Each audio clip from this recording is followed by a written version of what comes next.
Hey, welcome back, everyone. And just a note, today we'll be have a hard stop at 6 p.m. for people watching in the online and coming in person. And I'll now reconvene the meeting from yesterday. We will continue from where we left off yesterday and begin with item 6-2022, proposed community capital grant allocation. Following the completion of the community investment program agenda, we will move on to the operating budget agenda. Before moving to business, I'd like to note that Councillors McGrath, Stroud, Councillor Ball and Councillor Cardinal will be joining remotely via Microsoft Teams for today's meeting. As we have councillors participating through Teams today, please have your video cameras turned on so that for voting purposes, we can see your hand is raised. If at any point there's connection issues, please get in touch with the Legislative Services team. Any councillors wishing to declare a pecuniary interest, please note that you must do that before the start of that item. The budget meetings are being held today, starting at 9 a.m. daily over the next 3 or 4 day period. Meeting dates or times may be amended throughout the process, and if all budget matters are accommodated during the February 1st to 3rd meeting dates, there will be no requirement for the February 4th meeting, and if more time is required. Then Council can recess the meetings and reconvene again on another day. Any changes to the budget timelines will be communicated to the public in advance to the best of our ability. For everyone's awareness, there will be designated breaks each day in approximately 10:30 a.m., 12 noon to 1 p.m., and 3 p.m. Now moving on to process. Members from the public are invited to pre-register by 12 noon, Friday, January 28th, 2022, if they wish to speak on any item of the budget meeting's agenda. Residents wishing to address Council on the community investment programs, we provide an opportunity to speak after each of the grant streams. Following the presentations by administration, residents wishing to address Council on the operating budget or the capital budget will have the opportunity to speak during public delegation session at the beginning of each of those budget meetings. Delegates that have registered to speak are permitted up to 5 minutes to speak and must remain on topic. Council's review and deliberation on the grant allocation recommendations will occur as the presentations are heard. The final proposed 2022 budget will be considered for approval by Council on the last budget meeting day, whether it's February 4th or at a later date. And one final last note, for the councillors who are joining us virtually, please remember to stay connected during the meeting unless you're declaring pecuniary interest on a specific matter. In accordance with the procedure bylaw, if a vote on a motion is taken while a councillor is disconnected, then the councillor is deemed to have left the meeting prior to the vote and would not be able to continue participating in the meeting. We'll now start with the presentations and administration to introduce the budget and the budget process. We're now on agenda item 6 on the 2022 proposed community capital grant allocation, and we would like to invite Deanne Burdy, Director of Community Services, to present.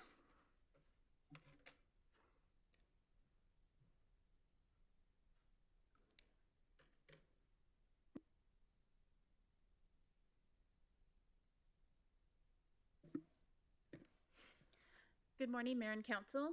My name is Deanne Burgy. I'm the Director of Community and Protective Services. I will be presenting the Community Capital Grant recommendations for 2022. The Community Capital Grant provides funding to nonprofit organizations to support the enhancement, development, or renovation of public use facilities that are accessible, affordable, and inclusive, providing broad opportunity for community members, including the planning, construction, land or equipment purchase where the capital asset will belong to the applicant. These upgrades allow the organizations to better meet community needs and priorities as identified by the Regional Municipality of Wood Buffalo Strategic Plan.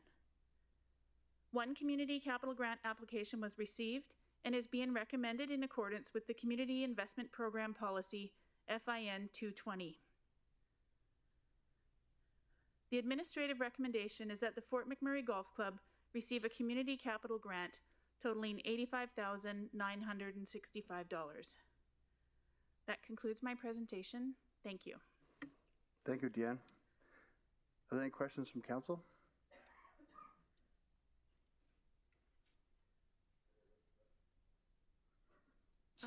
Do we have any Councilor Bunjoko? Sorry. Thank you, Mayor Puma. My question is the publicity that you gave to this grant, because I was wondering why only one applicant. Thank you. Through the chair to Councillor Banjoko. So this goes out and people can apply, and we only received one application.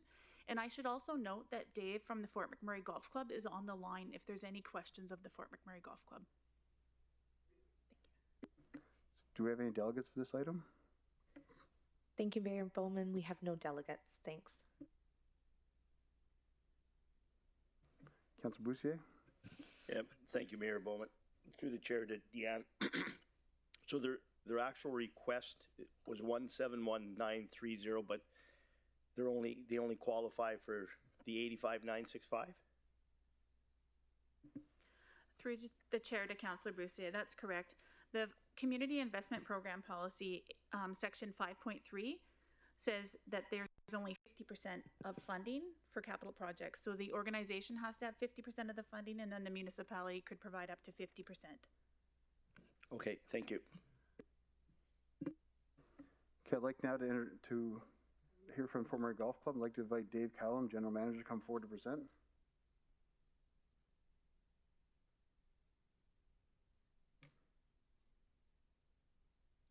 Can everyone hear me there? Yes, you're good. Yes, thank you all. My name is Dave Callum, the General Manager of the Fort McMurray Golf Club. Next slide. Our mandate as a not-for-profit organization, we aim to enhance the reputation of Fort McMurray by making it a more attractive place for tourists and promote and encourage the sport of golf. I think the sport in our community also is a reason that people move to our great community as well. As a public facility, we serve all residents and guests of the RMWB. Next slide. So the driving range mat replacement and expanded covered learning area is aimed to serve all segments of our community. Currently, it's used by youth, newcomers to the sport, community groups, Special Olympians, casual golfers, and the avid golfer, which I'm sure there's many of us here in the audience today. The goal is to fill the needs from these user groups and enhance their learning opportunities at our facility. Currently, the experience for these people is negatively impacted by weather, as often, we have poor weather days with rain or wind. So a covered area is going to lead to more usage in times of need and less cancellations and more participation overall. The driving range mats right now, they're just past their end of life cycle. They're, the bottoms are all rotten and they can't even get an even lie out there. They're just deteriorated, unfortunately. Next slide. So for community impact, the municipality's vision is for a vibrant, sustainable region that we're proud to call home, and I think we fit into that very, very, very, very well here at the Fort McMurray Golf Club. Strong recreational experience are the key to this vision for the future. As I know you've seen a couple presentations from other golf courses, golf is the sport of now, and it's one of the first things been able to come back after the pandemic because it's safe, it gets people together, and there's so many new people coming to the game. It's just great. And we can do that in a safe, high quality atmosphere here for the whole region, which is great. The community need for this project has been identified by we do surveys to the public, to all of our users, and through conversations to these groups that come to our facility on a daily basis. As I mentioned, the pandemic, like doing this in a safe environment is, key for everybody going forward because we're not sure how long this is going to last, and golf is still booming. Next slide. The approval of this project, we gain a better learning experience for all the people. They'd be able to, practice from flat lies, not creating bad habits, which is going to make everybody better. And then with this little covered area, it's going to be a better experience for everybody because they're going to be able to, get their lessons on time when they're scheduled, not have to cancel, rebook, and be able to do it when those, windy, rainy days as well. And for some of these user groups, like the Special Olympians that are here all the week and our junior golfers and the youth, it's kind of going to give them an epicenter at one side of the driving range that feels it's just a better learning space overall with less interruption, so to speak. Next question, next slide. Basically, this is the breakdown through this granting stream. We're asking for our grant request to cover half of the $171,000 for this project. Next slide. And I think in closing, as a lot of people may not know that. We have some new counselors and administration, but we're a not-for-profit golf course, always have been, and we feel that we're a cornerstone of recreation that fits in with all the other great assets in the community. And I think this is something that's needed in our community. Otherwise, if there's any other questions, I'd be glad to answer them, and thank Mayor and Council for their opportunity to present today, and also administration. I know how many countless hours you do getting ready these agenda packets. I think for yesterday's was 1,500 pages. So thank you all for your time as well. Thank you for the presentation, Dan. Do we have any questions from Council? Councillor Dogar? Yes, sir. Thank you. It's a good presentation, more than good. Once, it's a general complaint. Once I went to the Drappers and I heard some of the residents that there are slides of the spurs during rains. And one of the reasons they pointed out that in the ponds of Rotary Golf Club above, the seepage comes towards this side. Then I went to the Rotary ponds next weekend and tried to find it out. But I couldn't exactly, ascertain whether it is seepage of the ponds or the residents are being harassed for this. Sorry, Councillor Dogar. This yes. is the Fort McMurray Golf Club, not the Rotary Golf Club. But maybe he's looking after the entire... No, he's with the Fort McMurray Golf Club. Okay, I take my observations back. No problem. Thank you. Councillor Weigel? Thank you, Mayor Bowman, and through the chair. Thanks for the presentation, Dave. I appreciate it and always loved the Fort McMurray Golf Course. I just want some clarification on this. In your request, it's $171,930 total, and it says that you've asked for half of that, or did you ask for the whole thing? Because in their grant request, it says that other funding sources, you're getting other funding sources for half. Yes, you're correct there. So we've got some funding in place for this, and through this grant stream that we've applied for through the Community Capital Grant, I believe the municipality can only cover 50%, so we'd have to come up with the other 50 ourselves. Okay, thank you. Councillor McGrath? Thank you, Mayor Bowman, through the chair. Obviously, Dave, golf and the community, and big piece of life for a lot of us, especially the ADJ. All of us, I guess. I'll speak for myself. Certainly appreciate what the Fort McMurray Golf Club and its members have been through. And I guess a testament to yourself and Jason Vaughn, because I know over the years, all the golf courses here, the four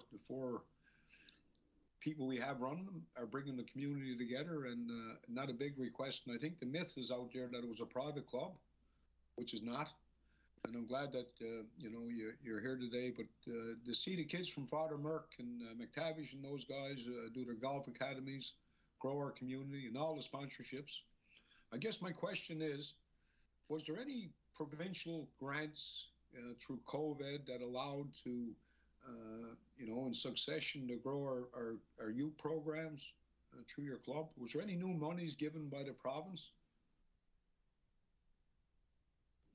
Through the chair to the councillor, not for the programming piece of it, but we do apply for other grants. We've applied for provincial and federal granting for other opportunities, from everything from bear-proof garbage cans we got denied, pieces of equipment, and any opportunity we have, we definitely try to apply, but nothing for programming for youth is out there, and if there was, we would certainly apply for it. Yeah, and just know that I think you have a council, if there's some political will that you need help with, certainly you have a good board of governors and big membership, so if you need some help, we're always here to help. Appreciate you coming forward today and talking to your request. Thank you. Thank you as well. Councillor Stroud? Thank you, Mayor Bowman, and thank you, Dave, for the presentation. Just a question, are you going to be upgrading where your driving range is now, or do you have a specific other spot for it? Through the chair to the councillor, this would be replacement of the current driving range mats that are past end of life cycle there now. And then to the left side of it, close to which is Big River 1, the end of the parking lot, it's sort of the most accessible. So that is where this little two-stall enclosure would be built so that it's very accessible from the parking lot and just basically an extension to what's currently there already. Okay, that sounds good, Dave. I totally understand with the weather situation in our region. Thank you. And thank you for putting this forward. Well, thank you for your consideration today. Councillor Ball. Thank you, Mayor Bowman. Through the chair, by default, you answered my question by talking to Councillor Stroud. I was curious how big this thing was. So it's intended for 2 users at a time, kind of thing. Sorry, my light went off. That's correct, Councillor. Through the chair, that is correct. It'll be able to cover 2 users at a time. Okay. Cool. That's all I was curious about. Thank you. Are there any other questions from council? No. Thanks for the presentation, Dave. Again, we appreciate the service you provide and Fort McMurray Golf Club itself. We'll now move on to the recommendation. Do we have someone to make the motion?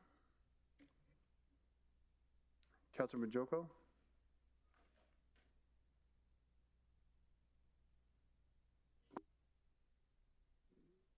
No. Councillor Walkwin. Sorry, I'm just trying to get the number on here. I move that $85,965 be allocated to the Fort McMurray Golf Club under the 2022 Community Capital Grant Program. Can someone second that motion? Councillor Weigel. I second that motion. Thank you. Are there any other questions from council? We'll call for a vote. All in favor? Opposed? That's carried unanimously. Thank you, Dave. Thank you for your time. Enjoy the rest of your deliberations the next few days. Thank you. Thank you. Moving on to the 2022 PROS Community Impact Grant Community Program and Project Stream Allocation. I'd like to invite Dan Berge, Director of Community Protective Services, to introduce the PROS grant allocation. Mayor Bowman, before you proceed, I see Councillor Walkwin's light is turned on. Sorry, Mayor. After speaking with legal, I must declare conflict. Thank you. Thank you.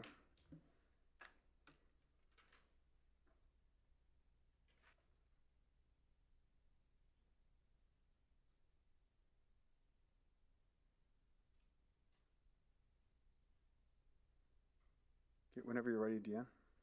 No worries. Good morning. My name is Deanne Berge. I'm the Director of Community and Protective Services. I am presenting the Community Impact Grant Community Programs and Projects Grant Stream recommendations for 2022. This grant provides funding to registered nonprofit organizations that meet community needs and contribute toward the strategic priorities identified in the Regional Municipality of Wood Buffalo Strategic Plan. 42 applications were received and 31 met the funding criteria in the Community Investment Program Policy FIN 220 and the Community Impact Grant Guidelines. The administrative recommendation is that $1,854,996 be allocated as outlined in Attachment 1, dated February 1st, 2022. That concludes my presentation. Thank you. Thank you, Deanne. Do you have any delegates for this item? Thank you, Mayor Bowman. We have a number of delegates registered for this item, and we'll start with our delegates that are joining us in person. And I'd like to welcome those folks representing Educare. We'll get you seated, and you may proceed whenever you're ready.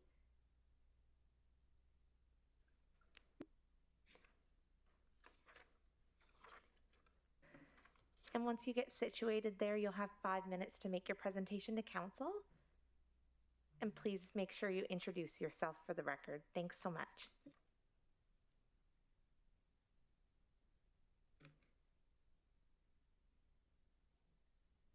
Just press the button.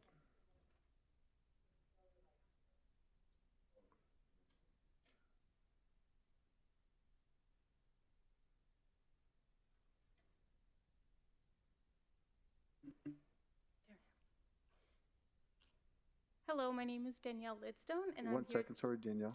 My apologies, Danielle. I need to declare a conflict of interest in this project and recuse myself. Thank you. Very good. My name is Danielle Lidstone, and today I am representing on the behalf of Wood Buffalo Educare Society. Thank you for your time and consideration to approve the funds requested to support our specialized services for children. Educare was founded in 1996 by Kim Farrell, being a part of the RMWB for 26 years. Our vision is leaders in early education, and our mission is preparing children for personal and academic success. Some components incorporated in our program are early childhood development, speech-language program, family resource program, social skills, sensory integration program, and gross motor program.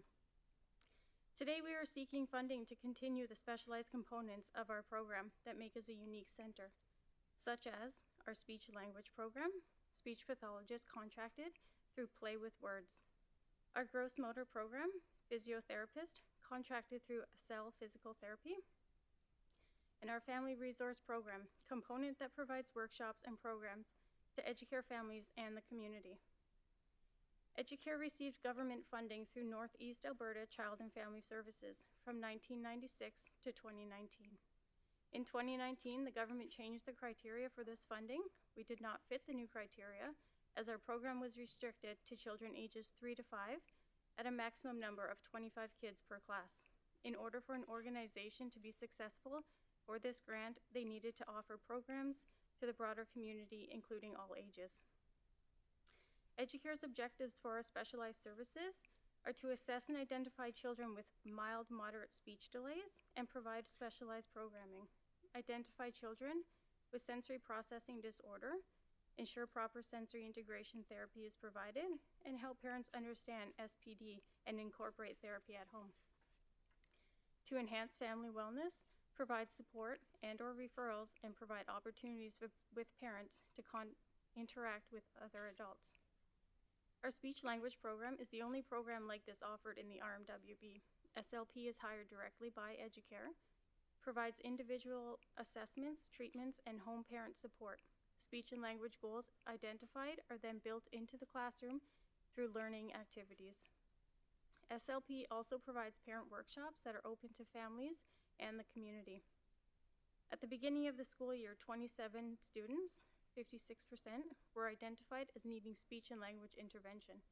Diagnoses related to speech and language development currently in the classroom are mild, moderate, and severe speech-language sound delay, fluency concerns, autism spectrum disorder, language processing disorder, behavioral challenge, fetal alcohol syndrome, cerebral palsy, sensory processing disorder.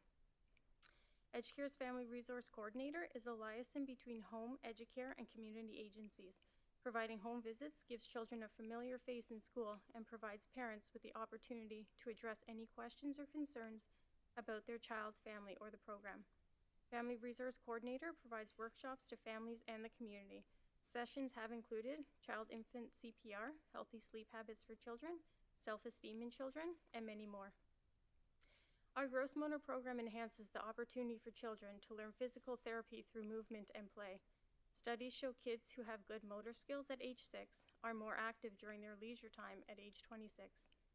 Less than 1 in 5 children and youth in Canada meet national guidelines for physical activity. Children and youth with disabilities participate in recreational and leisure activities at lower rates than their peers without disabilities. A study of children with autism spectrum disorder found that only 12% were physically active, pursuing mostly solitary forms of play. In 2020-2021, only 15 out of 51 kids met at least 60% of gross motor skills. Educare believes every child deserves the best start, and by continuing to offer specialized programs with the support of the Sorry, RMWB, Danielle, we can all hear you, but I don't think anybody else can because I think your mic's not on. It's on? Okay. I can hear. I can hear. You can hear? Okay, thank you. Sorry. Okay. Educare believes every child deserves the best start.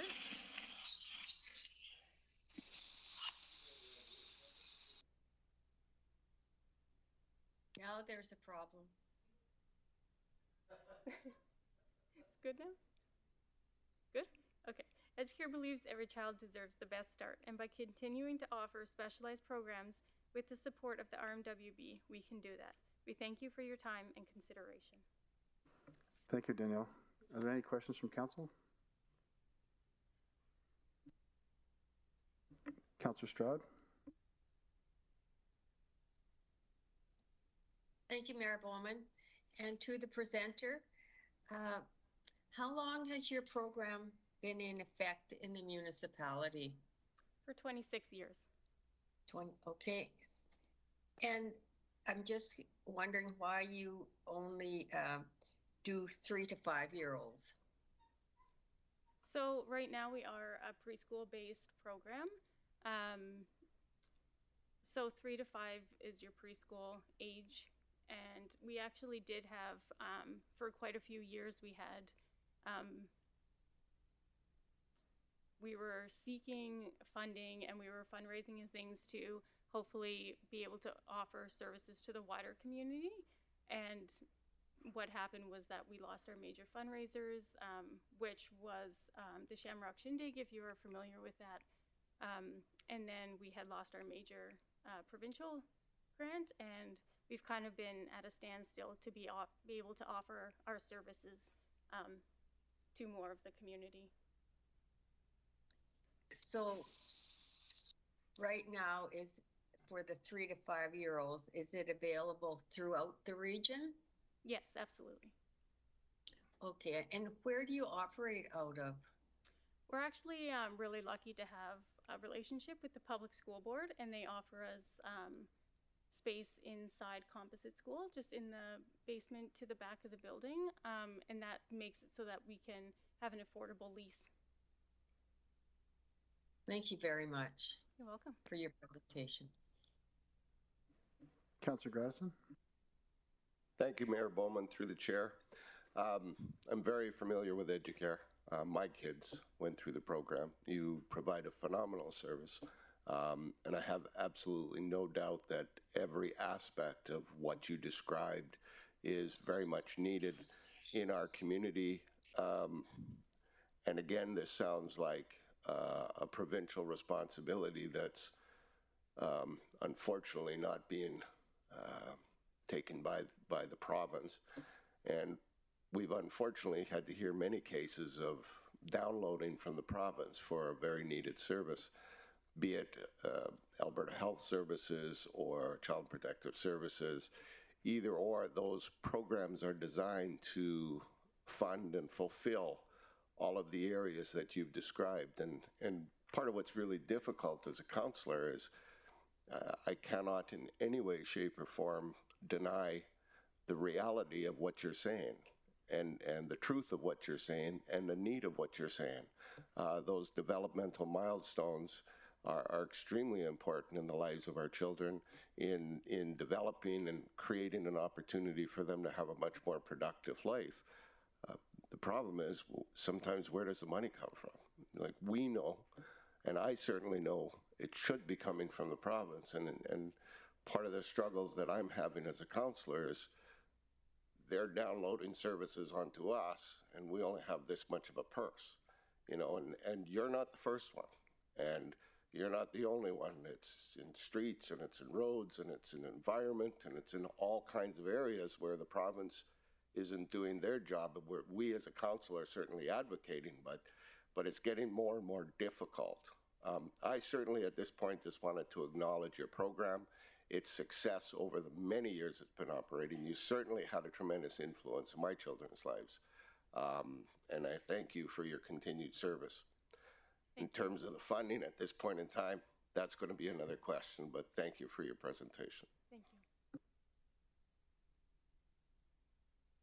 you. Are there any other questions from council? Sorry, Councillor Boussier. Thank you, Mayor Bowman, and through the chair to the presenter. I certainly echo Councillor Gradison's comments as our three boys went through the EduCare system, and certainly I have nothing but high regards for the school. And maybe you mentioned this during your your presentation, but unfortunately it was hard to hear you. If the request is not granted, does Educare still continue to function? So the way we have worked our budget is that 60% of our budget, which is covered mostly by parent fees, that covers your main preschool aspect of the program.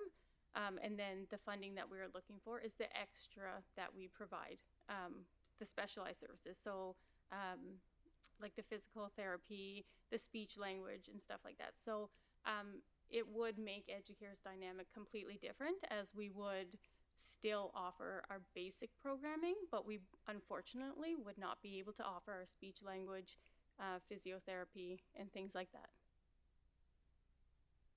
And the speech therapy and things like that are included in the registration typically when? So we don't charge extra fees for that. If we had added that into our program for the parent fees, then it would not be feasible to families to have to pay such a high rate for a preschool program. Okay, and what kind of numbers are in the school these years? We can hold up to 25 kids a class, and we have 3 classes, which is a 2-day program, a 3-day program, and a 4-day program. Okay, I think that's similar to when my boys went through, right? Okay, thank you. You're welcome. Are there any other questions from council? Councillor Stroud?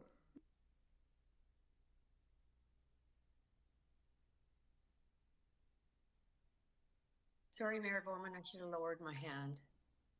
No problem. Councillor Bajoko? Thank you, Mayor Bowman. So just to clarify, this funding is essential to your operations? Yes. So how have you managed, have you always got this in the past? Somehow I can't find it in my binder to get more information. We were funded provincially up until 1999, when that provincial funding, the criteria had changed for it. We applied for it and we were unsuccessful due to having to reach the broader community with the services that we offer. Because we are kind of a small program, we couldn't offer opening our doors to everybody from all ages. So that grant was actually unsuccessful to a lot of other programs in our community. And when they weren't successful, they actually closed their doors on those programs. So Educare had a major fundraiser for many years, and we were really lucky that we were able to put a little bit extra money away. So from that time till now is what we've been using to get through the program. Okay, thank you. You're welcome. So last year you were able to do enough fundraising, or did you offer this program last year? We do fundraising as well. We hold a casino. We also do a raffle, and then depending on the school year's budget, we might have to do another fundraiser. Okay, thank you. You're welcome.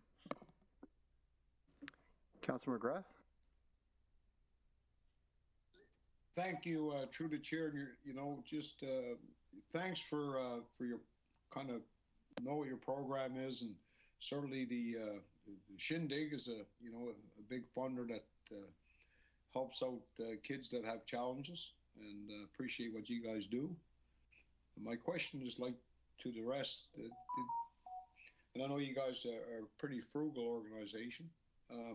Was there any continuance or an extension of any provincial grants to support the kids that need it most through your programs? So far, we have not been approved for any other provincial grants. We are constantly looking for them, but a lot of the times they fall under daycares, and there's very lack of funding for actual preschool programs. Yeah, no, certainly understand that, being a parent and being familiar with the system. But so there's been no new money in the last, especially now where you need it the most, last couple of years to help the kids out. And I believe that the programs you offer actually help kids in the foundation of being inclusive. overcome some of their challenges. So, we can just write it up again. Our job is to find those funds, I guess, outside of City Hall, and I think some of the responsibilities that we've heard the last couple of days have certainly cascaded our need. So thanks for what you do, and I appreciate it, the challenge you have, and hopefully we can find you some other monies besides the money that we have, or we used to have. Thank you. Councillor Bussier?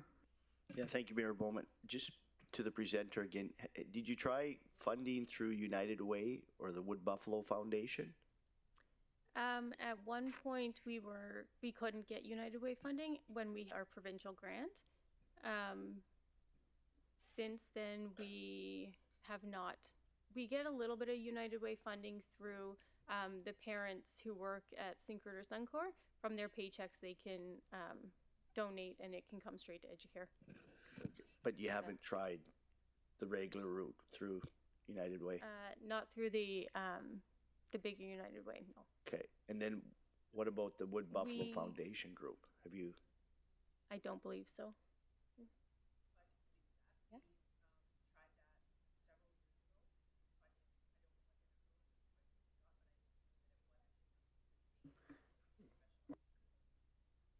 If you want to come up to the mic, not everyone can hear you, so if you want to. Sorry, yes. My name is Tico Balecki. I'm the office manager.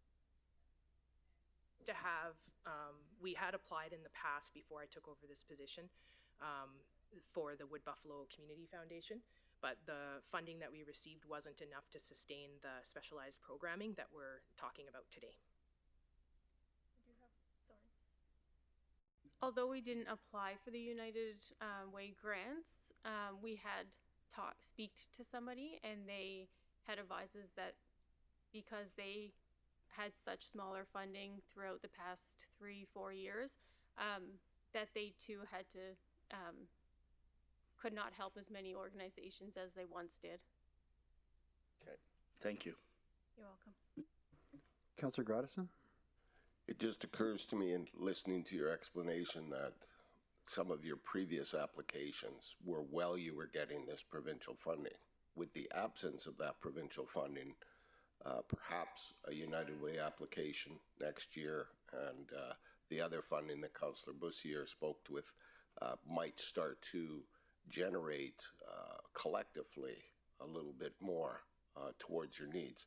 Certainly, when I've been involved in funding organizations in the past, we look at what money you're getting, and if you're getting a big chunk from the province to deliver a service, then of course you're going to go to the bottom of the list.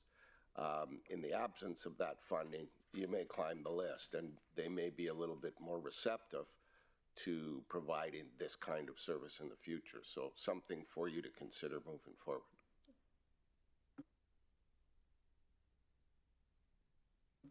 Any other questions from council? Councillor Stroud? Thank you, Mayor Bowman. How much funding were you getting from the province for this project, this programming? 97,000. And that has been stopped? That's correct. And I believe the United Way gives out their funding once a year. Is there any possibility that we can find out if they've already done their funding for this year? And is the funding needed for this coming year? From what I understand, Councillor Stroud, they're in the process of interviewing the applicants right now, so I think any application for this year is likely not going to be successful. That's what I believe also, Councillor Grandison.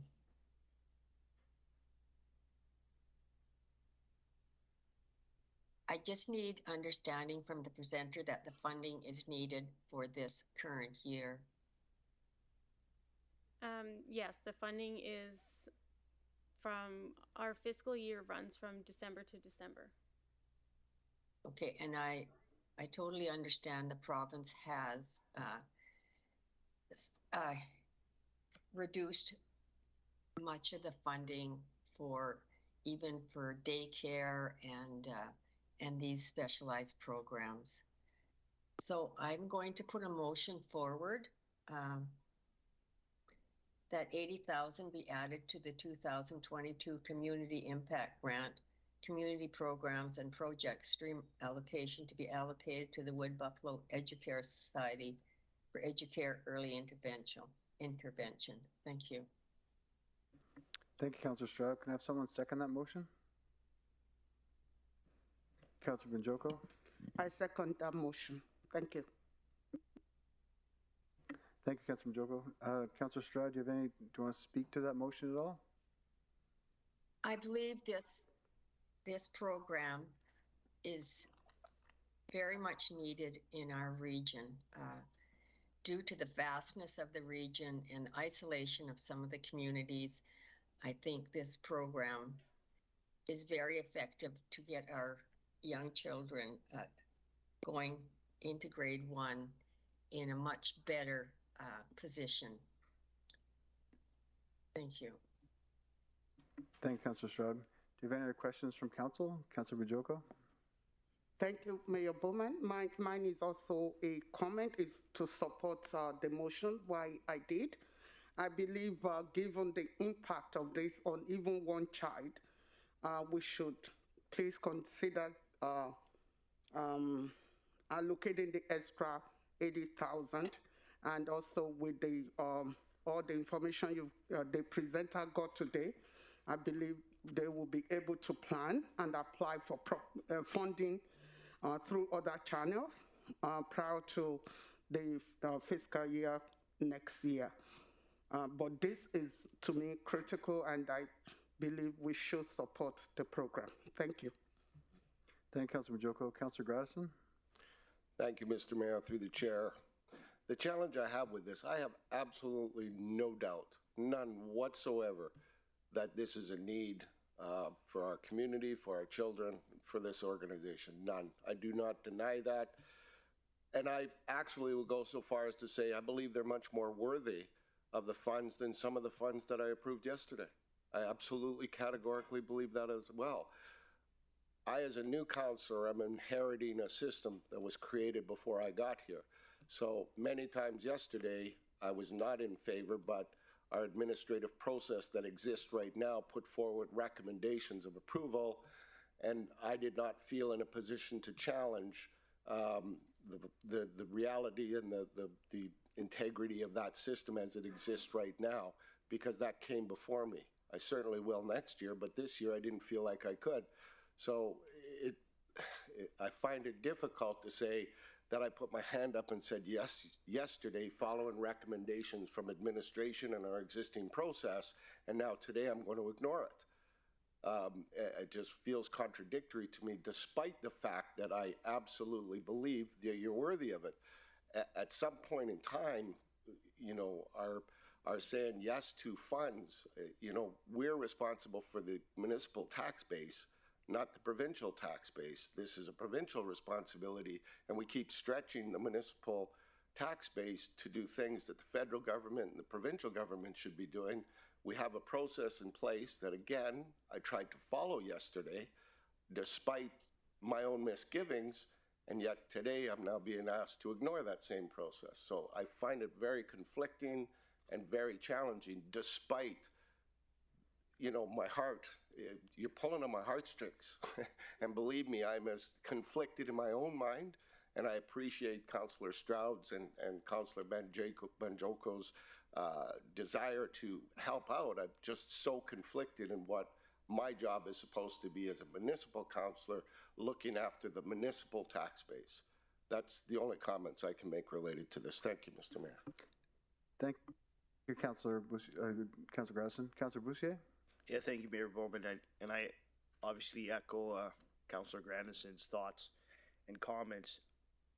My concern here is if we approve this, does this just open the door to a bunch more organizations coming forward? And I guess maybe the question goes to our administration, like I guess, how many organizations do we typically turn down? Or administration, my understanding, is not recommending this support, correct?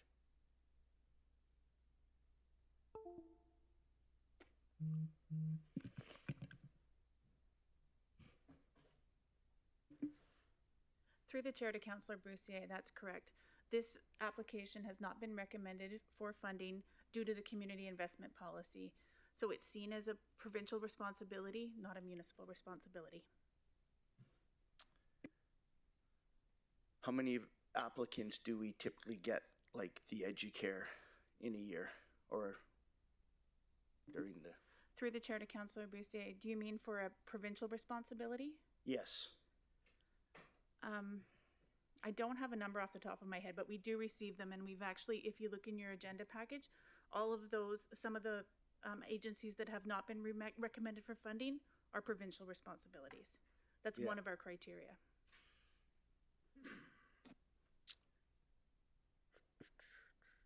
Okay. I guess next, my other question is back to the presenter. Are there other avenues you can seek out in the next week, month, that may provide some funding options for your school? For the preschool, but this is towards the specialized programs. We are in the process of trying to plan another fundraiser, a more community event again, as to what we did before. Will we raise the same money for the program? Probably not. We are always reaching out to local businesses, trying to find donors, sponsors, and I guess with just being closed through the pandemic and our economy, we just have not been able to secure any.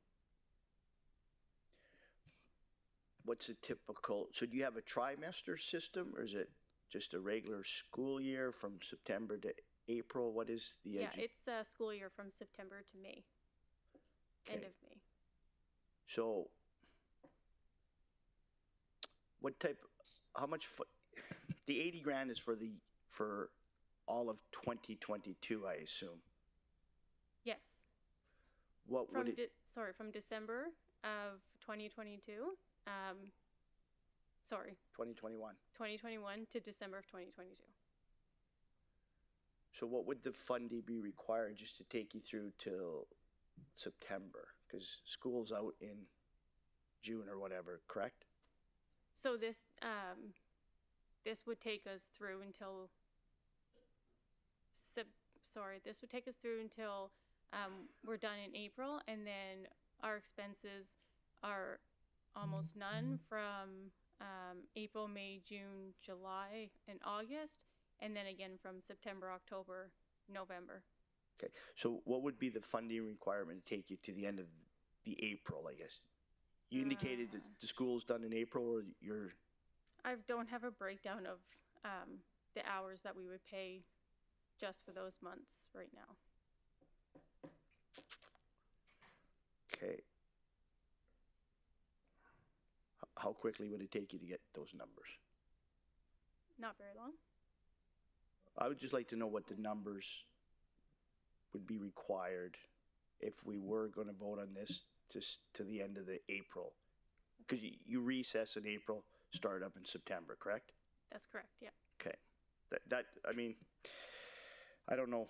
That's where I'm at with this. Just, like Councillor Grandison said, it's tough. It's because I know the school. My boys went through it, and they actually, I think 2 of the boys actually went through the speech pathology and all that as well. So I guess I would be more interested in what the funding request would be just to take you through the end of April. Okay.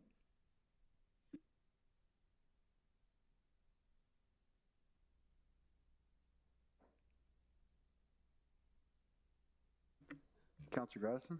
Thank you, Mr. Mayor, through the chair. So is it possible to defer this motion until such time as they can go and collect those numbers and then bring them back to present back to council again? I think you'd have to amend the motion. You can defer? This is Jade through the chair. Motions can be deferred, so decisions, anything can be deferred to a later time. I guess the only caveat on a deferral would be a date. So ideally, you'd like to have a date to return on? I'm suggesting a half an hour. If they can do it that quickly, not a date, I'd like to see this come back. I if think I'd that's at rather all possible. Yes, because I think we, in order to defer it, we still want to have it approved in the budget so we have the money. Because once we approve the budget on Friday, that's exactly that's so. our budget. So how long? I think what Councillor Grasson, how long would it take you to get that information to run till the end of April? We're just down the street, so maybe an hour, 45 minutes. Get there and get back. That would that work for the rest of the council if they could defer this for an hour and have or table it or whatever it's called until such time as they can come back with that information? Would that be appropriate for everybody? I think what we can do, Councillor Grasson, is continue on with the questions. If they can have someone check into that, and then we can table it to when they have the information. All right. Thank you, Mr. Mayor. Through the chair, Mayor Bowman and members of council, ideally what could happen is we could have a motion to table until the end of this item. We still have a number of delegates to get through, and then the administrative recommendation. So we can get through all those things and table this to come back at the end of this item. Okay, so let's table this till later. So we'll continue with the questions when we come back to this item, if everyone's good with that. Councillor Stroud, Councillor McGrath, Councillor Dogar. I'm good with that, Mayor Bowman. Mayor Bowman, can we get a seconder for the tabling motion? I'm assuming Councillor Grandison is the mover. Great, can we get a second for that table motion? I think it's Councillor Booth. Second. Okay, thank you, Councillor McGrath. Councillor Dogar? Thank you very much, sir. Only 2 sentences. And that the word I heard, red tape, the arguments which are hearing to not to get this good cause going is red tape. So I feel that we should try to find out the reasons to fight this red tape, and anything which is in a good cause must be appreciated, and we should try to build up the things to get the things going. Yes, budget is a very, very important thing. We must try to do something good. I appreciate your efforts. Thank you. Thank you, Councillor Dogar. So we'll set this item table for later when you have the information.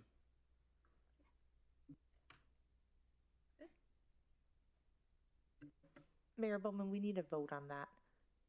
You can just ask if there's anyone opposed. Is there anyone opposed to that tabling this motion till later? See no opposed, so carried unanimously.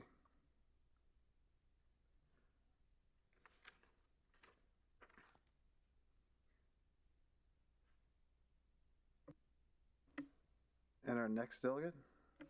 Thank you, Mayor Bowman. Our next delegate is joining us virtually. We have Jamie Atfield with CISM for Communities. Jamie, if you're with us, you may proceed when you're ready. You'll have 5 minutes to make your submissions to council.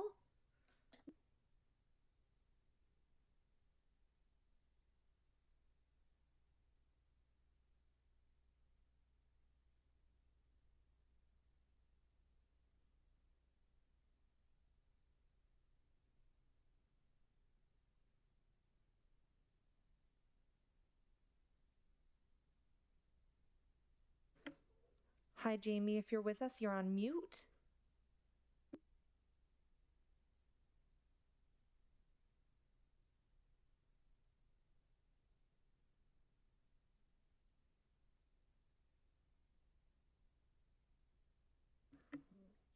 Are you with us, Jamie?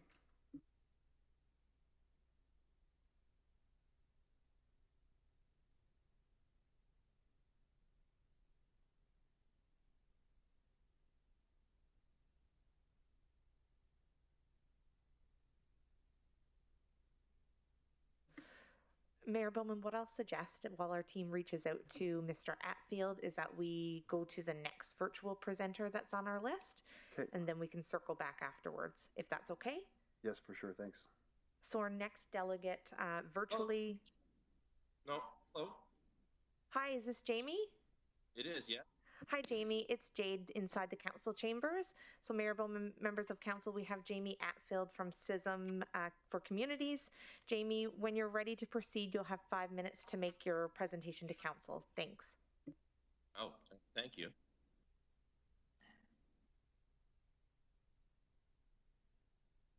Well, good morning, Mayor and Council. My name is Jamie Atfield, and I'm here on behalf representing CISM for Communities, virtually from Firebag Suncor site this morning. I'm very happy to be here representing CISM for Communities and assisting those in need in the community to overcome their emotional hardship suffered over the past 7 or so years, especially more recently, given the COVID-19 pandemic ramifications. Does everyone have their PowerPoint presentation available with them right now? Hi, Jamie. It's Jade in Legislative Services. Council was provided previously with a copy of the presentation, yes. Okay, thank you for confirming that with me. As you may, let's start with slide 1. Again, welcome everyone to CISM for Communities, and good afternoon, Mayor and Council. Thank you for this opportunity to speak today. I am delighted to introduce you to our organization that has served our community since 2014 and respectfully request reconsider CISM for Communities CIP grant application for funding. If you go to the next slide. I trust you've read the PowerPoint, so I'll just hit the highlights and give you more feedback to ask questions. Our primary mission is to provide no-cost peer-to-peer support for those impacted by the traumatic incidents as of recently, and to proactively facilitate education and awareness opportunities for residents and our volunteer-based community crisis team in the region. Next slide. CISM for Communities was formed in 2014 and took more active duty role during 2016 Horse River wildfire recovery efforts. On our next slide, 2020 saw the state of the COVID-19 pandemic, which was then followed by the first Fort McMurray floods that spring. A proactive approach to offsetting the long-term effects of mental health issues caused by traumatic events was supported in part by our organization and our volunteer community crisis team. Next slide. While we are aware that other organizations provide trauma or crisis support, we see ourselves as a leader in providing education and awareness to our communities. Like our recent training of assisting in individuals in crisis, where more than 20 individuals at Fort McMurray attended virtual training. These educational training events also opened up many opportunities for collaboration as we discuss gaps in how individuals in crisis can better be supported. Training volunteers to assist other individuals in crisis is also essential as we expand our reach into rural communities where services aren't as easily accessible. We know that since the pandemic, many more individuals find themselves in a crisis situation, and training volunteers enables us to reach more people at a significantly reduced cost. On slide 6, an ounce of prevention can reduce the efforts on long-term mental health. I would like to present a few statistics to demonstrate our effectiveness in these areas outlined here. In each of these areas that are outlined, whether it be homelessness, addiction, suicide prevention, grief, loss, depression, our programs or assistance have been able to provide a continuum of psychological care that has been estimated to reduce the costs of subsequent mental health care by 35% in the areas in which we're affected on those regions. Crisis intervention was found to exert a lasting positive effect on the individuals that received our treatment by 20 plus years or more. Crisis intervention has been shown to reduce acute anxiety when applied individually and in groups. On slide 7, our core solutions provide the framework for supporting our community when we receive a call to respond to those in crisis. Desmond Tutu once said, there comes a point where we need to stop pulling people out of the river. We need to go upstream and find out where they're falling in. And this underlines what Citizen for Communities represents, as early intervention can alleviate long-term mental symptoms, which would reduce social costs. Slide 8. We make a difference by providing proactive training for our community, including Indigenous communities, staff, and volunteers at other organizations and businesses, which teaches the fundamentals of and a specific protocol for individuals in crisis. Sorry, Our Jamie, vision is to... I need to stop you. That's 5 minutes there, but I'm sure some of this will come up in the questions. And we've all gone through that. We've all gone through the slide you had provided previously. Okay. Do we have any questions of the delegate from council? Councillor Gradison. Thank you, Mr. Mayor. Through the chair, my first question is first to administration. I'm making the assumption, based on your previous comments, that this was turned down because it's interpreted as a provincial funding matter.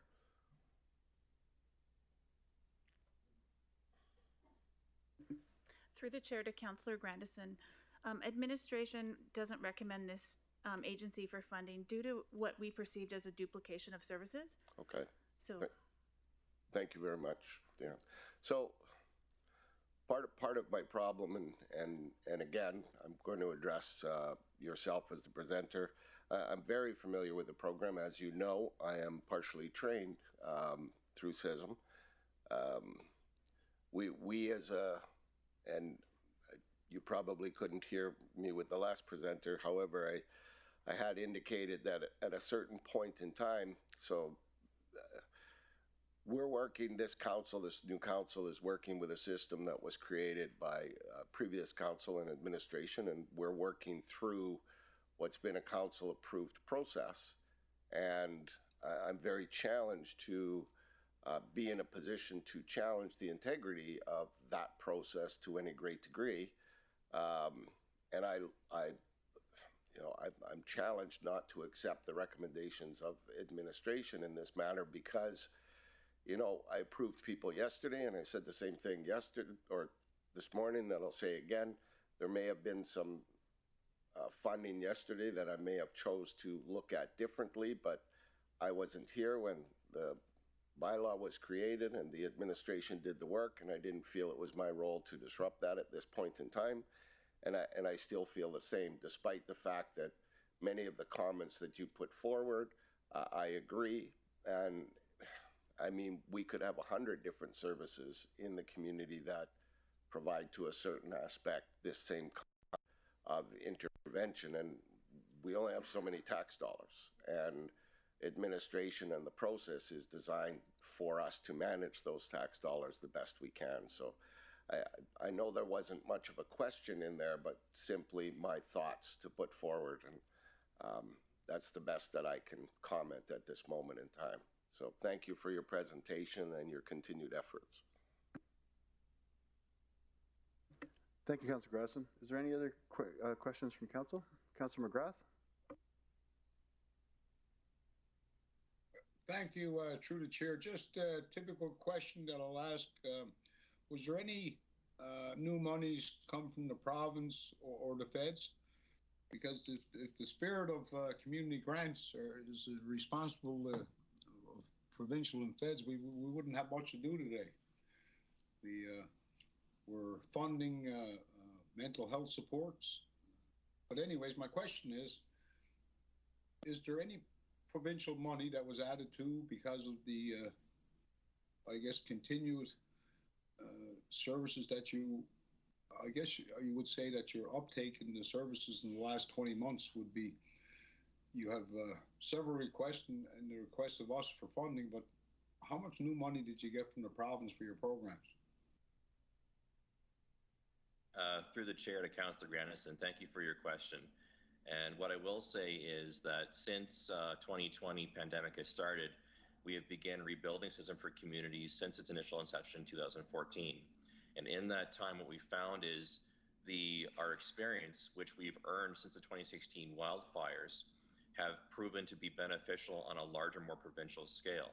So we've been able to take the recovery efforts we've been able to implement and assisting our own community within the region, and looking forward to serve other necessities that fill similar needs within other areas as well, additionally.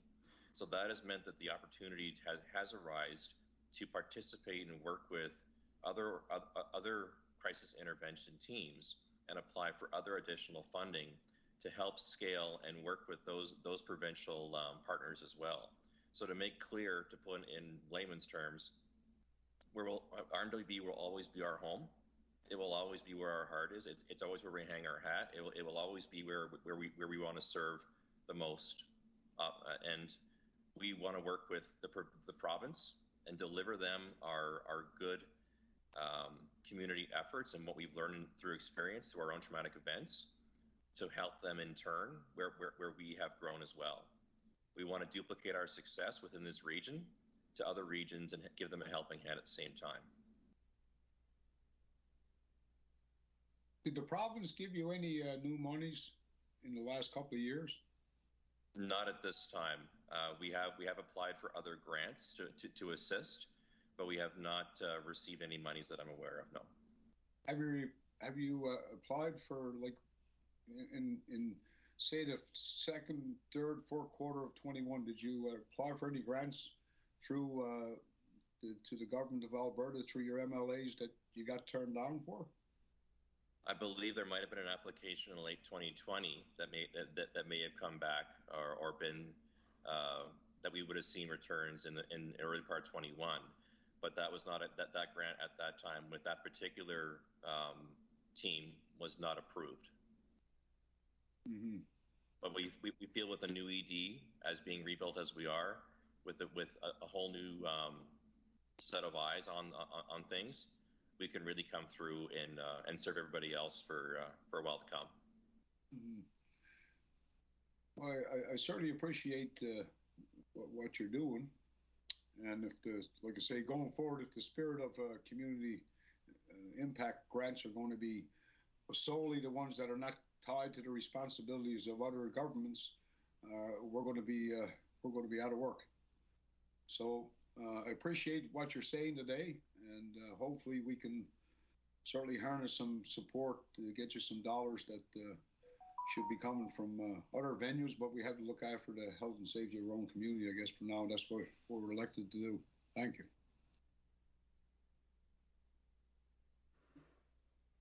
So, Jamie, you mentioned executive director. Your executive director, you have a new executive director now? That's correct. Through the chair to Mayor Bowman. That is correct. We do have a new executive director as of now. Our previous one chose to step aside, and we are now working with Shauna Sandheim. Shauna Sandheim was within our community for a number of years and worked within the real estate management realms, if you want to say that, and now has decided to work with our organization and has been doing amazing, wonderful things and bring just a whole new level of development to the organization, which I am truly proud to stand beside and support wholeheartedly. Okay, thank you. And you said lived. Does the executive director not live here now? The executive director works remotely and as of right now is currently situated in the Calgary area. But she has looked at returning to this area relatively soon as more opportunities here are developing and as more promise shows that this is where she needs to be. Okay, thank you. And Councilor Bajoko? Thank you, Mayor Bowman. Just to clarify, what I'm seeing here is that the strength of the rejection of this application is based on duplication of services, correct? So it's not about federal or provincial funding question. It's the doubt that there is any need for these services. So I'm wondering what what's the criteria? How do you vet? How do you audit to know where there are duplications? In this city, I attended one of the workshops. I think there are about 430 social profit organizations.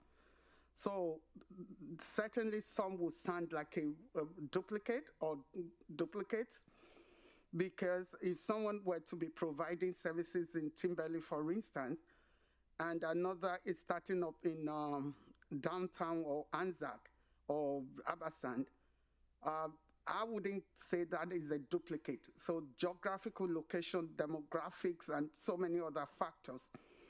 So I'm just wondering how you concluded that this is a duplicate. Thank you. Through the chair to Councillor Banjoko, thank you for the question. So something that's really important here is CISM training is very useful. And our interpretation of the duplication is that there's other local agencies providing that service here. Some Other Solutions provides that service, Canadian Mental Health, and for the real crisis intervention, we have a victim services team that you'll hear about when I do my operating budget. Does that answer your question? Partially, but so it doesn't matter if the locations are different. It doesn't matter. The assumption is once the service exists in this community, we can have a second one. Through the chair to Councillor Banjoko, duplication is a tricky word and one that I want to be really careful with, because that's not the intention. The duplication in our interpretation through the policy is that these services are provided widely within the region now. So adding another service is not required. There's agencies that we're funding that meet that need. Okay, thank you. Thank you, Councillor Banjoko. Councillor Stroud?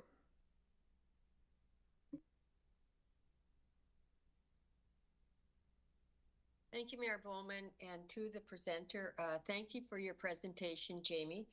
I just, I have to be honest, I am not aware of this program such, in comparison to some other solutions or waypoints. I'm just wondering how you advertise your program out to the region as a whole. Through the chair to Councillor Stroud, thank you for your question. As of right now, our primary strengths in reaching individuals that are currently isolated or locked down is through online means. We utilize social media as one of our strengths, as well as our website, and also through the online events in which we hold, and the advocates and volunteers which support us in the community at large. I will add that other organizations do utilize our training right now and do work with us in as becoming volunteer support team members, and that are additional to the resources that we provide in manpower, which can help the individuals should they choose to work with us. Okay, thank you. Thank you, Councillor Stroud. Councillor Boussier? Just through the chair, I have a question for Deanne.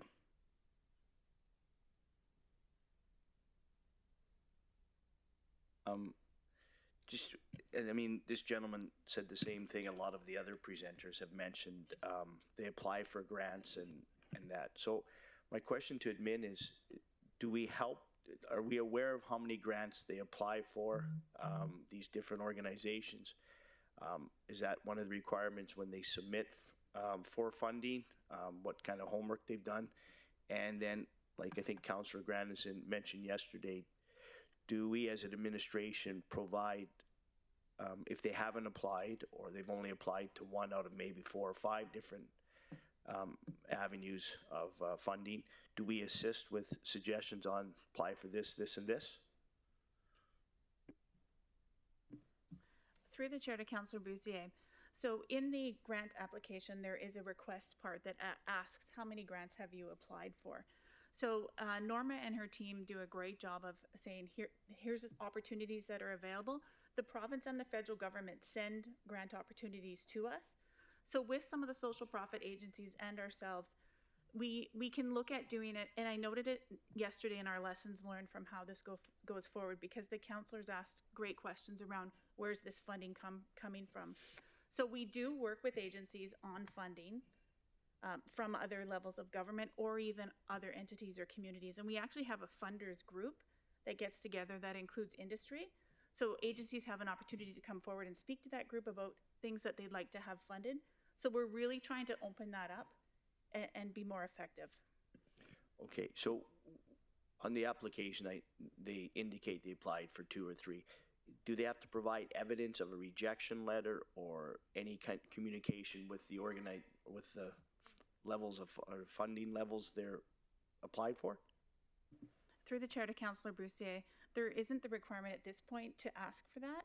Okay. But one of the things that did change in the policy is that we put that section in there that says you can only have 80% of the program. Okay. So that's a new part. So it was, people were coming just for the full funding. So we were looking at, you have to have some funding in order to receive funding from the municipality. Okay, but just to be clear, there's no obligation on an organization to provide rejection letters or their applications that were not funded or... Through the chair to Councillor Broussard, that's correct. At this point, there's no obligation. However, we do look at their financial statements. Okay, thank you.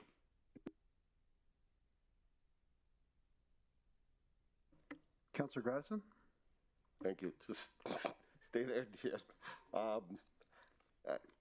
don't want to go on too much of a rant, but obviously there's holes in the system, which I think we can all agree, because one of the organizations yesterday clearly wasn't recommended to be looking at other funding, because we have another organization of in the same category that gets all kinds of funding. So there is still holes in the system in terms of it not working.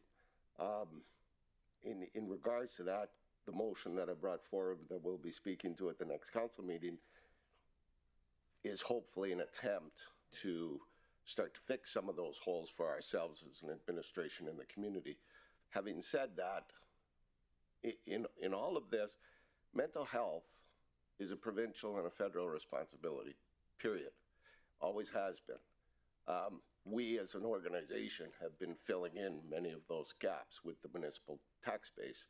You know, if you look at the funding that we give to Waypoints and Legacy, that's provincial funding through the FCSS grant, correct, Deanne? Through the chair to Councillor Grandison, that's correct. So we take provincial funding and there's an obligation to match it 20%, is that correct? So they give us 80%, we match it 20%, and then there's parameters in which we hand out this funding.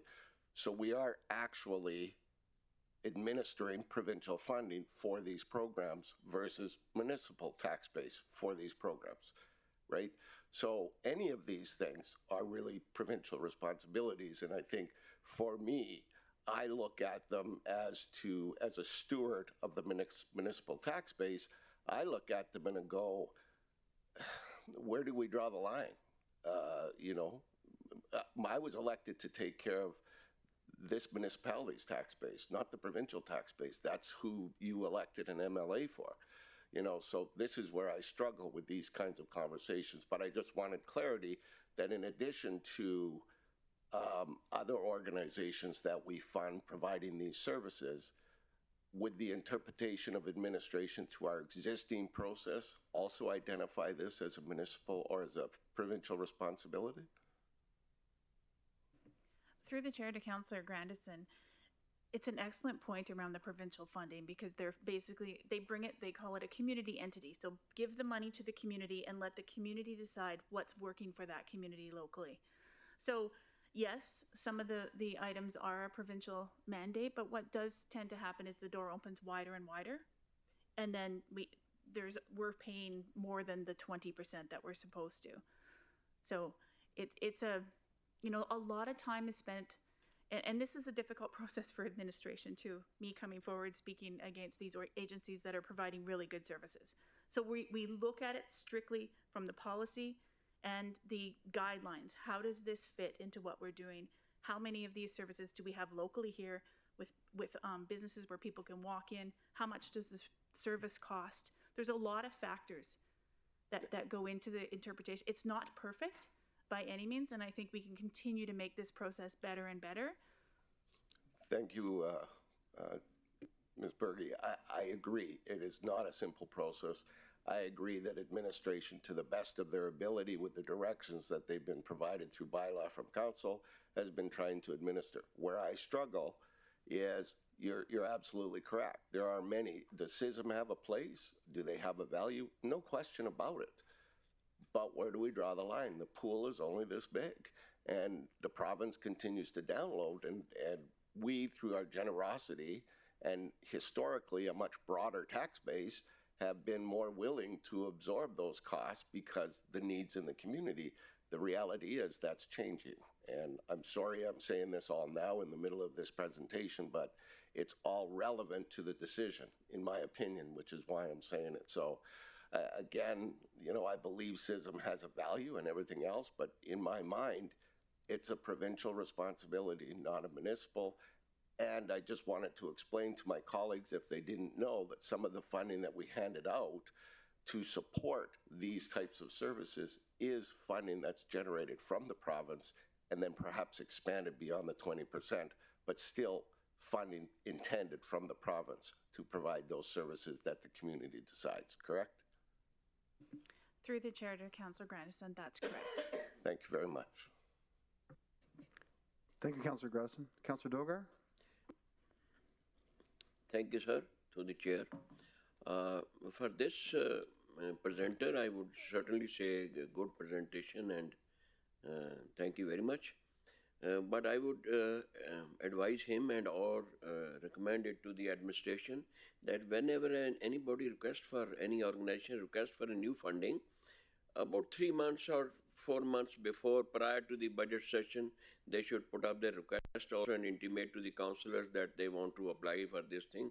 And the councillor should be invited to their place. I would be too happy, honored to visit their organization, and if I see something good, surely I will recommend and stand with you. Thank you very much, sir. Thank you, Councillor Dogar. Are there any other questions from council?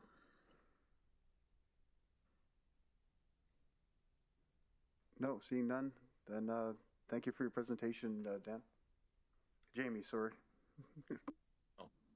Thank you very much, Mayor and Council. I'm happy to be here.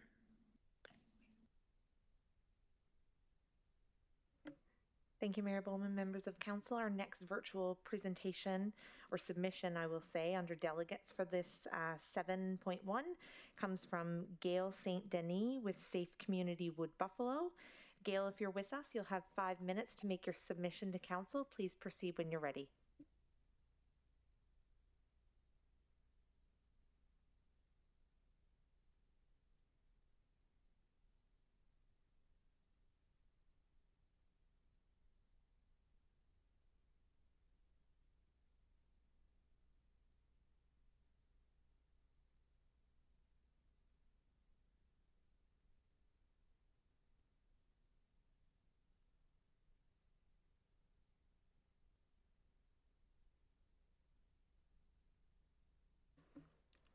Are you on the line there, Gail?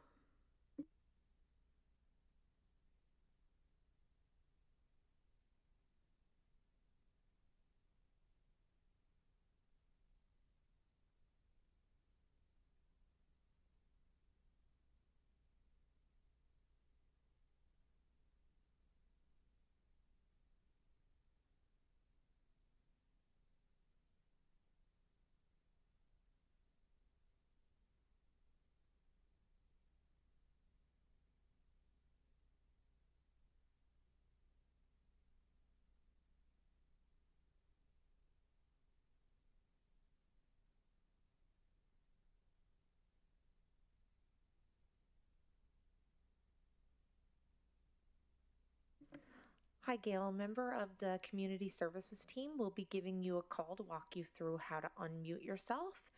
In the meantime, Council, I'll proceed with our next virtual presenter.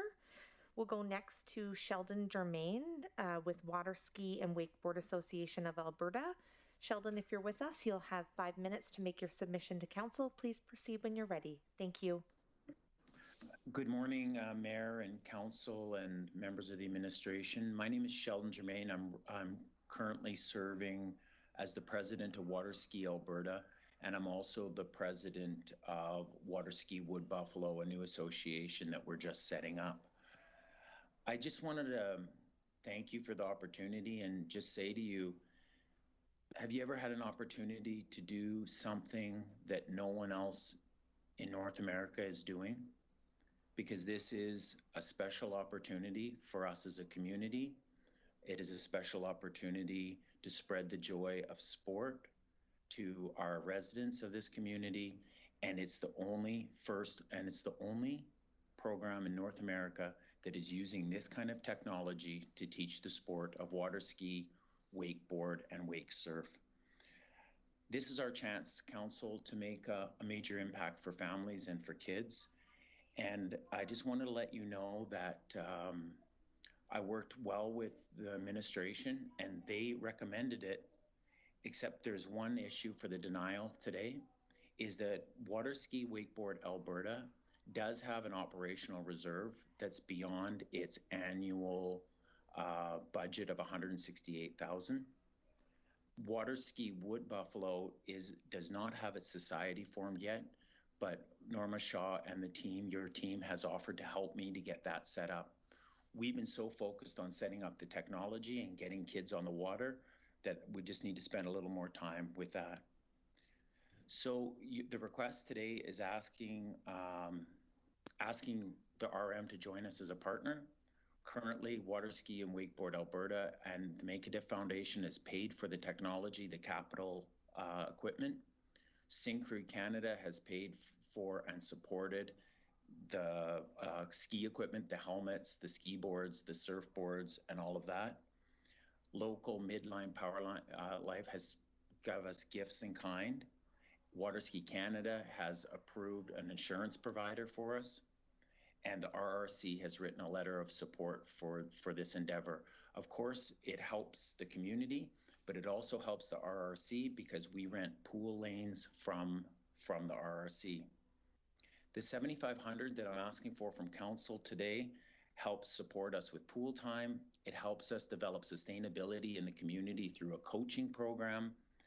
And it helps us with a program that we're going to take called Take It to the Lake, which we'll do this summer to get kids on the water out on Gregoire Lake.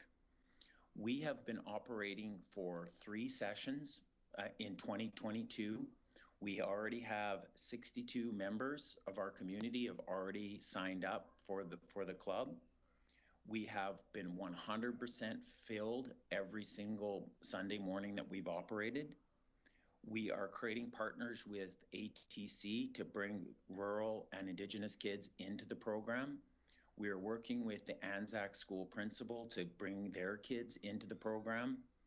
And we are looking at continually reaching out to more students. So our ask today is to support us on 3 sustainability pieces: support the pool time, coaching development, and support a Take It to the Lake camp. The request that's in your package is for $7,500. We operate 3 hours every Sunday morning from 9 to 12. And as I said, we've been 100% filled to this point, and we're booked up for February. Mayor Bowman, members of council, I hope that you approve this, and staff was fully supportive. Staff just was in an awkward position because Water Ski Wakeboard Alberta does have a surplus, does have an operational reserve of $237,000. All of the money of the $7,500 will be used here locally in our rural to support urban and rural kids. That concludes my comments for this morning. If you have any questions, by all means, Mayor and Council. Thank you, Sheldon. Thanks for the presentation. Quick question. If the RM did provide funding, would that be deposited in the account for the Alberta Association, or where you don't have a society set up now, would that be set up, deposited in Water Ski and Wakeboard Alberta? Yes, sir. All the money will go directly to Water Ski Wakeboard Alberta, but will be committed to projects as outlined in this grant. Water Ski Wakeboard Alberta will have that as separate line items on their financials, and it will not be used for anything else but here in the RM Wood Buffalo. Okay, thank you. Bowman, sorry, Mayor Bowman, we just don't have, we're just not set up enough as Water Ski Wood Buffalo. It's been 4 years trying to get the technology right, and we finally got it right. Innovation sometimes takes time, and this has taken us quite a while to get it going, but it's working really well now, and kids have really been enjoying it. So thank you, sir, for your question. Okay, thank you. And the second question is just, what is the cost for a resident to come down on a Sunday morning and do the water ski wakeboard program? Great question. It's a $40 annual membership that helps form our members, and that helps us cover our insurance. The first lesson is included in that $40, so every resident gets that first lesson once they get the insurance, the $40 insurance. And then it's $15 a lesson after that. So it's very cost affordable. And the reason for this grant is I don't want to charge, I want it to be accessible to everyone. I don't want it to be cost prohibitive for any members of our community. And it's created it's created a good number. Like we can do 24 to 30 kids a day. I know in my grant application, I put 125 kids would access the program. But we are going to crush that number. We've already got to 62 after three sessions. So we're outperforming our expectations. Thank you, Sheldon. Another question from Councillor McGrath.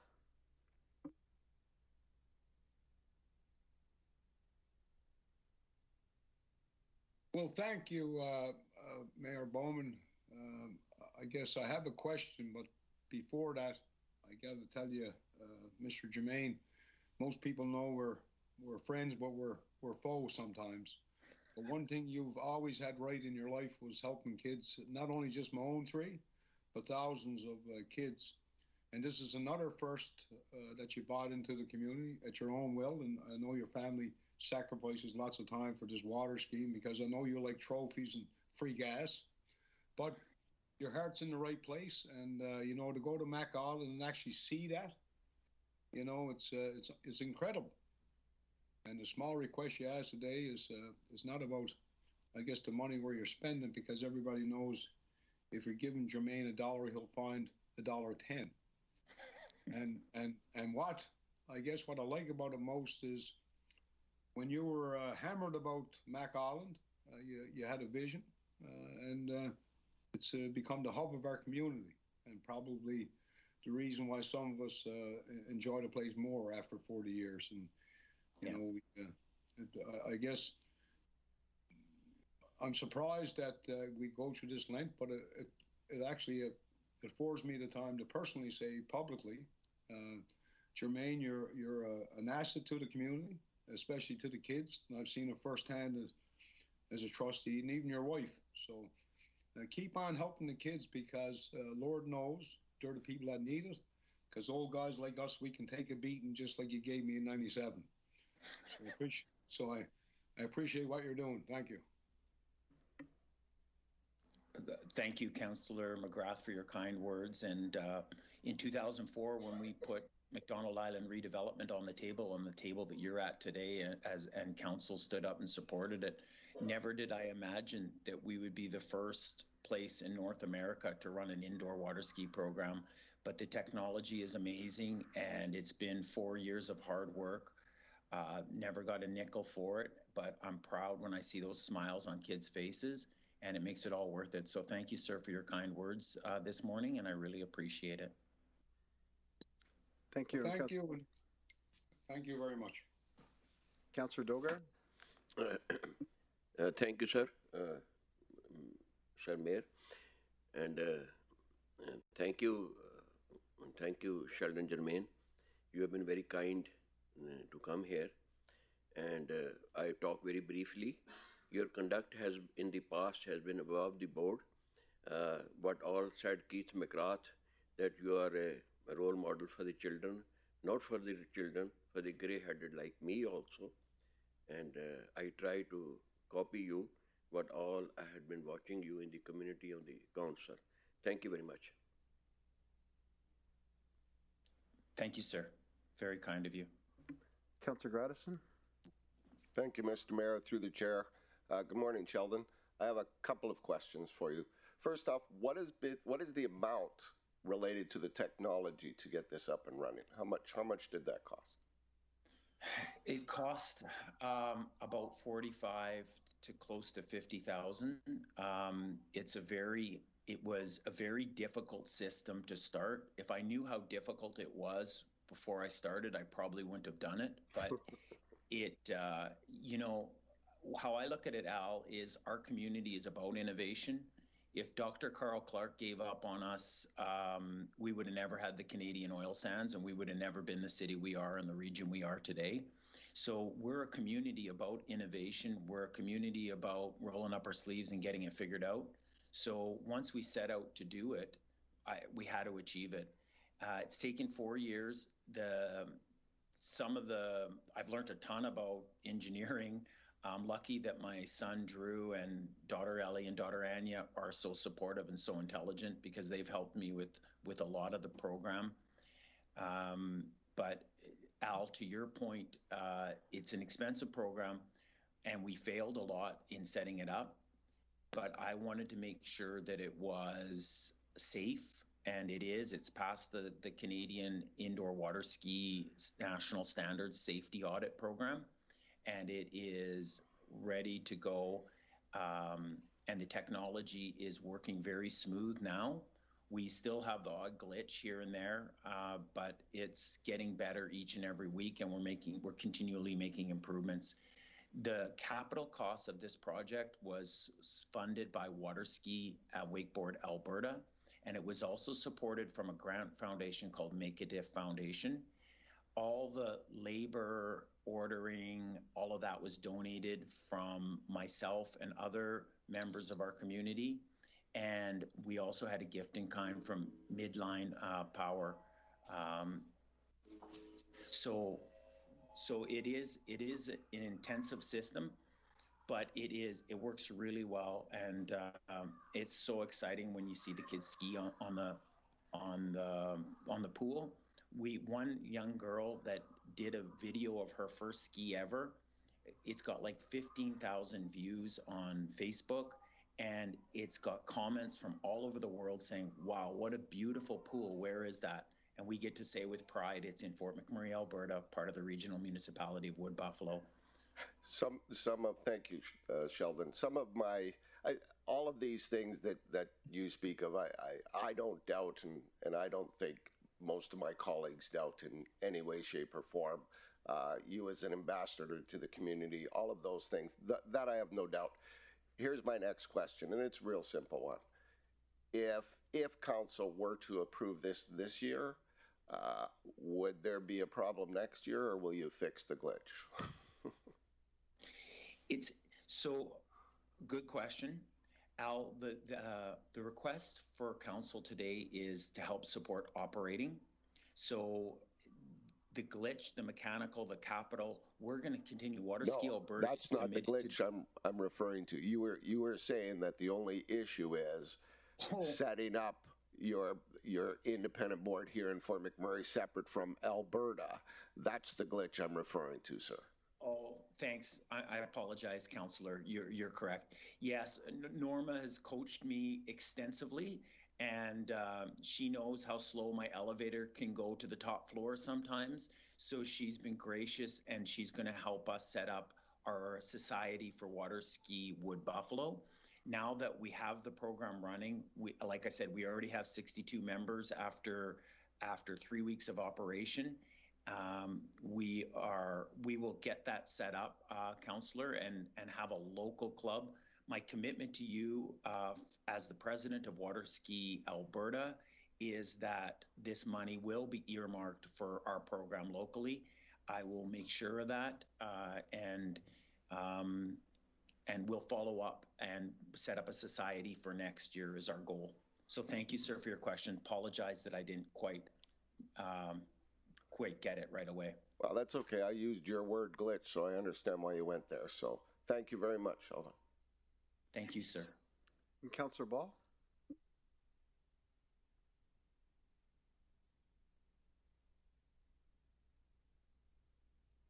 I didn't actually know my hand was up, but I'll ask a question anyway.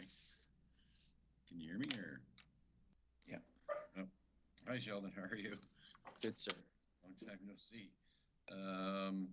I was curious about your request is, I've just made some notes here, offset pool costs and take it to the lake program.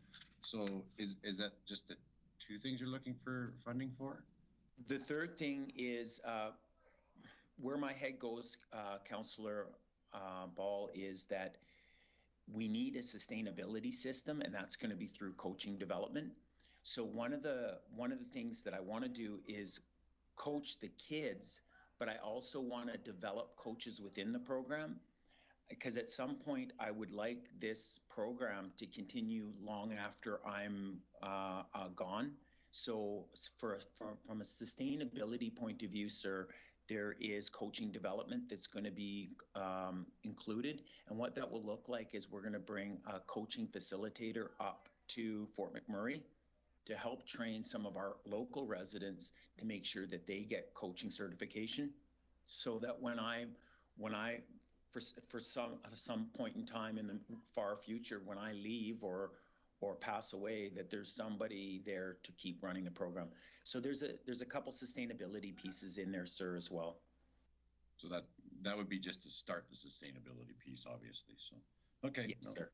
Yeah, that answers my. Thanks, Sheldon. Thank you, sir. Councillor Boussier. Thank you, Mayor Bowman, through the chair to Mr. Germain. Thanks for the presentation, Sheldon. Just curious, the amount of unrestricted net assets is just under 400,000. So my question, why wouldn't the Provincial Water Ski Club maybe support the $7,500, or did you ask them? Good question, Councillor Boussier. There is one of the members of Water Ski Alberta passed away and left his estate to Water Ski Alberta. A lot of that money is earmarked for scholarships, and there's also some other grant money that the organization, the provincial organization, has achieved, where that money on our financial statement says it's unrestricted, but it's actually committed to other projects. As a board, we've also have a requirement that we retain a single year of operations in operational reserve. So, and the third point on that is Water Ski Alberta has already been a huge supporter of this program. They've already helped fund the capital funding. It would be great, and we've had partnerships with Syncrude and the RRCs wrote a letter of support. I was just hoping that this would be an opportunity for the RM to partner with this program and help make the operational cost of the program more accessible to the athletes and the families. Okay, thank you. Maybe Deanne can just have another question. And while I'm waiting for Deanne, Sheldon, I just want to offer my services. My father used to take me water skiing in the Sny in the 60s and 70s. So if you need some coaching, I'm available free of charge. Go ahead. Sir, I don't know if that's a question, but it's actually a really brilliant thought, quite frankly. The next challenge we're going to have from a water ski Wood Buffalo point of view is we're getting so many kids excited about water sport and water skiing and wakeboarding and wake surfing. The next question will become, where do we take the kids? Yes, Gregoire Lake is an opportunity, but there also is many communities in Western Canada that have developed sites, water ski sites. And to your point about the Sny would be an amazing place from a tourism point of view to have a water ski tournament or water ski site. The one limitation with public water bodies is in 3-event water skiing, they require a jump, which I don't know if some of you have seen online or seen videos of it. It's one of the most exciting events where they jump for distance, like a long jumper in the Winter Olympics. So that's going to be the next challenge. And yes, I'll take you up on that, Lance. You're a superb athlete in curling, so that should transfer to everything else athletic. Okay, that's enough. Well, the only thing you don't have to worry about is the float planes that we had to worry about in the 60s and 70s. Doesn't seem to be a whole lot of them, unfortunately.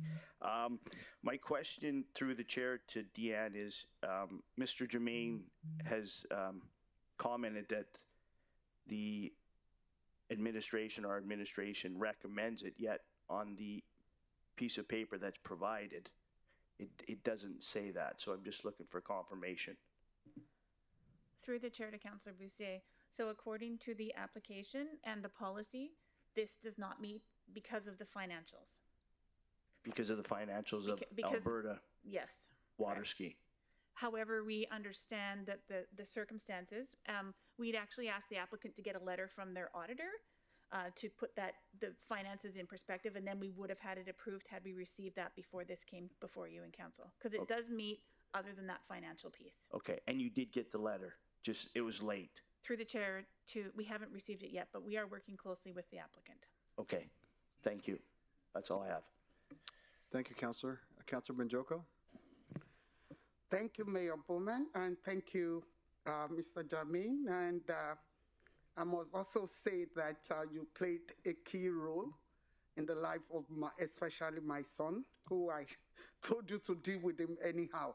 So thank you for good. And it turned out that, well, thanks to you and many others, I think it turned out well so far. You did. So far. Thank you, and thanks for the presentation.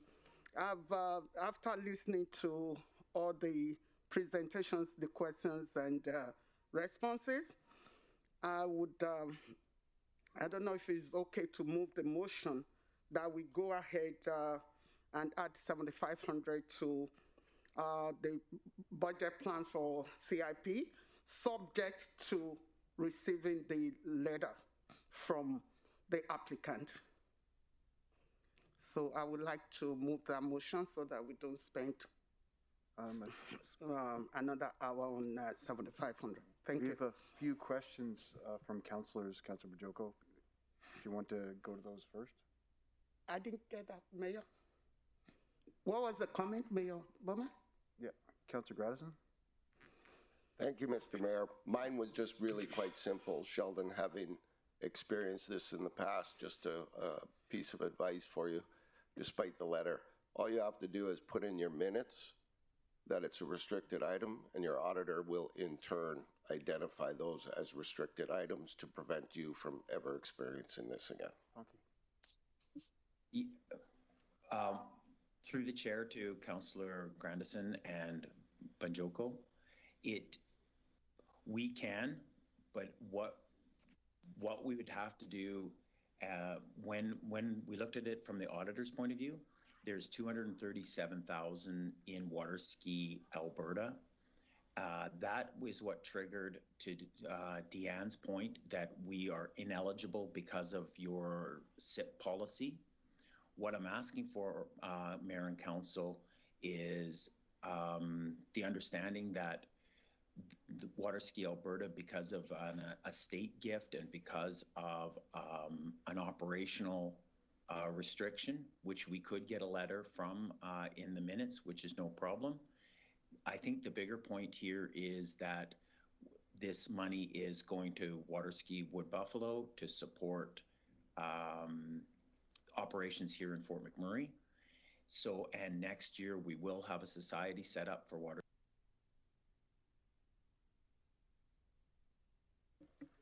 You went on mute there, Sheldon.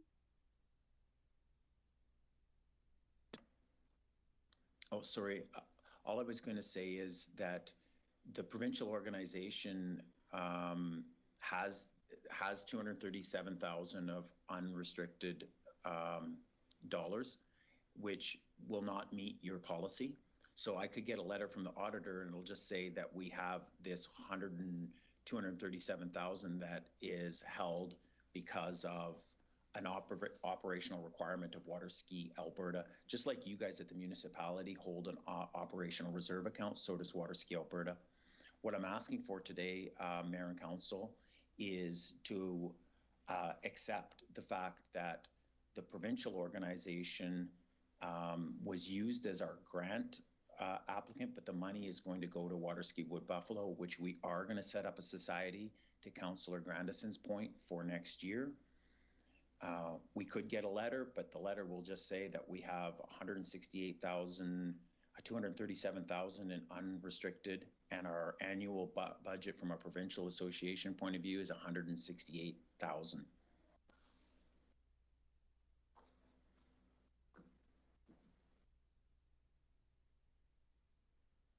Councillor Boussier? Yeah, just I was gonna just maybe make an amendment to Councillor Banjenko's motion that the money is not advanced until the Water Ski and Wakeboard Association, Sheldon's group, becomes eligible for the funds, or is that just a given?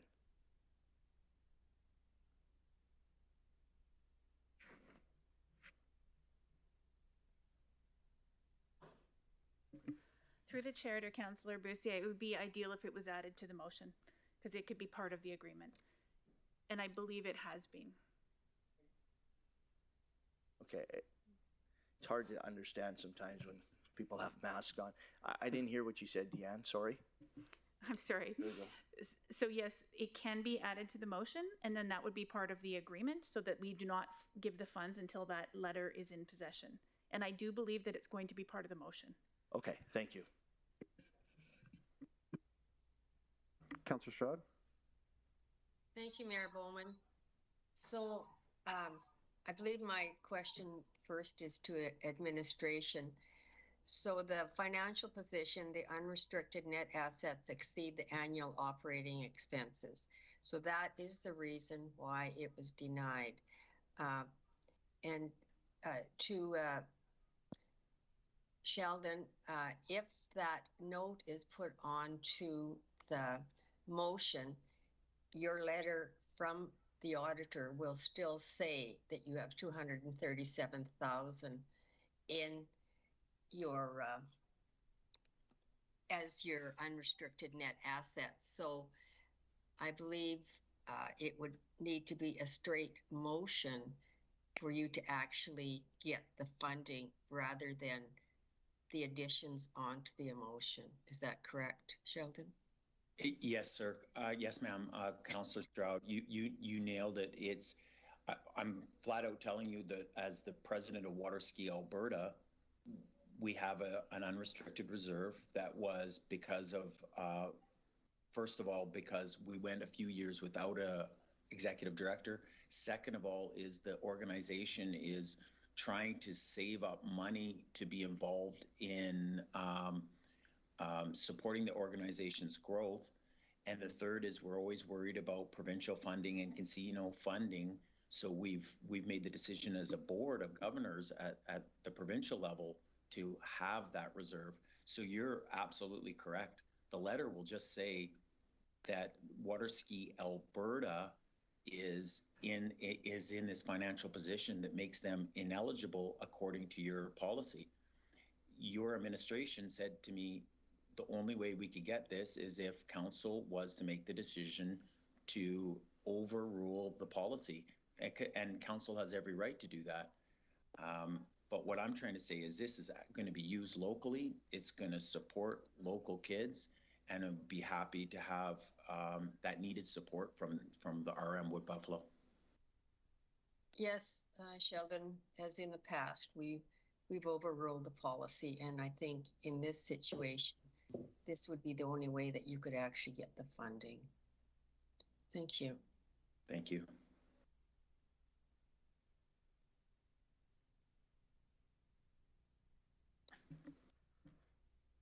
Yeah. Councillor Boussier?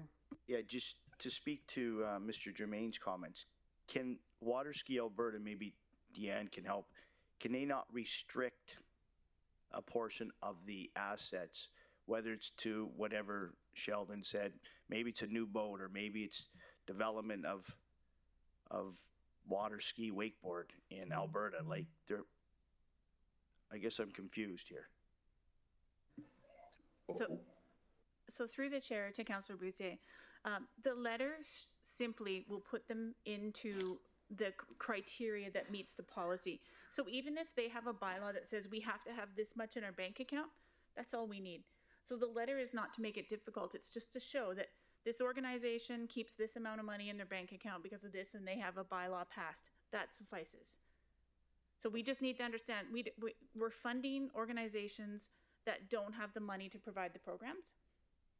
So if it looks like from what we look at in this application that they have enough money to provide this program because they have more than their yearly operating expenses. So for us, it's just a simple, here's what happens, here's what this organization does, here's what they hold on to. And so they only have this much money, so they will meet the criteria. So they will meet the criteria. They will meet the criteria. Okay, thank you.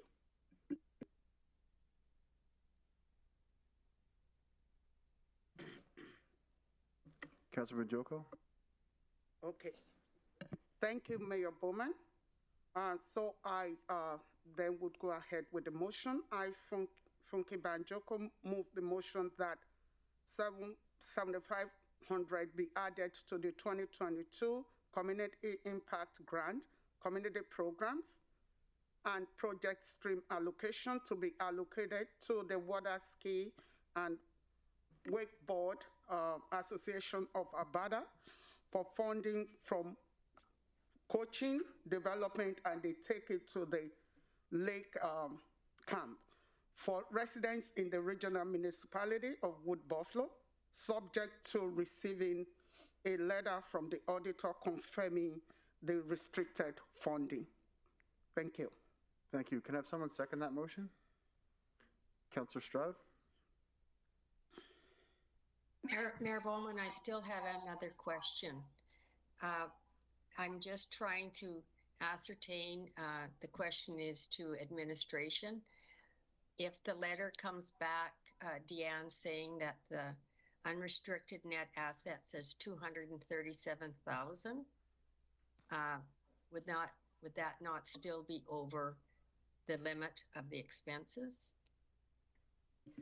Through the chair to Councillor Stroud, that's correct, it still would be. But our conversations with the applicant and what the funds are for, we anticipate that the letter that he's going to be able to provide will be just fine.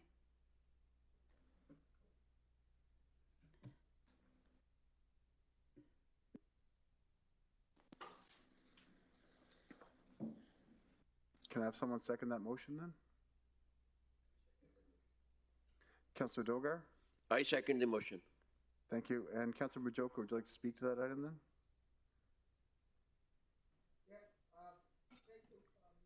Your mic. Thank you, Mayor Bowman. Upon the presentation made by Mr. Jamin and the impact this will make in our community, I fully support that we support this cause and give a minimal monetary support, which is 7,500. And he also demonstrated through the presentation that they've been able to partner with other organizations in the community, even the industry. So I believe strongly that RMWB supporting this cause will be a good and positive thing. And the impact of this on children, especially with the current COVID situation, which we don't even know when the end is going to come, I believe this is a step in the right direction. And I appeal to my colleagues to support this cause. And I think even given our contribution, I think we should support the Water Ski Board. Thank you. Thank you. Thank you, Councillor Majoko. Does anyone else have any questions or comments? Councillor McGrath? Thank you, through the chair. And I just want to explain why I would oppose this amendment. We just spent 7,500, it seems like, before we came with the application, and now our time today. I didn't see an issue with transparency, and you know, we sometimes get recommended stuff that we vote against, and The reason why I won't support the amendment is because I think that we're just spending good money after bad to a program that's going to, help every kid in our region. And we're talking about $7,500, and we've given us almost an hour of our time. We've spent that and more here this morning, so I can't support the amendment, but I would support the original motion, and that's the reasons why. Thank you, Councillor. Mayor Bowman, it's Jade. Just to clarify, we only have one motion on the floor, Councillor McGrath. It's the motion from Councillor Banjoko to allocate the funding. Yeah, with the letter, they got to wait for the letter. That's the way I read the motion. So we're just holding things up. Through the chair to Councillor McGrath, if I could.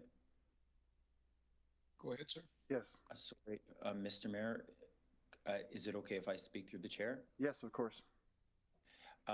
Sir, I think what I'm hearing Deanne Berge say and what I'm understanding is you want a motion from Waterski Alberta Board of Governors that simply states that we have an operational budget policy that requires us to retain a year of operational money as an operational reserve.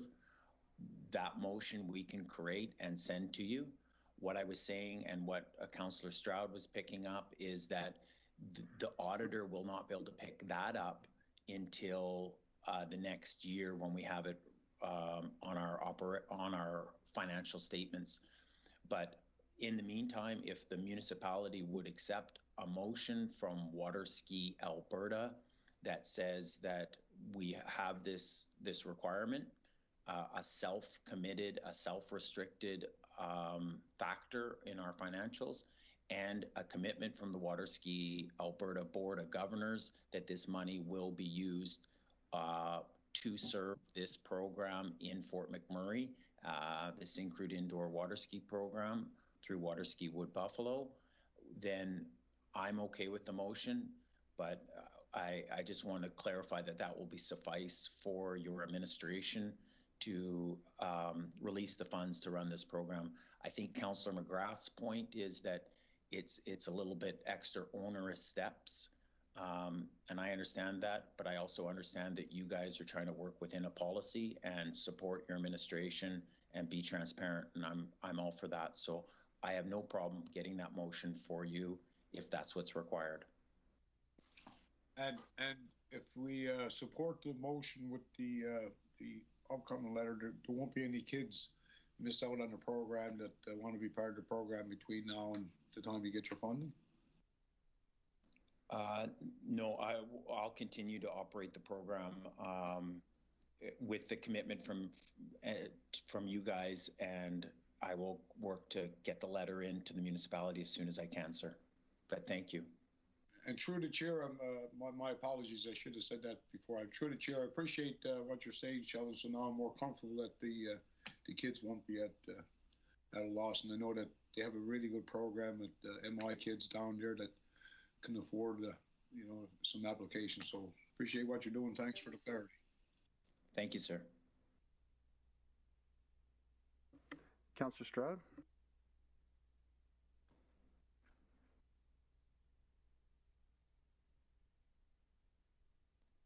Sorry, Mayor Bowman, I just didn't lower my hand. Okay, thank you. Can I call for a vote in favor?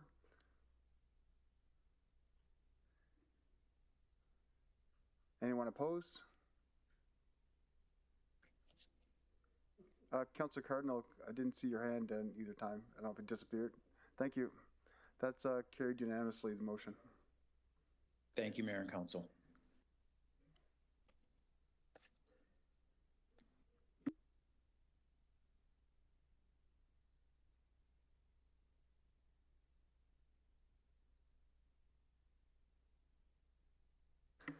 And right now we're going to take a 10-minute break. We went over already.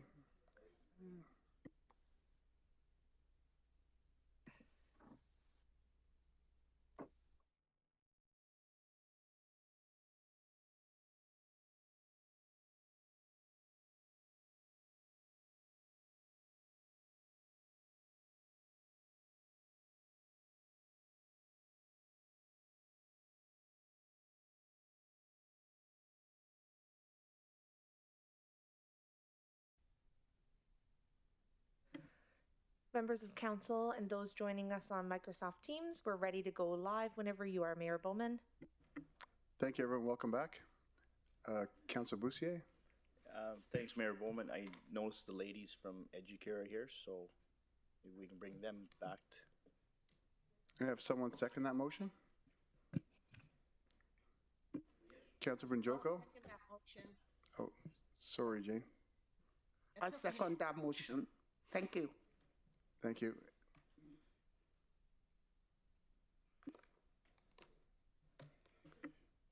Anyone opposed? No, carried unanimously. Mayor Bowman, if it's helpful for council, just if you'd like me to restate the motion that was tabled earlier, I can do so for the record. Yes, please.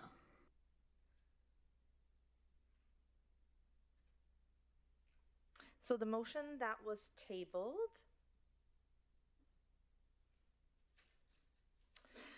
was to provide funding that focuses on children aged 3 to 5 years old within the policy and program.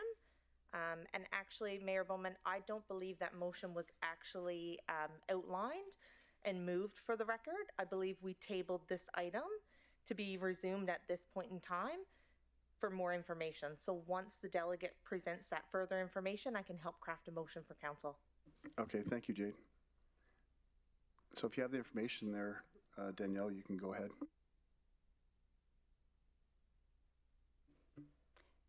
Wood Buffalo Educare Society is coming forward with an asking of $58,402, and that will carry our programs till into May. Thank you. Is there any questions from council on that item?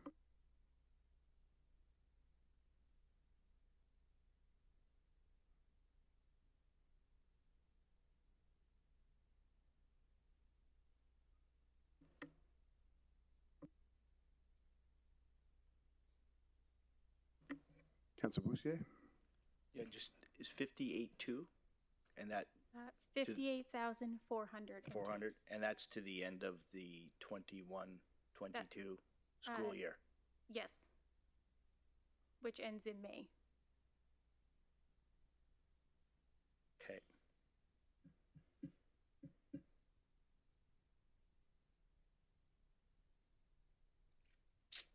I guess I'd like to put a motion forward that we approve $58,400 to Wood Buffalo, or Fort McMurray I think it's Wood Buffalo. Wood Buffalo Educare. Just looking for my sheet here. Can I have someone second that motion? I'll second the motion, Mayor Bowman.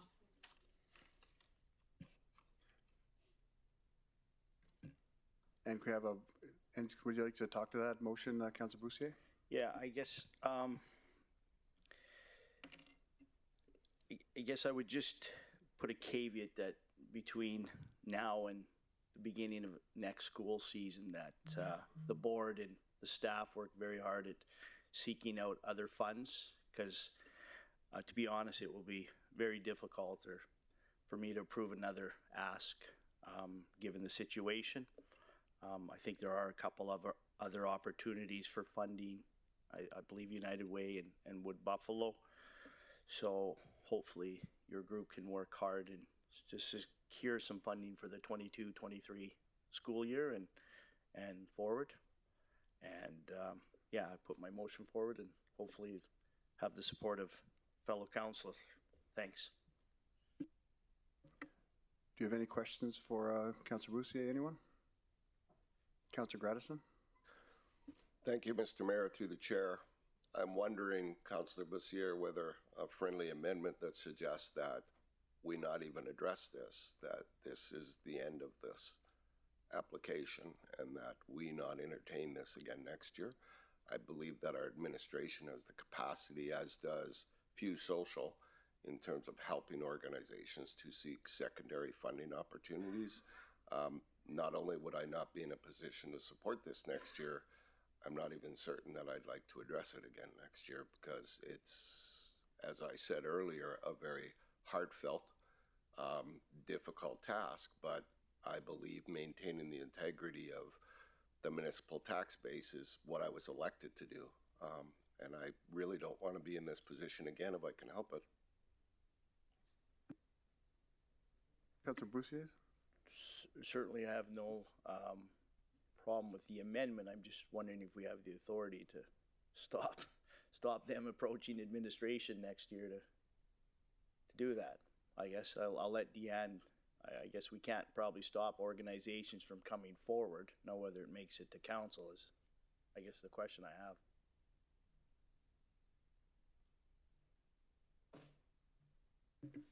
Through the chair to Councillor Boussier, I really don't think we can stop organizations from coming forward.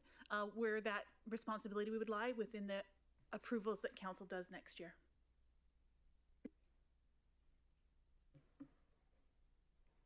All right, thank you. I will withdraw that amendment. I hope the spirit of what I was suggesting is not intended to stop any organization from approving. I think I addressed that by saying, like, it's a very difficult situation, and perhaps when we as a council working to amend our policies, perhaps that will address this issue in the future and make it a little bit more clear, and perhaps that in itself will stop this situation from progressing to this stage again. So thank you. Thank you, Councillor Grassen. Councillor Dogar? Thank you very much, sir. Any organization which came like this, it should not be a routine. They should not be encouraged. Only if it is extremely good, and it should not be stopped all the way. If there are plausible reasons, we should be entertaining them. Thank you very much. Is there any other questions from council or comments?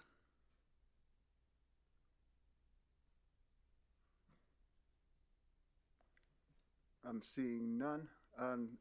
I as well support the amendment, and if you need help fundraising this summer, I'm very popular in dunk tanks. So if you're doing fundraising, I can throw myself in there. Very popular. So we can call for a vote. All in favor? Anyone opposed? 2 opposed. Kendrick. Kendrick, sorry, you opposed or? Opposed, yeah.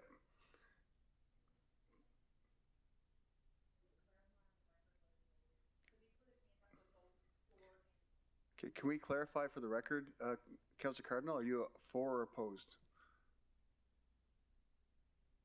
4? Sorry, just turn your mic on, Kendrick.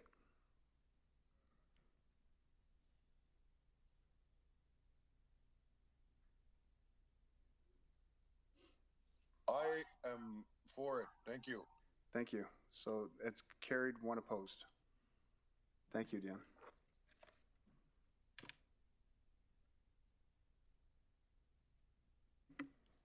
And do we have any other delegates presenting?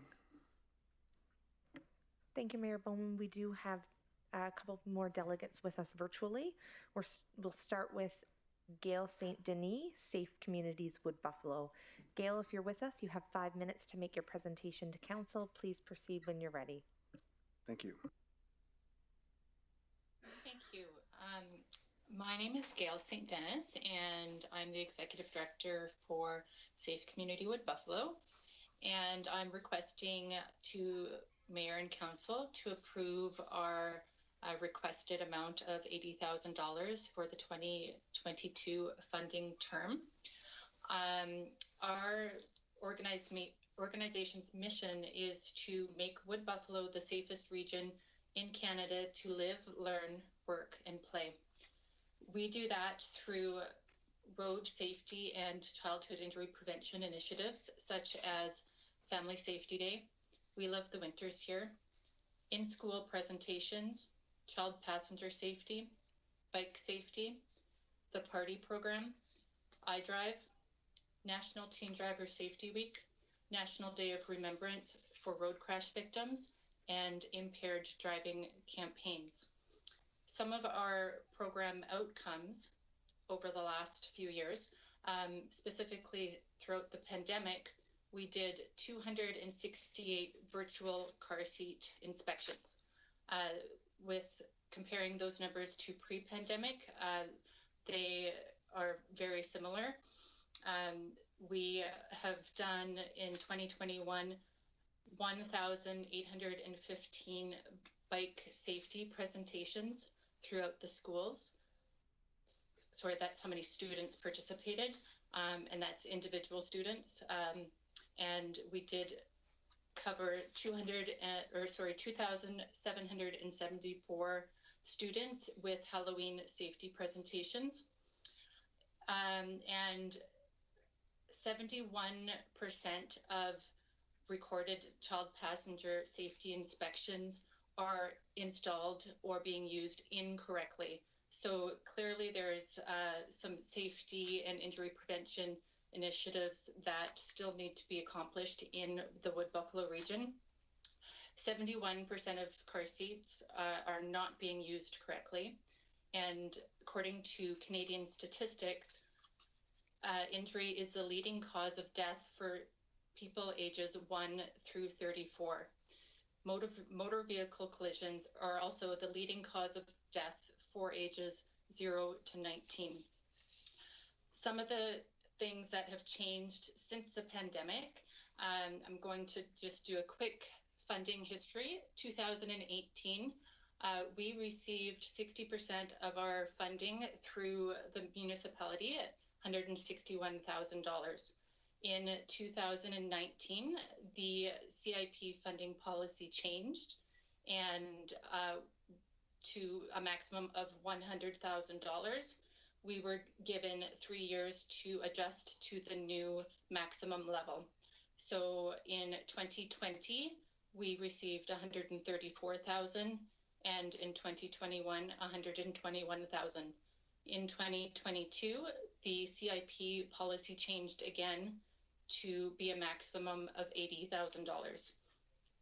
If approved for the maximum of $80,000, that would be 32% of our operating budget. And just to go over our financials quickly, in 2020, the records that you have for audited financial statements, we unfortunately had to cancel a couple of our programs, such as the party program, because the schools closed March of 2020, and that really impacted those programs. However, we were able to make up those presentations and initiatives for the students in the high schools the following year and include both grade 9s and 10s in those presentations. Going forward, looking at 2021 financial statements, which they are with the accountant right now, so we don't have the audited statements. However, the unaudited income statement shows that we have a deficit of $47,000. With the reduction in funding from the RMWB and other funders such as industry and the United Way, it is very difficult for us to maintain our current programs. For example, in 2019, we received a one-time grant from an industry partner to hire a rural coordinator.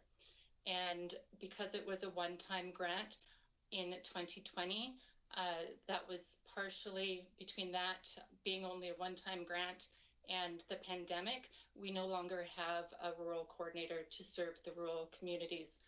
And we depend on the current staff to be able to either deliver those programs virtually or we collaborate with organizations such as Northreach to take that information out to the rural communities.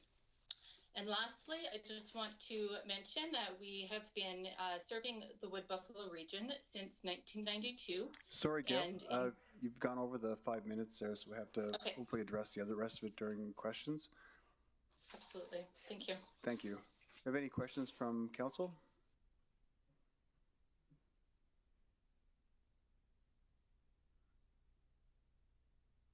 Councillor Gradison?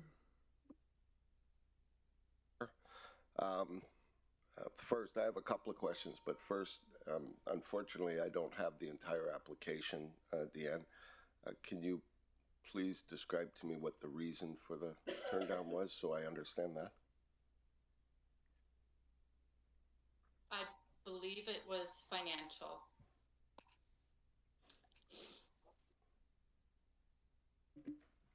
Through the chair to Councillor Grandison. So the reason is due to their financial position. So their unrestricted net assets are higher than their yearly costs. All right, thank you, Deanne. And I guess really wanting to know that because I remember years ago the province, through Alberta Health Services, provided this service. So again, through the province, through the public health, provided this service. They set up the check stops with the RCMP and educated people on car seat installation correctly and so on and so forth. So I don't know again where the derailment of provincial responsibility happened in the course of time. I'm old, so I just remember certain things. Through the chair, I can speak to that. So in 2008, Alberta Health Services changed their policy on what public health was able to do. And that's specifically with child passenger safety. And because of that change, Safe Community Wood Buffalo took over that responsibility for the community so that we were still able to serve the residents in the Wood Buffalo region. And since 2008, when we took over the child passenger safety from Alberta Health Services, we still do work with Alberta Health Services, and we also partner with RCMP, Alberta Sheriff, and Bylaw Services to implement child safety checks, road stops, and that kind of thing to address child passenger safety in the community. So when Alberta Health Services first decided they no longer wanted to fill this mandate, were you at that time eligible, or did the province provide any kind of funding for you at that time, or continue? Through the chair, Councillor Grandison, I believe that you probably already know the answer to that, and the answer is no. We have not received any funding through the province or through Alberta Health Services for taking over those programs. I apologize. No, I didn't know that. I was wondering if originally there was, and then they cut it off. That was the question I was asking. It seems to be very common among most organizations that we're not getting the support from the province or from Alberta Health Services to cover mandates that were originally under their umbrella. Again, in my mind, it just becomes another download from the province, and that's really what I'm trying to ascertain in my own brain. Right? Thank you. Thank you, Councillor Gradison. Is there any other questions from council? Councillor Boussier? Yeah, thanks, Mayor Bowman. Through the chair to the presenter. I believe when you were presenting, you indicated that in 2020 you didn't spend as much money as you normally would have because of COVID. So I'm assuming if you would have spent your normal spend, your expenses would have exceeded your unrestricted net assets. And we wouldn't be having this discussion. Is that correct? Through the chair, yes, that is absolutely correct. For example, the party program, which is the prevention of alcohol and risk-related trauma in youth, that is delivered to the schools for grade 9 students in March and April of each year. And due to the timing of the schools closing down in March of 2020, we had to cancel the party program for that year. And for the 2021 year, we did make it a virtual program, which is a bit of a cost savings. However, we would not be able to implement this program in person again due to the budget cuts and the funding that we're able to get. Normally we would serve about 700 grade 9 students each year with the party program, and in 2021, because we did the grade 9 and the grade 10 students to make up for the students that missed it in 2020, we were able to provide the program to about 1,100 students. Okay, so basically the reason your organization doesn't qualify is just because of the less spend in 2020, really? Through the chair, yes, that is correct. And the reduction in expenses was 100% related to the pandemic. Okay, thank you, Gail. You're welcome. Do you have any other questions from council? Councilor McGrath? Thank you, through the chair. Always nice to hear from you, Gail. And they say announcer prevention is worth a pound of pain. And I think it's an integral piece how we get to the young people, especially, up here we tend to have faster vehicles and the more we can get educated. I'm just wondering, in your travels, is there a standard that seems to work around crosswalks, whether they be in a school zone or, let's say, a commercial area? Because I guess, in our region, we have many that are different. And in other counties and regions, they're flashed up with yellow and some have dividers. And I'm just wondering, while you're here, through your education piece, is there a crosswalk that mitigates and has less incidents around those crosswalks that you could email us at some time? Because I know you're a pretty good bank of information. Through the chair, yes, and we have actually approached roads and maintenance on that issue for crosswalks, specifically in our school zones. A lot of the things that we do in our school zones is work with RCMP bylaw services to make sure that the crosswalks in our school zones are safe, because our children are our future leaders in our community. And we do audits of the school zone crosswalks to discover what's safe, what's working, what's not working. And we do recommend lights on those crosswalks to prevent any injury from happening. And along with that, we also do education within the schools to make sure that the students are able to use the crosswalk safely. So it's threefold. It's enforcement and engineering and education. No, appreciate that. And if you have any stats that support like a common approach or, color or, just a standard, because we have a few different ones. And, whether it be yellow lines at the crosswalk, but if you have something in your travels that you could share with us, it'd be great, because I know that's not to slight the work of the SAFE committee that, has our school superintendents and the RCMP and stuff. It's just, it's a growing concern. So appreciate what you do, and thanks for your time. Through the chair, thank you. I will definitely get that information and send it to you. Through the chair, thank you. Thank you. Do you have any questions? Any more questions from council? I'm seeing none. So thank you for your presentation, Gail. Thank you.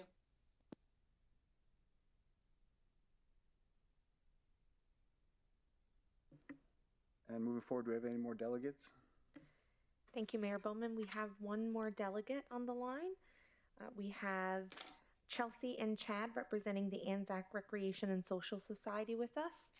Chelsea and Chad, when you're ready to proceed, please go ahead. You'll have 5 minutes to make your submission to council. Thanks so much.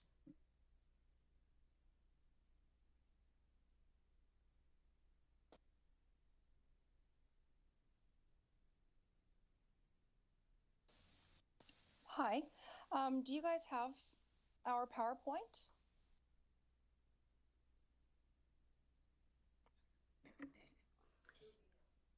I believe it was emailed to everyone, Chelsea. Everyone should have got it in their email. Okay. I just wanted to make sure on that. Chad won't be joining us. He's in another meeting. So I'm going to just read off of my screen here. So my name is Chelsea Vanny. I am a member of the Anzac Recreation and Social Society.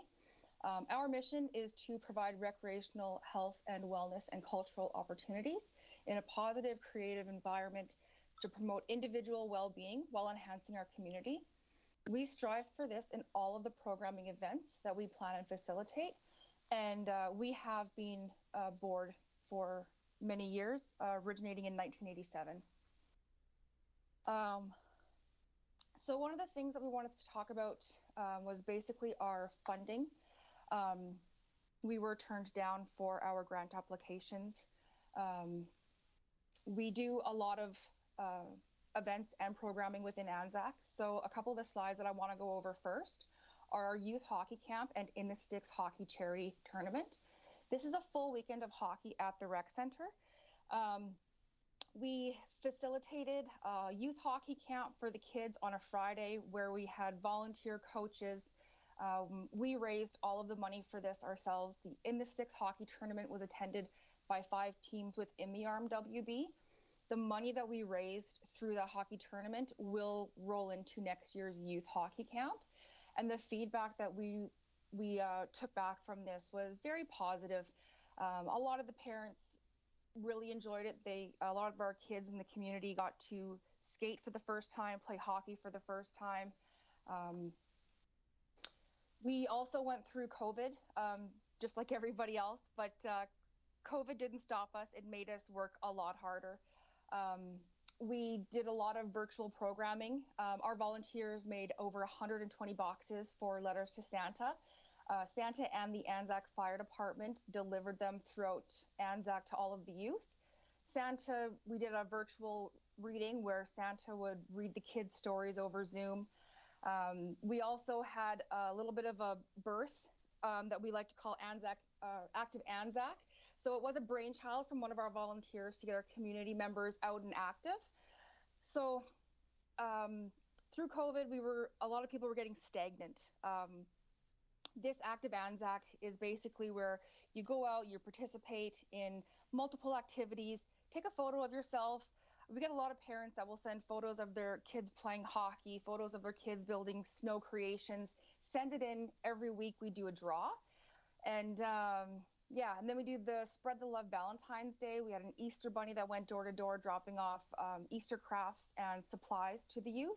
And then we did multiple online crafting events where we delivered the craft kits to the kids. We also put on multiple online bingos. The one slide that I do want to really focus on is our 2021 programming and attendance. When we're talking about grant applications, I think something that gets overlooked quite often is how many people is this program touching? How many people are attending the programs? How many people are attending the events? So right here we have some of our bigger events. Active Anzac, we had 1,200 participants in 2021. Our Winter Extravaganza, which was a cross between Winterfest and Easter, we had 300 to 400 participants. Usually this number would have been a lot higher, but due to not being able to have the dog sleds in 2021, I believe this took our numbers down. We had 150 participants for Halloween, 125 participants for our Christmas activities, multiple bingos where there would be 40 to 50 people, youth hockey camp, about 40 to 50 youth that attended. That's not including the amount of people that came out to watch. The adult hockey tournament, we definitely had at least 200. I worked the concession the whole weekend, and I can tell you what, it was busy. We also do Anzac Adventures, which is weekly programming. Anzac Junior Adventures, also weekly. We support the Bill Woodward welding program. And we also do a Caught in the Act. It's basically to recognize acts of kindness by students in the school. When we look at our programming and financial overview, it's really important to look at the grant money that we applied for and received versus the fundraising and donations. So last year we were given a CIP grant of $20,000. We raised over $64,000. Anzac Days costs us $32,827. Winterfest costs around $15,000. Programming expenses for the rest of the year is... Sorry, I have to stop you. Yeah. At the 5-minute mark right now, but I think a lot of that will come out in the questions Okay. coming forward. But it seems you had a very busy 2021, lots of events going on in the community. What extra events are you planning for 2022 that were not held in 2021? We are doing a full week of activities with the kids in February. We're calling it Fun Fab. We're doing some adult and kids craft nights. We're bringing back Winterfest with the dog sleds, right? So we will have the Oil Sands Classic this year again. And then we have some programming for the youth, as well as we're going to carry on with some of our online programming due to COVID. Okay, so that's the extra things you're planning for 2022 that were not held in 2021? That's correct. What's your estimated cost of these extra events? Trudy, are you on here?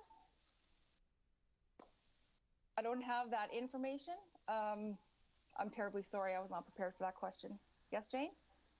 Okay, I do have the grant applications in front of me, Mayor Bowman, and they're asked for 2022 for the grant programs was $77,000. The motion would be for $35,000, as that is what the city provided for funding last year. Yes, the question I'm just curious on the Fun February that's planned and the events that are planned this year that weren't held last year, what the cost of those events, the extra events would be. That's just a question, it's something that came up just thinking about what was provided last year and what was not provided in the community last year. Well, to be honest, Active Anzac was in 2022. So some of these events for Active Anzac is going on right now. And I think Chelsea mentioned those other events that are happening in February, for example. Those have already been paid for. Yeah, they do have a weekly program for Anzac Adventures and Anzac Junior Adventures. Okay, thank you. They also put on a Halloween and an Easter egg event. And I guess the other point is that this group facilitates it for 3 different communities, which includes Anzac, Gregoire Lake Estates, and Fort McMurray 468 First Nation. They're all available to enter these and join in on these programs. And I think it's a very good point, because during COVID, it's a challenge. And I think it keeps our communities more together and enjoying each other's time, because a lot of these events are outside. So that is why we're able to put on these events during this time of COVID. Thank you, Councillor Stroud. Councillor Cardinal. Morning, Chelsea.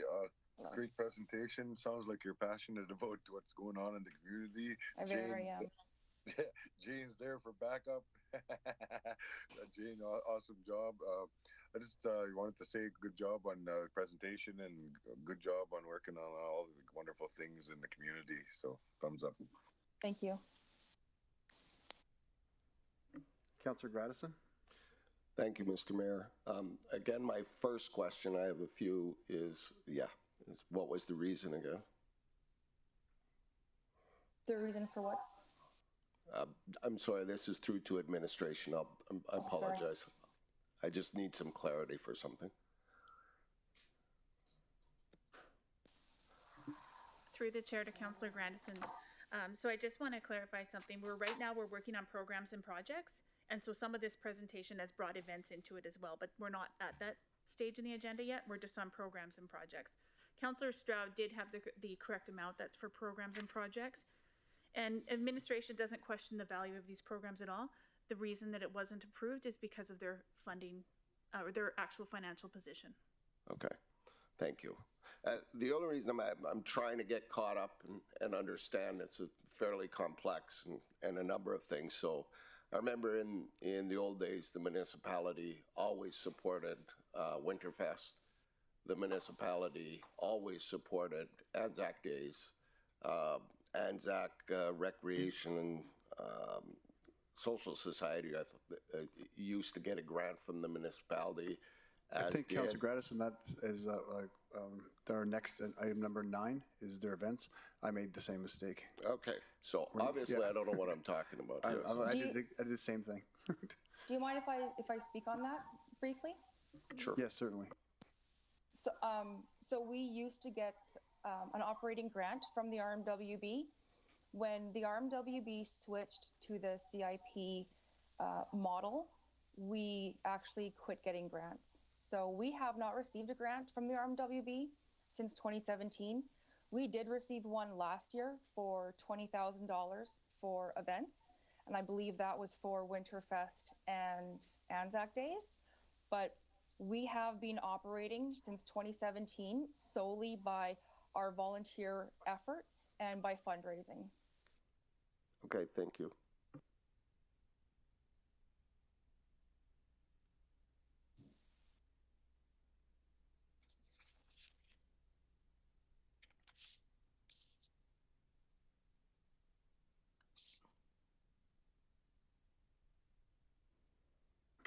Councillor Banjoko?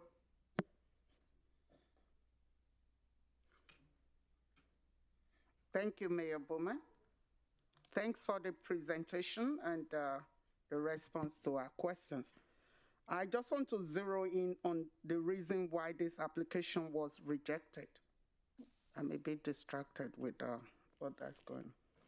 So I just want to clarify and go into the details, okay?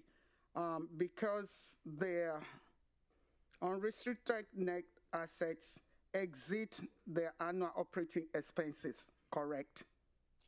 That was correct for 2020, but that is not our current financial situation. Okay, so is it, were you proactively informed that you needed to submit your current situation for 2021? Because I'm guessing if you got that information, you should have submitted the letter, and then we can assume that the ask is not in question. It's just your financial situation, right? Unfortunately, the way that the CIP is structured right now, they do not ask for current financials. They ask for the previous year. Okay, is there anything then that we can do to rectify this? Because I see that they've demonstrated there is need for this program, so it's not like we lack the demand. So is there anything in the process that will take care of this for the application? So sorry. No, my question is actually to administration. Thank you. So through the chair to Councillor Banjoko. So the information that is on the summary report here is from the application from the organization. So what their application shows is that their unrestricted net assets are $104,000 and their total expenses anticipated for the year are going to be $97,800. So therefore, due to their financial position, because from this, it looks like they'll be able to cover their expenses. They do not qualify. Okay, so any comments now from the applicants? I mean, if you have enough funding, then why are we asking? Or is there something I'm missing here? Or maybe Jane, somebody can clarify. I can clarify that, Funky. Those financial statements are from 2020, and that's what is the problem here, because if they provided financials for 2021, they would be well under what is required. So that could possibly be something that can be part of the motion, that they provide the 2021 financial statements to ascertain that they do not have the funding going forward. This is similar to Sheldon Germain's application in that the restricted assets or non-restricted assets were higher than the expenses. Okay. All right. Thank you. Yes, so I would like administration to clarify if there's any report that will suffice for this to be moved forward, or yeah. Thank you. Thank you. So through the chair to Councillor Banjoko.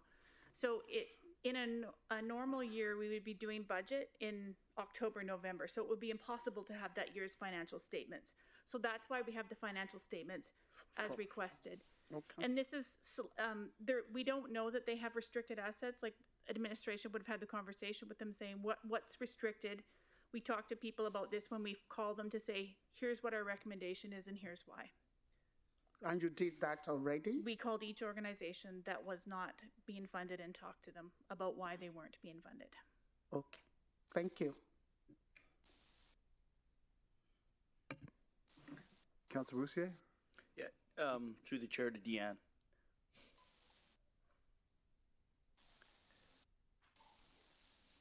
But that's consistent with every organization. It's just a timing issue. It's the previous year's financial statements, correct? Through the chair to Councillor Boucher, that's absolutely correct. Okay. Thank you.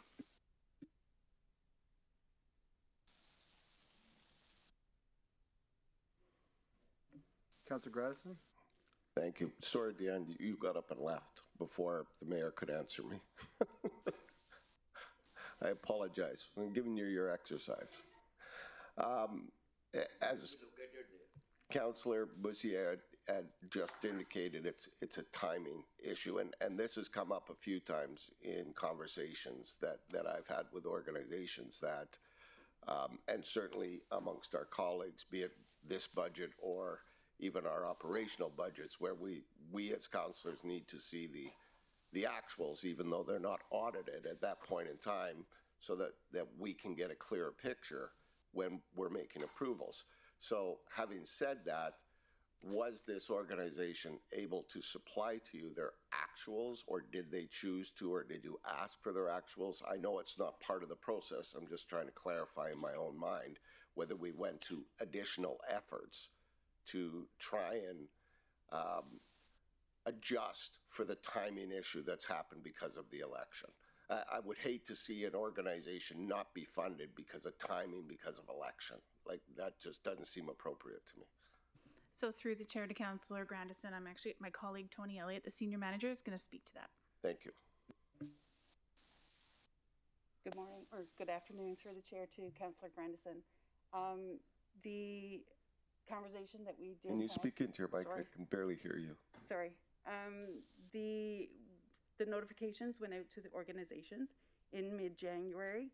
We did indicate to them at that time that the statements would normally be part of the application package in September. So we did not collect any additional financial statements, and recognizing that at that point it had only been about 2 weeks past their year end. Some of it is operational issue on their end as well, not this organization in particular, but generally speaking, it takes at least 60 days to prepare even draft financial statements. Okay, so we couldn't access their unaudited statements at the time that the application was submitted. Is that essentially correct. What you're saying?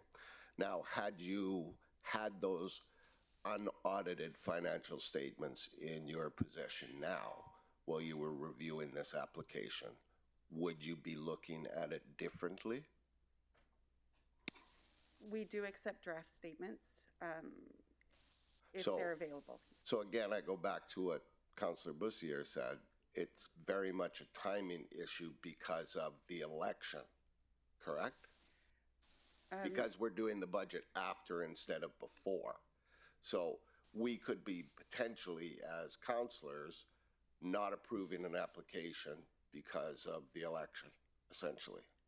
Am I understanding that correct?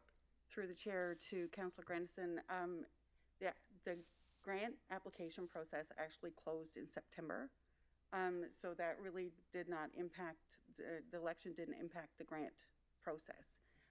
In order for the process to work and that the recommendation can come to council for the next grant period, we need to collect that information earlier in the year as opposed to later. So the prior year's financial statements is the best gauge that we have to make that recommendation at that time. It still sounds like a timing issue to me. Through the chair, absolutely. It is definitely a timing issue. How it can be changed in the process, I'm not certain.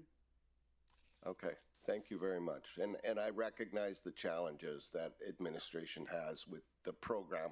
I just know historically the efforts of this group, and I've attended Winterfest and Anzac Days and these events many times in my previous life. And I know many people, hundreds of people who used to come from Fort McMurray to Winterfest, and I just can't imagine this group not having access to funds to perform these activities because of timing. That's where I'm challenged. So thank you very much. Sorry, Kevin, administration's one question before you run away. So let's say we were in October doing this budget. Would that change the result of the financials that we have right now?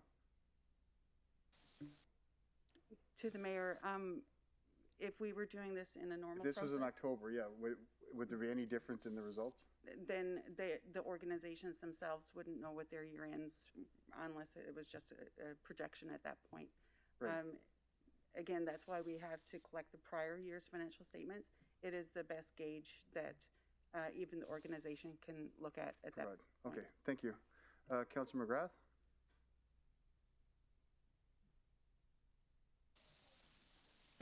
Thank you, through the chair. Just a question for administration. I'm glad that you pointed out that the election didn't manipulate today's requests because they're full fold. The election never had much to do with the budget at all. In fact, if it was reading materials, it never. I guess my question is, was there any provincial money to your organization, ma'am? Was there an uplift? I know that you said earlier there was no grants. You know, I don't know if you had grants requests to the municipality before, but I could go on for years talking about how me and Richard McKenzie and Frank Seri and them ran through the bush in Anzac 40 years ago. But this is not 40 years ago. So how could we be more fluent? I know as councillors, we'd like to see a column of what the province gave, of what you have. And if you're a society that's self-keeping, and you have facilities, if you have a little stash in the barn, that's probably for your furnace that's going to break, or maybe a tap that needs to be replaced. So when I hear about assets, small organizations, but I know Anzac is a very different community because you have so many groups that are out there helping one another. So I don't know if there's duplication, but I know it's a nice community, know everybody there. I'm just wondering, how much do the province support any of that tourism we're trying to do?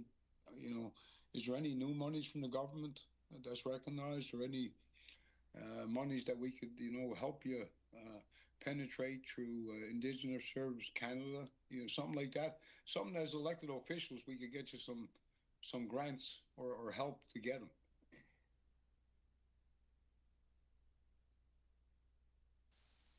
Currently, we were turned down for a provincial grant for the dog sleds. We did receive one a couple years ago for the dog sleds.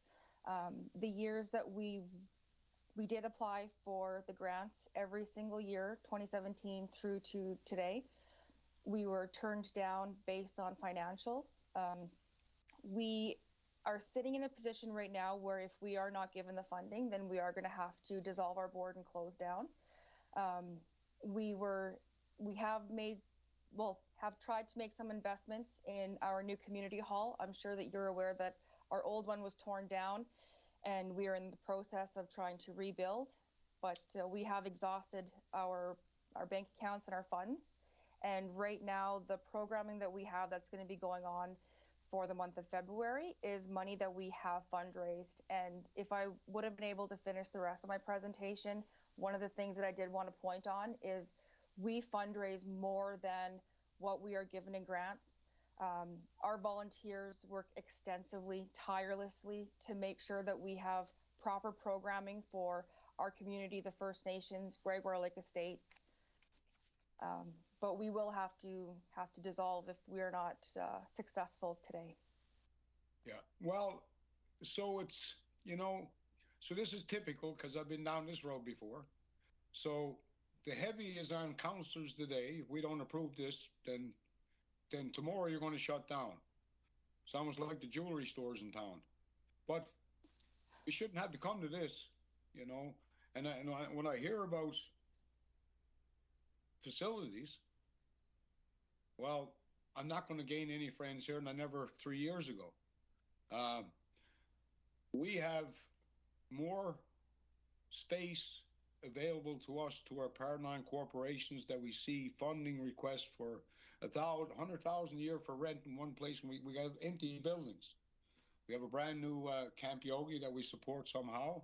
We have a big facility in Anzac that we can work together as partnerships, rather than try to build Bethlehem everywhere. But I just think that the province, and now you say today, if I don't approve this, tomorrow your society is done. Sir, we utilize the rec center quite often. No, I'm sorry, ma'am. What I heard was, if we don't approve your grant today, then tomorrow morning you shut your organization down. We've, unfortunately, through the years that we did not receive grant money from the RMWB, we've exhausted our financials. Because the years that we didn't get funding from the RMWB, we still put on Anzac Days, Winterfest, youth programming. We were still doing that. As tough as it was, we were getting it done. Yeah, and great events that grew the community. I'm glad that we know how critical this funding is, and sometimes people don't agree with when you don't get approved by administration. I guess that's why we're put in the hot seat as we are today. So appreciate what you do. Thank you. Thank you, sir. Can I have a min back for a minute for a question?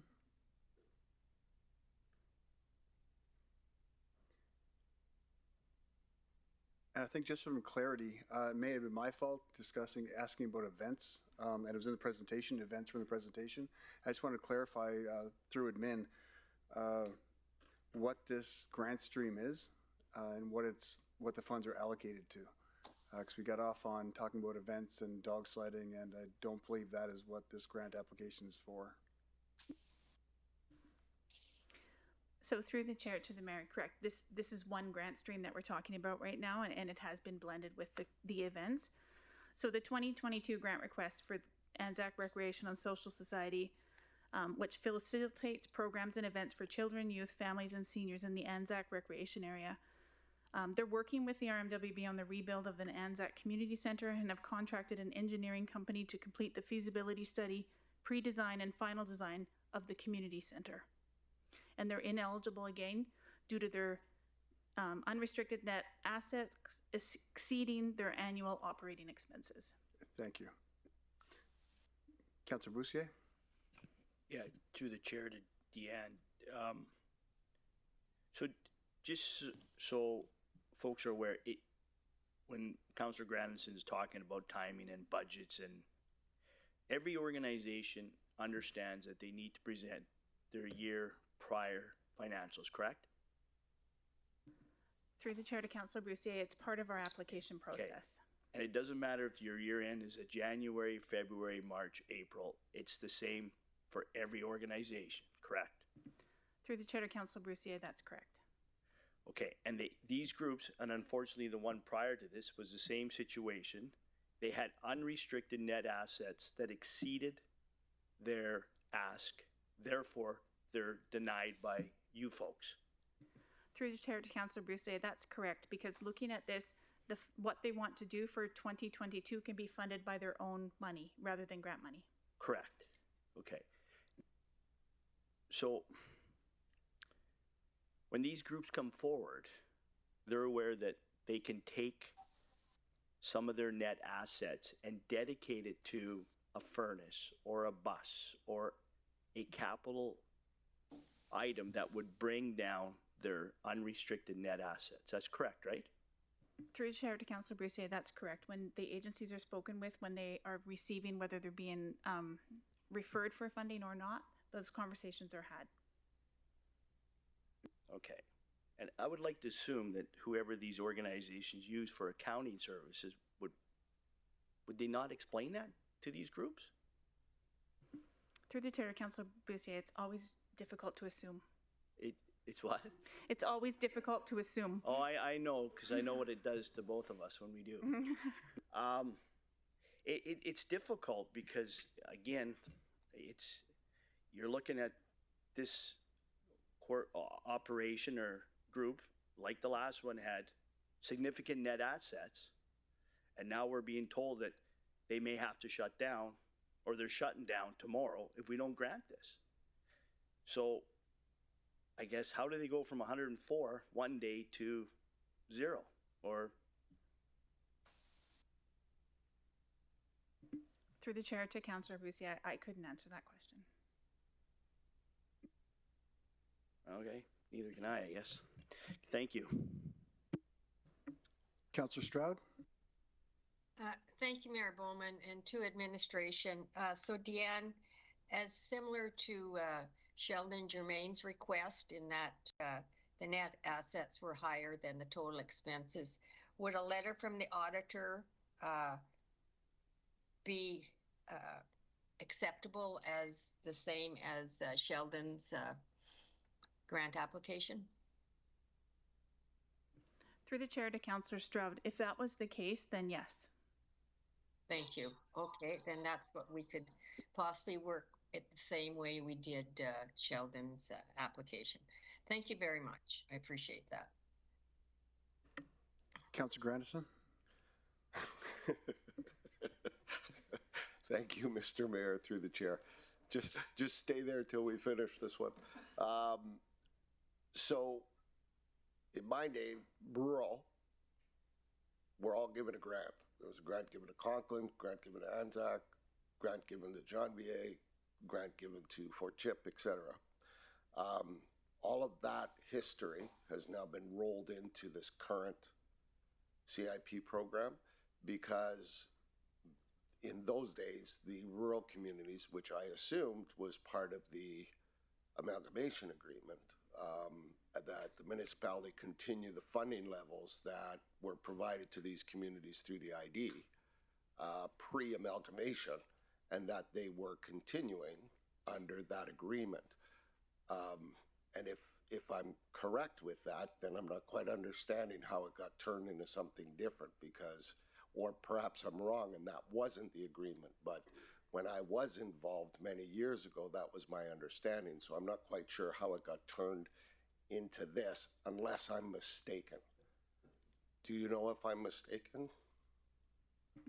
Through the chair to Councillor Grandison, there's some time from when you were there and when I started here. So from the time that I've been here, this is the policy that's been used equally across the region.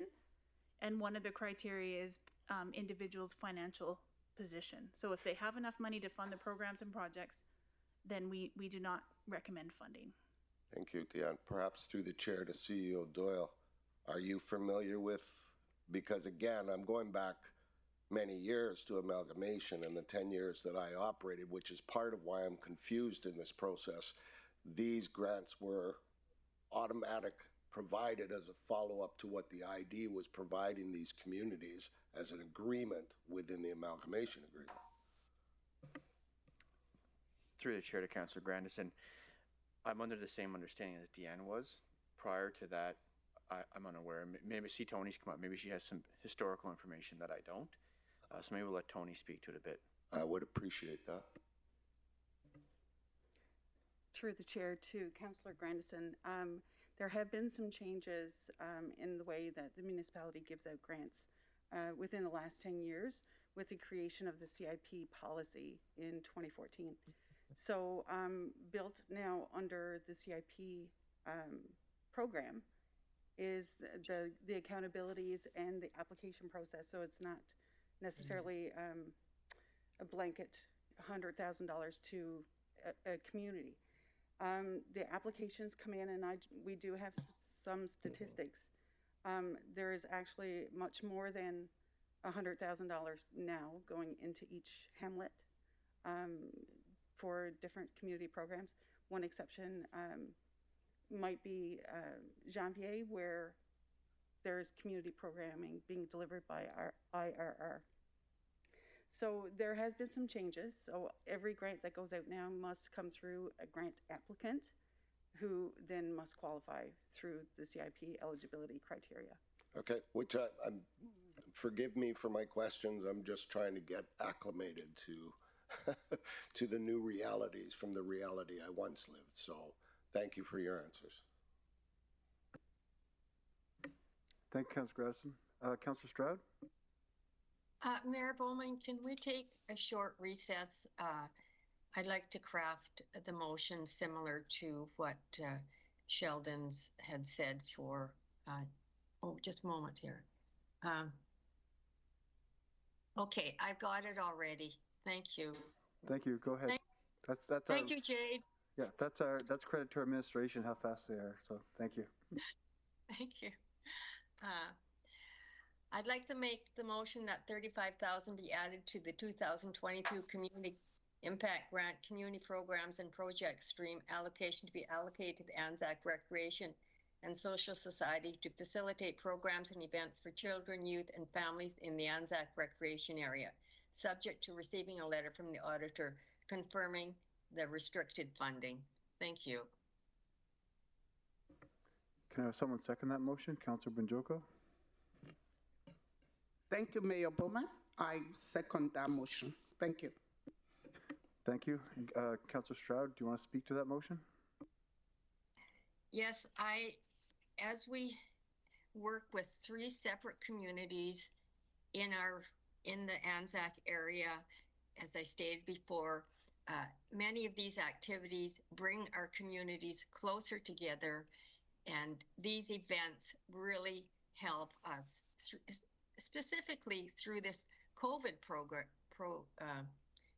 COVID time also. I just think these are volunteers. The hours that they put into these events is astronomical. And I myself was part of the Halloween one, judging the costumes, and then there's the Easter egg hunt.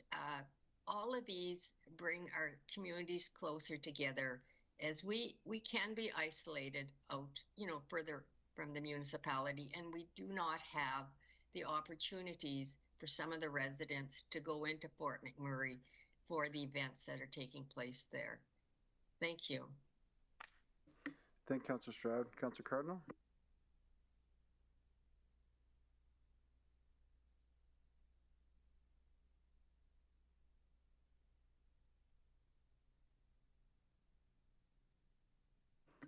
Oh, I was trying to second the motion, but that's okay. Thanks.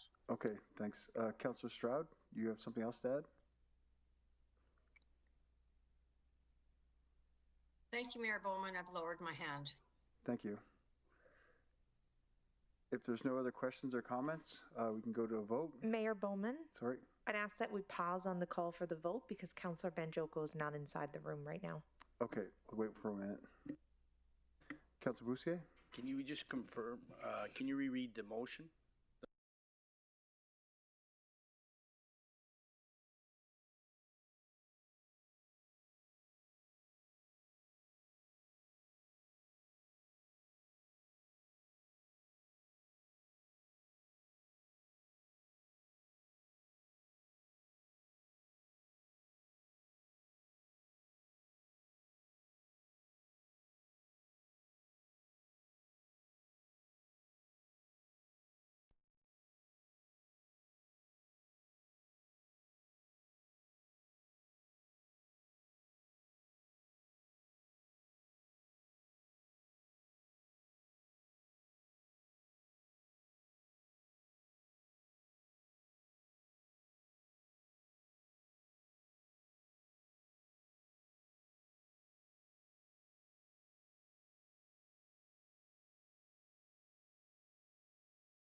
Teams. We're ready to proceed and live whenever you're ready, Mayor Bowman.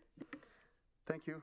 And thank you for welcome back. And I'll go to Councillor Gradison to speak to his motion to remove an item off the agenda.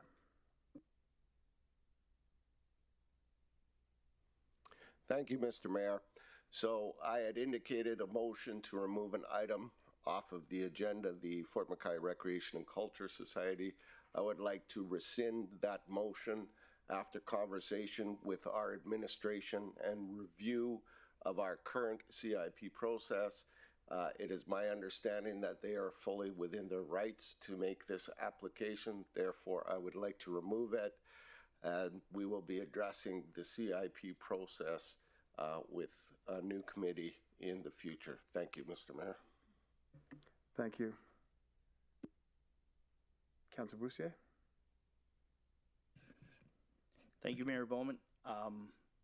Just would like to bring a motion forward that we grant the Wood Buffalo Safe and Healthy Community Network their ask of 80 grand, given what transpired with the Anzac Recreation and Social Society with their issues with the paperwork and the auditor letter. I guess my motion would include that if Gail and her group at the Wood Buffalo Safety and Healthy Community Network can provide an auditor letter that I guess explains their unrestricted net assets and can provide that to the CIP group, that their funding be granted for this year. I guess my concern is their expenses, given that their expenses in 2020 were reduced because of COVID. I'm assuming their expenses in 2022 will most likely go up, and for this group to go forward, I think the additional 80 grand would certainly help them. And it's become very obvious through this whole process that the CIP granting process needs attention and needs work, and to make it maybe a little more efficient and effective, and hopefully my colleagues will support me on this motion. Thanks. Thank you, Councillor Boussier. Do I have a second for that motion? Councillor Gradison? I'll second that motion. And does anyone have any questions or comments to make towards it?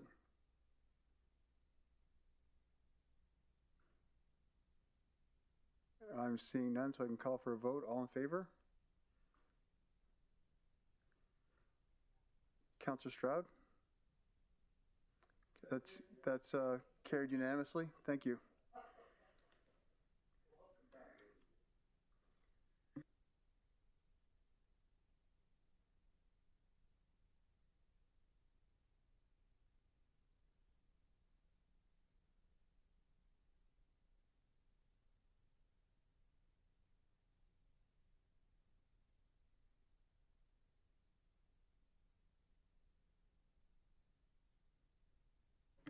Council members, as you'll see displayed on the screen through Teams as well as inside the council chambers, based on the additional funding allocations that's been added throughout this morning's presentations, this is the final number as noted on the screen for the Community Impact Grant, Community Programs and Projects stream.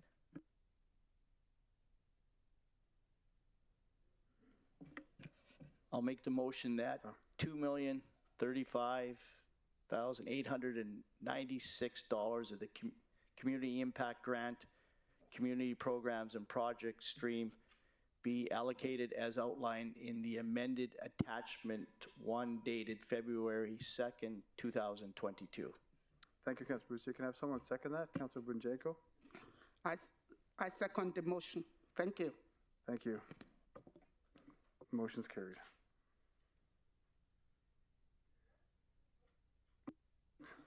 We'll vote first. It's been a long morning. All in favor?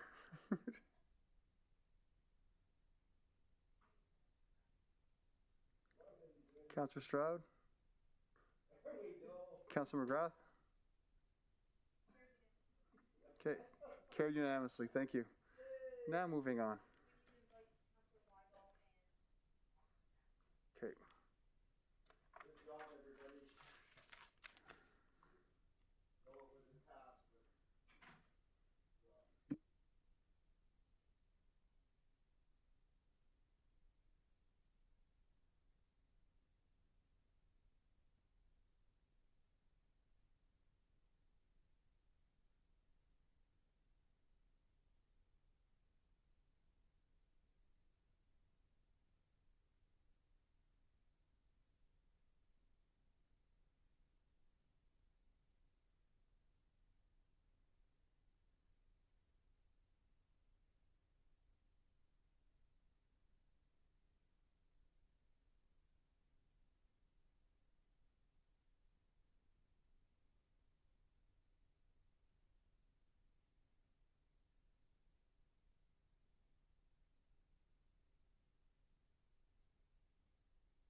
Now we hear the 2022 Proposed Community Impact Grant, Community Events Stream Allocation. I'd like to invite Deanna Berge, Director, Community and Protective Services, to introduce the proposed grant allocation.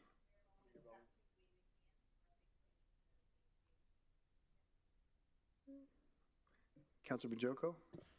Thank you, Mayor Bowman. And I would just like to declare for the records that I belong to one of the organizations that is applying for funding under this grant. And I have done my due diligence and checked with for legal advice.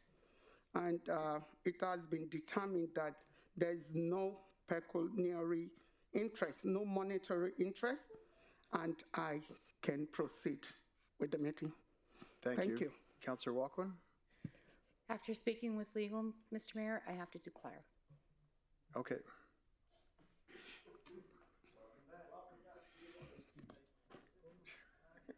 Nice seeing you.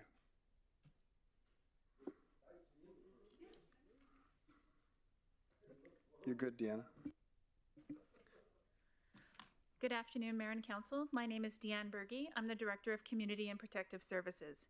I am presenting the Community Impact Grant, Community Events Grant Stream, recommendations for 2022. This grant provides funding to registered nonprofit organizations that meet community needs and contribute toward the strategic priorities identified in the Regional Municipality of Wood Buffalo Strategic Plan. 17 applications were received and 13 met the funding criteria in the Community Investment Program Policy, FIN 220, and the Community Impact Grant Guidelines. The administrative recommendation is that $226,075 be allocated as outlined in Attachment 1, dated February 1st, 2022. That concludes my presentation. Thank you. Thank you. Do we have any delegates for this item? Thank you, Mayor Bowman. We have one delegate registered for this item, Chelsea with the Anzac Recreation and Social Society. Thank you. Chelsea, when you're ready, please go ahead and unmute yourself, introduce yourself for the record, and you'll have 5 minutes to make your submission to council. Thanks. Hello, Chelsea Fanny again. All right, so this one would be for our Winterfest and Anzac Days events. So our Winterfest events, these have been going on in Anzac starting in the late 1980s. It is a full weekend of outdoor events. We offer dog sled racing. We have a sliding hill, outdoor skating rink, crib tournament. We do family dog sled rides, outdoor crafts. Last year we had a snow creation contest. This year we will be adding in a First Nations powwow performance, as well as an opening prayer. And we are looking to find somebody that will teach people how to ice fish. So we want to add that kind of aspect to it as well.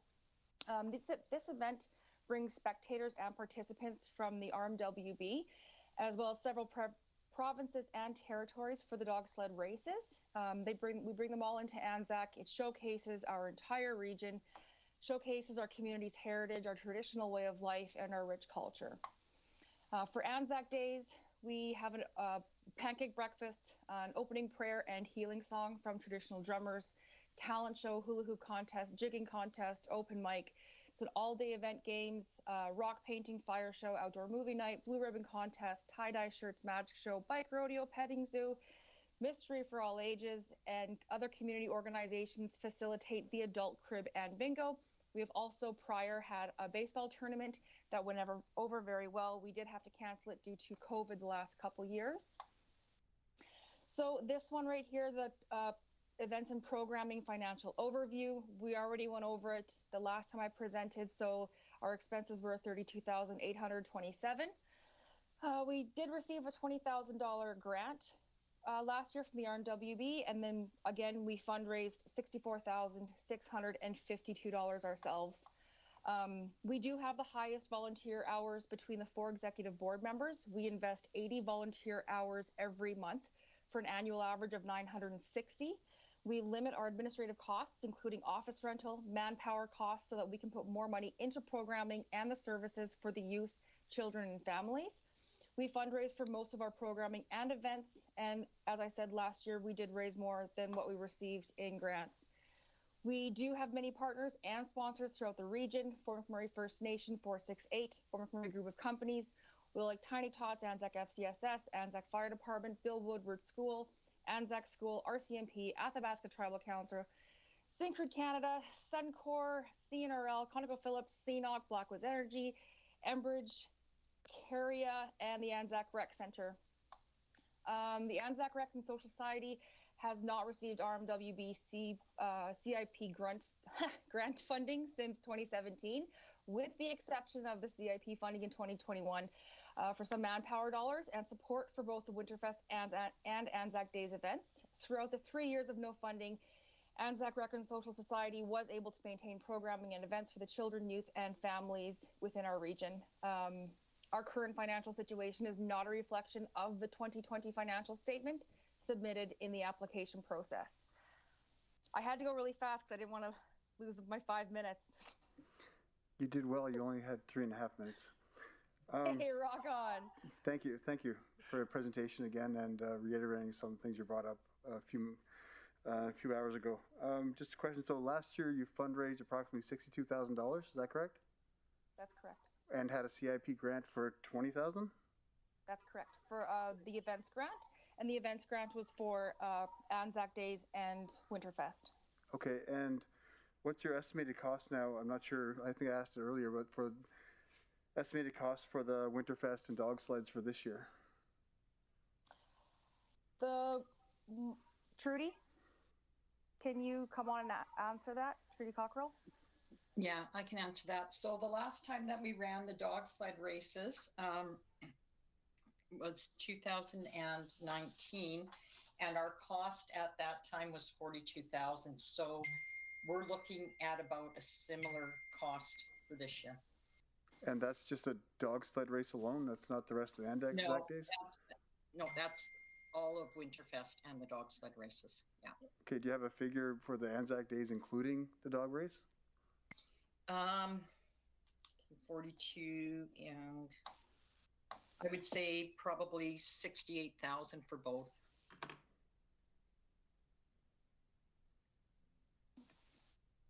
Thank you. Councillor Stroud? Thank you, Mayor Bowman. I believe Winterfest having the Alberta Oil Sands Sled Dog Classic makes this a regional event. I'm aware that previously the municipality organized Winterfest, then it was handed over to the Anzac Recreation Social Society to organize voluntarily. It is great to see that your organization again has stepped forward to run this event. The influx of people, such as spectators, sponsors, and mushers, that this event will bring to the region will help our local businesses. Mo Ladisur, one of the event organizers, explained that there have been mushers, teams, and spectators from as far east as Quebec, teams from the Yukon, as well as far north as Yellowknife. Thank you. Thank you, Councillor Stroud. Are there any other questions or comments for the presenter? Councillor Gradison? Thank you, Mr. Mayor, through the chair. Have you approached ECDEV with all the money that we give them for events that bring this much tourism and people into the community by any chance? I'm sorry, what was that? Have you approached the economic development here in the municipality with their funds because you're bringing so much tourism and people to the area? I wonder if they have some funds available to support this. Trudy? we have approached the Economic Development Board, and we do have a letter of support from them. But no money?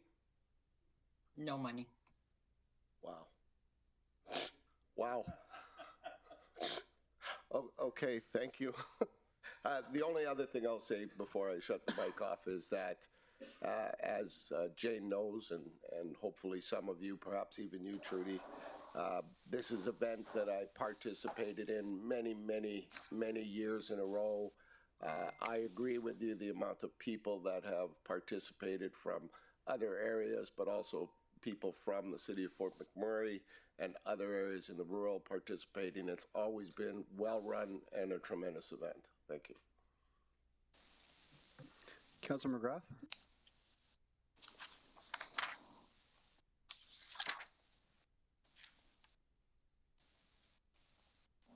Yeah, thank you, through the chair. I just wondered, the Tourism Alberta, because like I've been there, I know in 1990 they put some money towards the cross country race. I just wondered, was there any like new monies for this year's activities, and when they're planned? Trudy? Yeah, I'm sorry. I had difficulty hearing the question. Something about Tourism Alberta? Yes. Did Tourism Alberta supply any new monies for the say the cultural events or Anzac Days or the mushering? I know there's local mushers here that do a great job. I just wondered if they supplied you any funds in the past, or is there any applications that we could bump along the road for you and help out? So we in fact put 2 applications in. One was Alberta Culture and Status of Women, major cultural and sports events. The feedback that we got on that application is that the dog sled races were not viewed as a major sporting event. And they asked us to apply under a CIP, Alberta Government Grant CIP, project-based funding grant, which we did, and we were denied that funding last week, and we're setting up a meeting with them this week to try and determine why we weren't successful. Well, certainly appreciate all the volunteer efforts out there. Thank you. Councillor Stroud. Okay, I'd like to put a motion forward if there's no more questions. I think Councillor Gradison has one question, Councillor Stroud. Okay. 1 minute. Sorry. Councillor Stroud, I was going to put forth a motion to direct ACDEV to fund this on council's behalf. So I don't know if you want me to do that or you want to go forth with your motion. I think I'll go forth with mine, Councillor Grandison. We've already tried that approach. They're willing to do advertising, and promote the event. But I'm not sure if their mandate is to provide funding for these events. I think if I can get some clarification, I think their mandate could be if council directs it to be. Can I get clarity on that, CEO? Through the chair to Councillor Grandison, can you repeat the question, please? The question is, it occurs to me with what I've seen economic development do in the past and how they've spent the money that we've allocated, that it is within the privy of mayor and council to direct them to fund this. Would that be accurate, sir? Through the chair to Councillor Grandison, if it falls within their mandate, I believe it could be, but however, if the funding request or the activity does not fall within the mandate provided to the Economic Development Corporation, I believe you'd have to change their mandate. Now, of course, I could follow up here as the conversation goes on with our legal group to understand the exact legalities of that, but there would be some consideration need to be given to the current mandate and whether or not it falls within it. And at this point in time, you can't speak to that mandate? That's correct. I'd have to go back and check the actual mandate. I do have it handy, but I can check while we converse. I would just, given the amount of support that this council has provided to that department, given the amount of people that are entering our community and tourism and so on and so forth, I just can't imagine that it's not. But we can proceed as I would like to find that out before making any decision on funding this event. That would be my takes. So it's up to my colleagues here. Councillor Cardinal. I just wanted to say that my hand has been up for a while. It has been up time and time again for seconding a motion. I wanted to second Jane's motion, whatever it is. Point taken. Thank you. Councillor Stroud? Thank you, Mayor Bowman.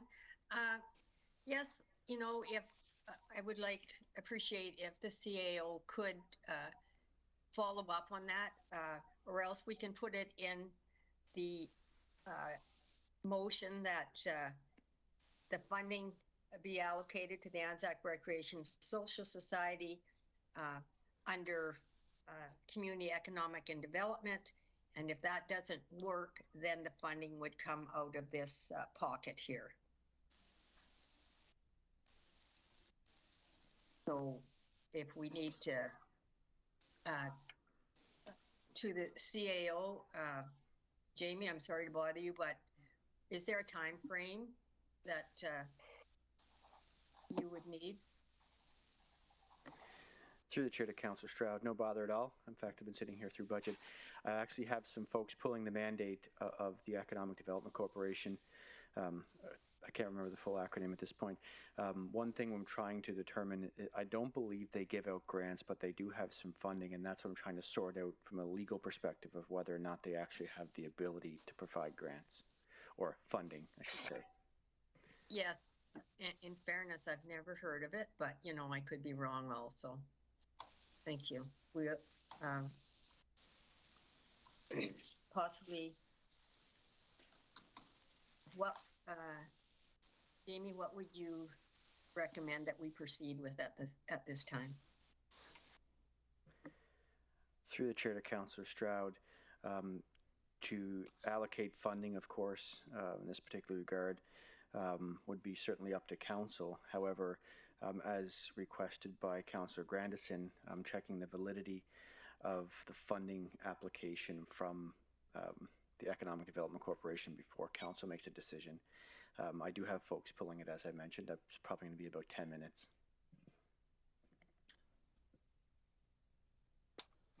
Mayor Bowman, would you like to proceed further in our budget deliberations or table it for 10 minutes? I think given the current, we need 10 minutes, we can table this, and can we move on to item 9?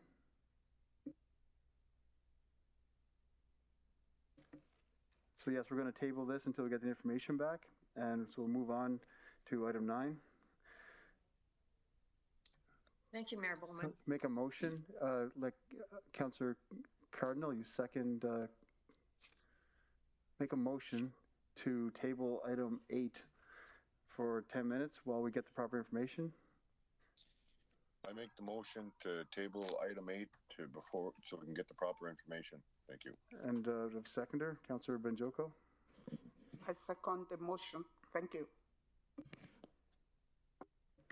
And all in favor?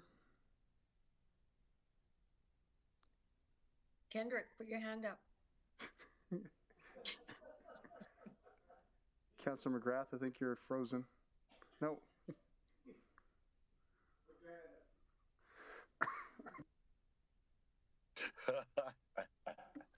All in favor? Thank you. Unanimous.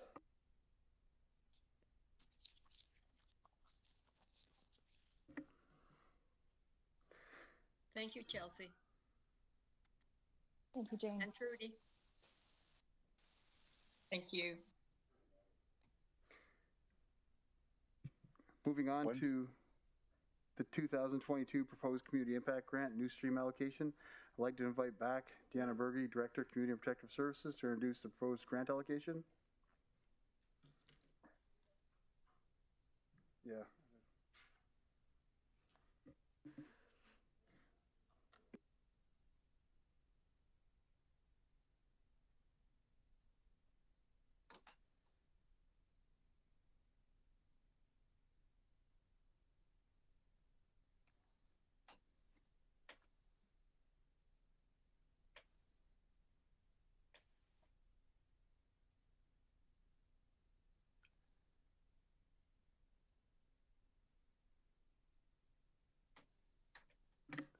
We're good, Deanna. Thank you.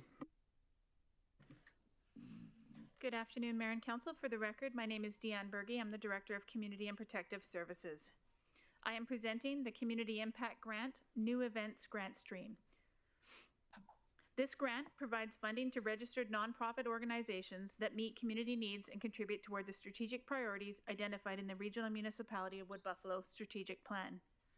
8 applications were received and 5 met the funding criteria in the Community Investment Program Policy FIN 220 and the Community Impact Grant Guidelines. The administrative recommendation is that $110,641 be allocated as outlined in Attachment 1, dated February 2nd, 2022. That concludes my presentation. Thank you. Thank you, Deanna. Do we have any delegates for this item? Thank you, Mayor Bowman. Members of Council, we have 2 delegates registered for this item. We have our first delegate, Larry, with Northern Off-Road 4x4 Society Area 63 Motorsports Park. Larry, if you're with us, you'll have 5 minutes to make your submission to Council. Please proceed when you're ready.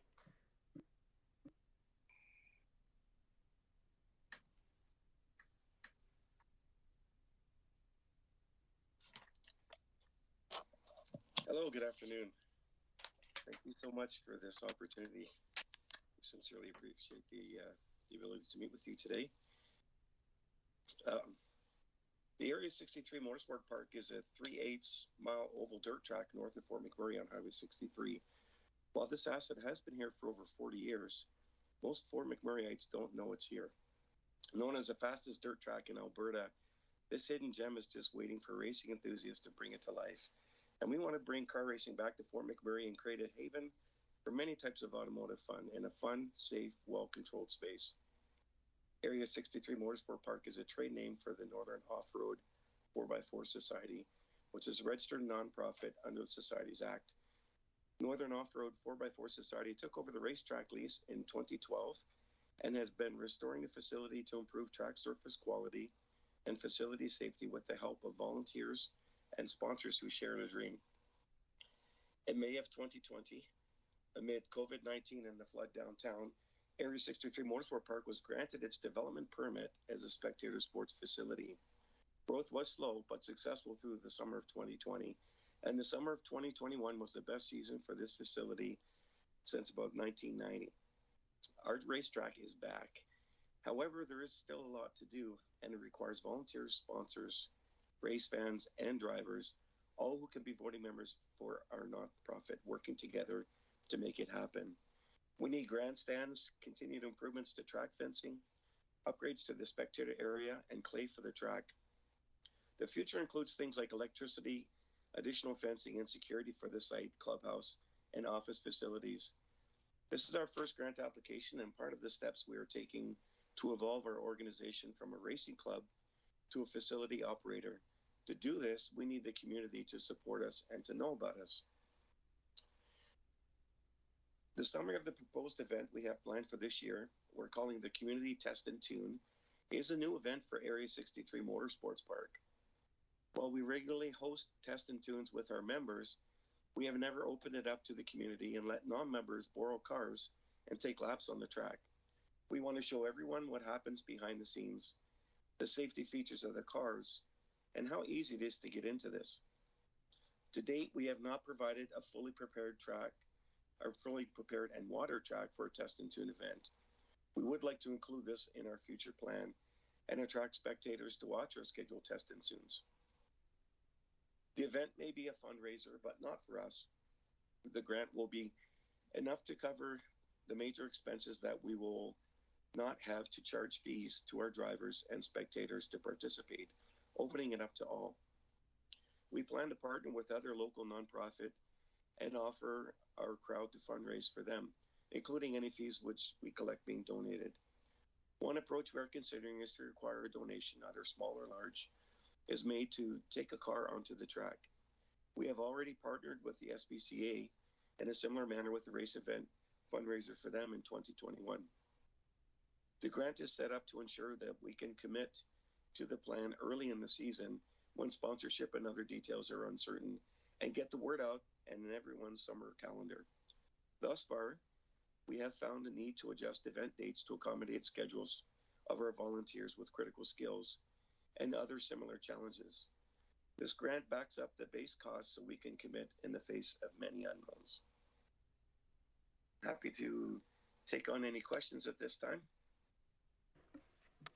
Thanks, Larry. Really appreciate the presentation, and been out to the track a few times and really commend you on the great job you did getting it back up running and providing this for the community. Does any other council have any questions?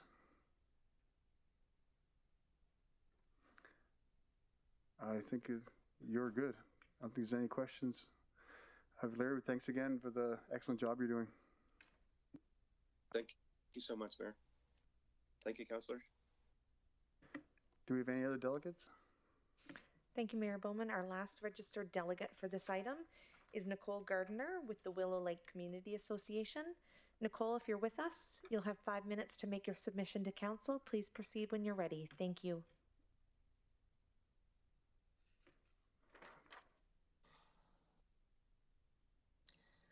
Hi, can everybody hear me? You're good. Okay. Your worship, Mayor Bowman and councillors that know me for many, many years. Welcome to the new councillors. I'm Nicole Gardner. I am the Executive Director for Willow Lake Community Association and Camp Yogi Society. I'm speaking on behalf of funding for two programs that were kind of mixed together, and there just was some confusion as to what the two programs were. One is our volunteer appreciation dinner. We know that there's a lot of volunteer dinners and award ceremonies and so forth in Fort McMurray, and we have participated, but it's very important that we honor our own volunteers in the community that they volunteer. 95% of everything we do is by volunteer hours. Because of COVID and the strange situation in rural and not having as many services available like Fort McMurray, they've been stretched to the limit. Like volunteers, it's very difficult when you have a pool of 800 people to pull from. So it's very important that the Willow Lake Community Association honors those volunteers and recognizes them, shows our respect and appreciation within the community that they volunteer. The second one is listed here as old-fashioned Christmas. We had our first one this year in December, and it is now officially called the Festival of Lights. This is a regional event. I don't know if anybody has ever seen Sylvan Lake and their Festival of Lights there that they have on the lake, and that people come from all over to visualize and walk through in the winter season. This is something that we're going to strive for. We are lighting up all the trees on Camp Yogi's site. The lights will stay there, so we are hoping within 4 to 5 years after all the lights have been done and everything has been created for decoration, after that there'll be minimal cost. It's just set up and hot chocolate served, and then it'll bring people from all over, especially the region of Fort McMurray and everywhere around, to come and see the light show. We had it again in December. It was a huge success. We have sledding all day, hot chocolate, s'mores and fire pits, and these will be offered to the region as the site gets bigger and the light show gets bigger as we move forward. So it's going to be something that will be self-sustaining in 4 to 5 years, because once we have the decorations, we'll be looking to businesses and companies to create light displays that can be set up on the site with their plaque and their company name. So it's a form of advertisement for them as well. And we extremely want to promote economic development and tourism. And it's something that can be grown quite large. And we have the most beautiful site at Camp Yogi, that's lakefront, to have this magnificent light show for years to come. So these are two very important projects in our community that we wish to move forward on. Thank you, Nicole. Have you reached out to any of these companies, organizations to sponsor the event with their own lights? We are reaching out to them this year, because we just had the first one. A lot of them were waiting for Camp Yogi site to be finished, the build. We're halfway through the cabins. So we will have the cabins in place. They will be, we're asking for them to sponsor the cabins, have their names on them, and then have the site ready to have larger demonstrations. So we're on track to finish the cabins this spring. And once we do that, all these companies are excited. We'll have the full facility, and then they're going to move forward to promoting it. We had 2 companies sponsor the last one we had in just this December, and we're looking for yearly sponsorship, not just 1 year, to do it on a yearly basis. And then once in 4 to 5 years we have all the equipment and it's set up and it's minimal cost, then it's just to move forward and provide that economic development with minimal cost. Thank you. Is there any other questions from council?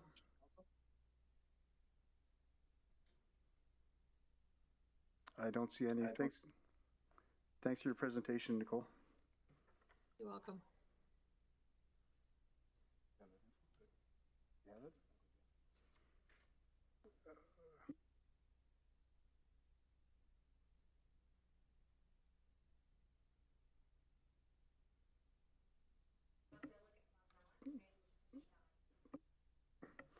Are there any other delegates for item 9? No, Mayor Bowman, that concludes the delegates for item 9. Thank you. Perfect, thank you. We'll now move on to the recommendation. Can I have someone make the motion? Councillor Cardinal.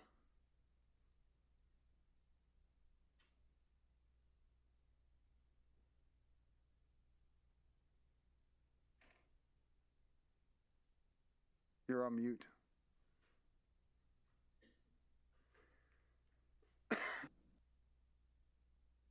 I make the motion that we provide funding for the Willow Lake Community Association. No, sorry, Councillor Cardinal. We're on page number, the motion for the Community Impact Grant. Oh, sure. I can make the motion. Yeah, make the motion, Jane. I'll second it. Thanks, Jane. Thank you. I move that 110,641 of the Community Impact Grant new event stream be allocated as outlined in Attachment 1, dated February 1st, 2022. I can have someone second the motion, Councillor Cardinal. I second it. Thank you. Are there any other questions of council? Councillor Walkwin? No, sorry. If there's none, we'll call for a vote. All in favor?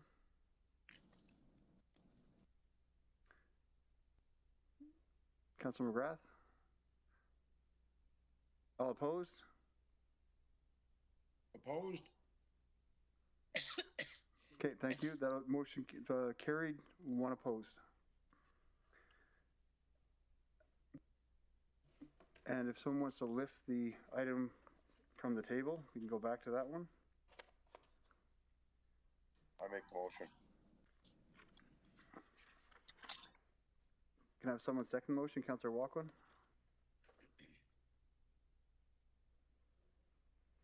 No, we're going back to the item. I'm going back to declare. Can someone second that motion to lift the item from the table? Councillor Grandison? I second that motion. Thank you.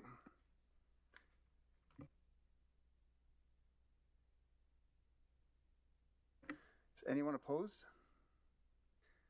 Seeing none, we'll go back to Councillor Gradison's. Go to CEO Doyle for the information. Thank you, Mr. Mayor and Council. I appreciate the latitude to dig into this a bit further.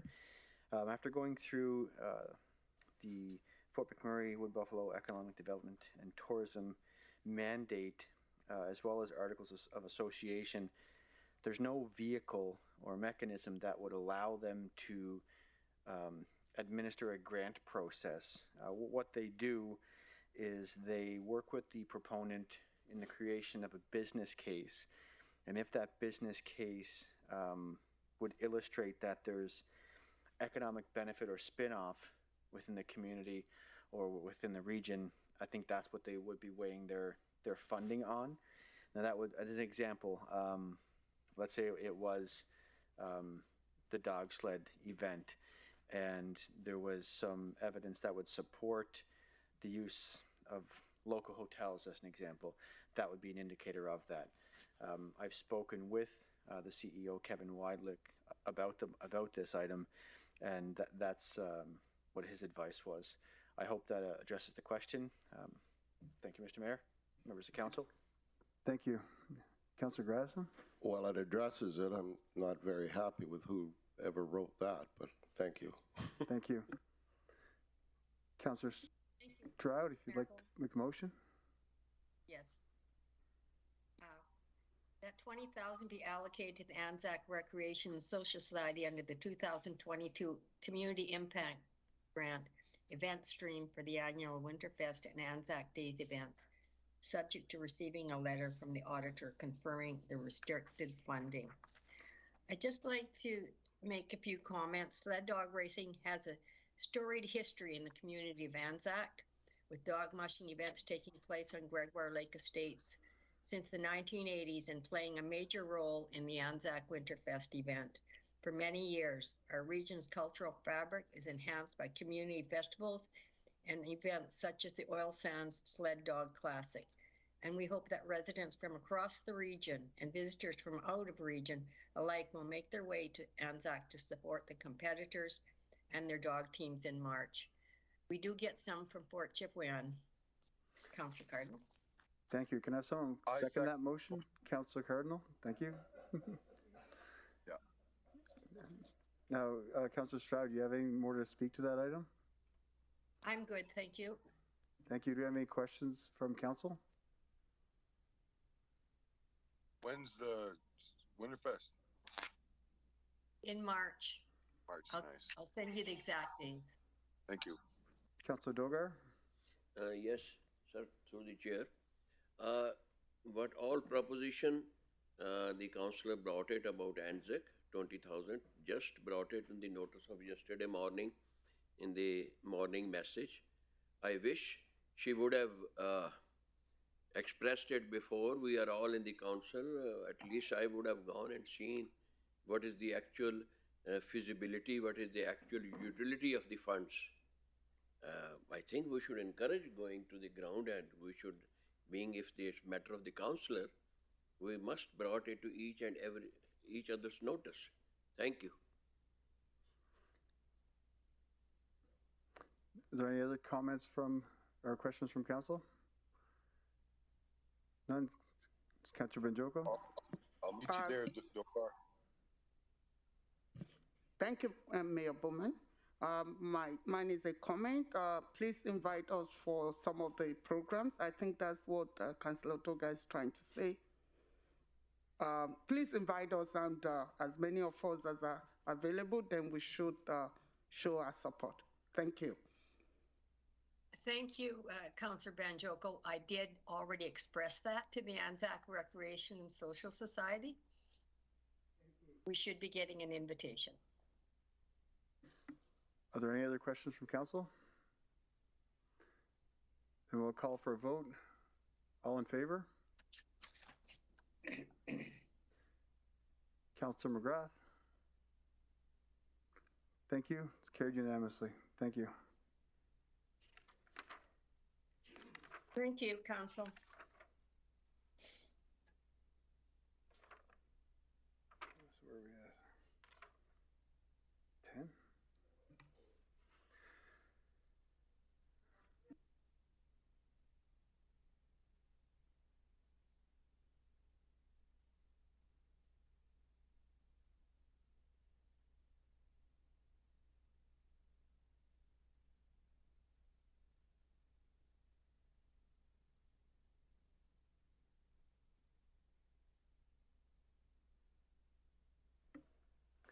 Move on to recommendation. Have someone make the motion. Councillor Weigel.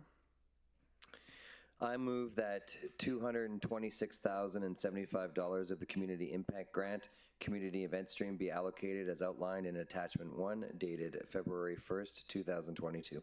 And can I have someone second that motion? Councillor Stroud.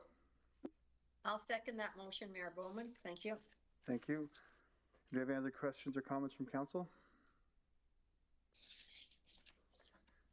Seeing none, we'll move on to the vote. All in favor? We'll have to wait for a minute. Councillor Dogar has left.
Okay, Councillor Dogar has returned.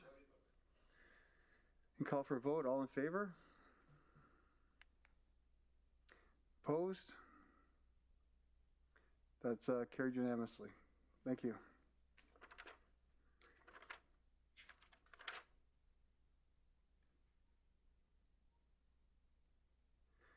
Next up, we have the 2022 Games Legacy Grant.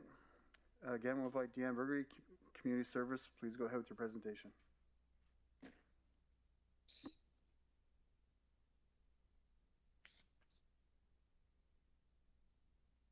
Can we invite Councillor Walkwin back in?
Ground control to Major Tom.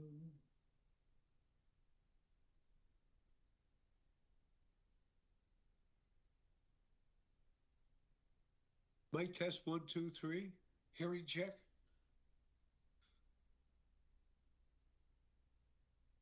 We're here, Keith. Thank you, Lady J.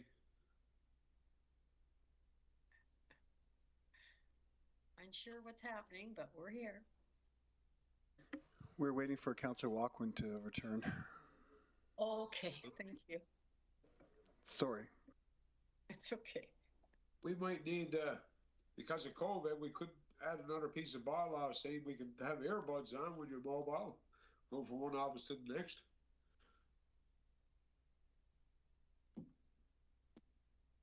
Just a light moment, Mr. Mayor, I'm sorry about that. I better put my...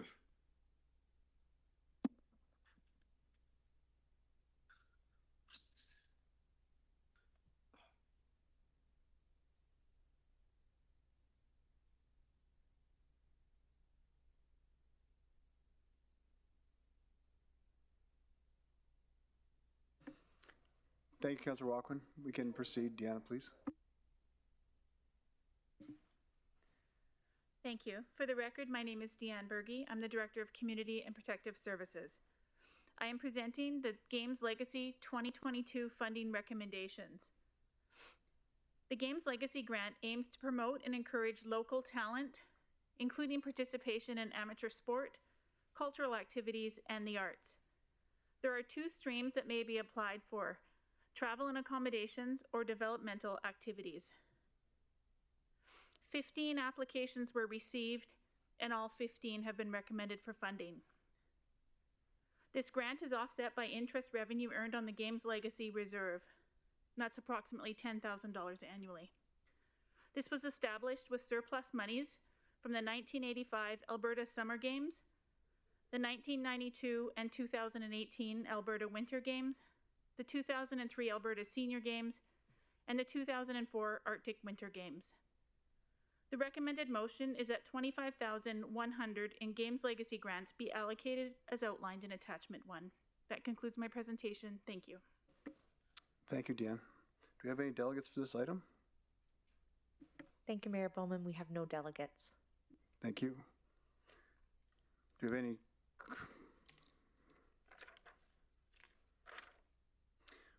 Move on now to recommendation. Can I have someone make the motion? Councillor Benjoko. I wanted to clarify before we... Certainly. Okay. I see 25,100 in one part of the report, and I see 28,000 somewhere. Which is which? I was actually doing the calculation. Through the chair to Councillor Banjoko, there was an applicant that rescinded their application because they weren't going to be able to travel. So it's 25,100. 25, thank you. Okay. So, thank you, Mayor Bowman.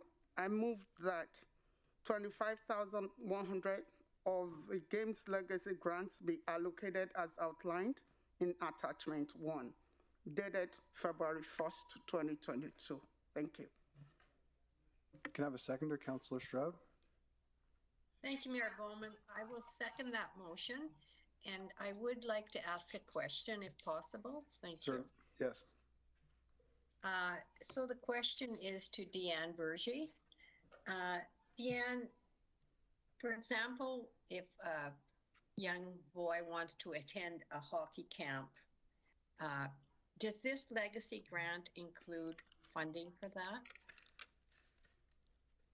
Through the chair to Councillor Stroud, it would depend on what the hockey camp was. If it was for an elite athlete and participation in an elite sport, then yes, it would. Okay, I believe he falls into that category, but I will send you an email on it. Thank you, Deanne.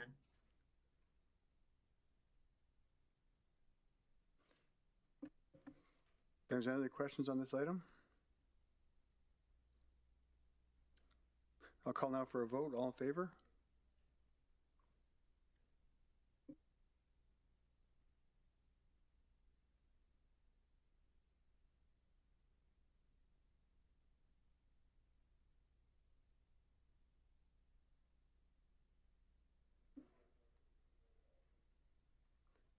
Okay, in favor? And against? Carried unanimously.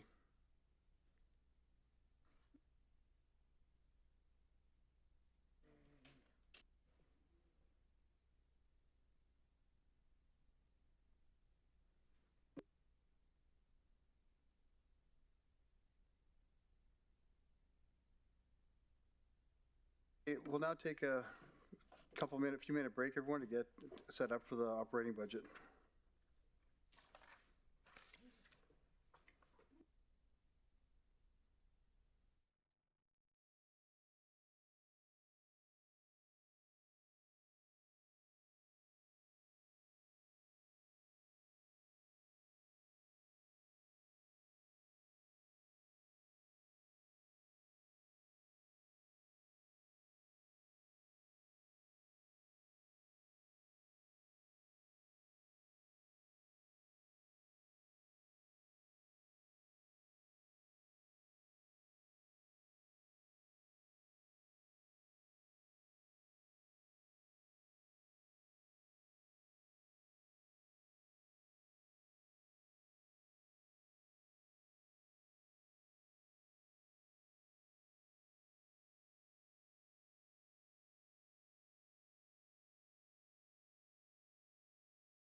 We're ready to proceed when you are, Mayor Bowman.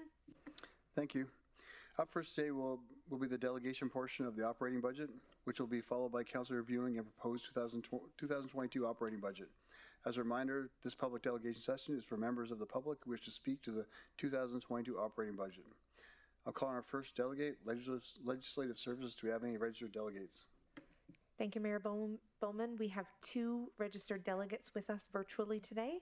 Our first delegate is Luana Bouzier with St. Aidan Society, speaking to the Community and Protective Services operating budget. Thank you. And Councillor Gradison?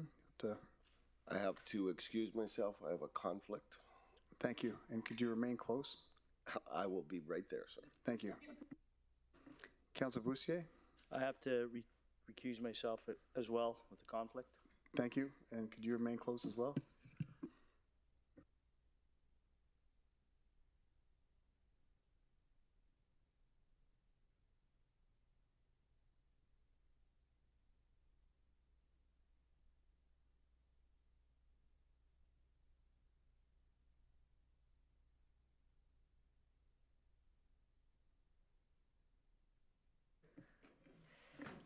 Luana, whenever you're ready. Good evening or good afternoon, Mayor and Council. Sorry about the recusing. I'm not actually asking for anything, but my apologies. All I wanted to do was speak to the part of Deanne's budget regarding the accessibility audit. And I thought she was going to speak to it first, but I know earlier today, Sheldon Germain was talking about making Fort McMurray world-class. And I think with our accessibility audit, we have an opportunity to do that, but in a different way.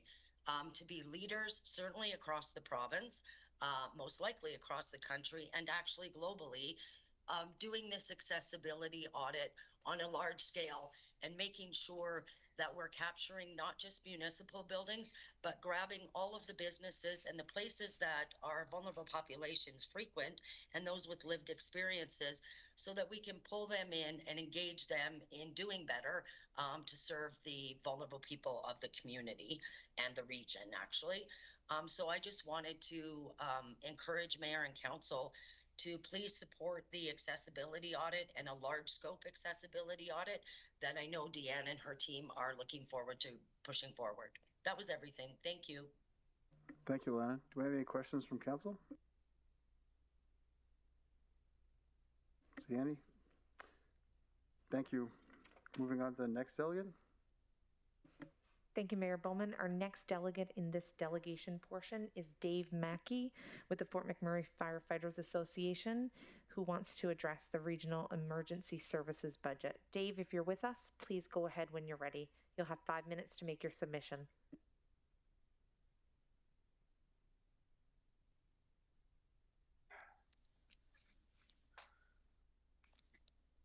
Hello, do you guys hear me there? Yes, you're good, thanks. Okay, great. I'm just going to read a short statement put together by our local, and then I'm free to answer any questions following that. My name is Dave Mackey. I'm first vice president with the Fort McMurray Firefighters Association.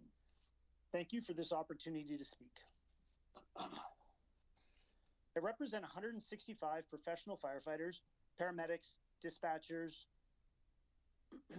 prevention officers, and maintenance workers within the Fort McMurray Fire Department. My members have serious concerns about our current staffing levels.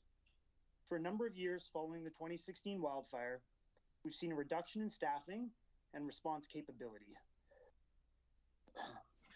We've lost 11 full-time firefighter paramedics and shut down a frontline fire truck. As a result of Regional Emergency Services shutdown,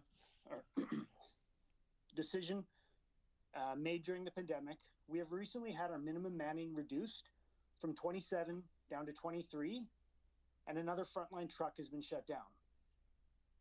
This means less firefighters and paramedics available to serve our community.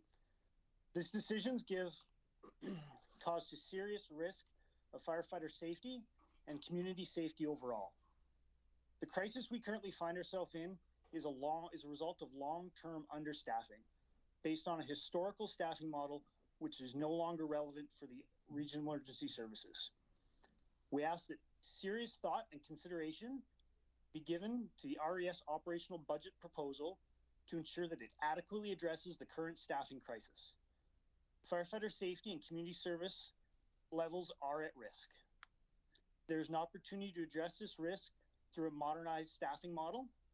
On behalf of the Fort McMurray firefighters and the community we serve, we ask for your consideration of this matter as it pertains to the 2022 RES operating budget. Thank you for this opportunity. Thank you, Dave. Do we have any questions from council?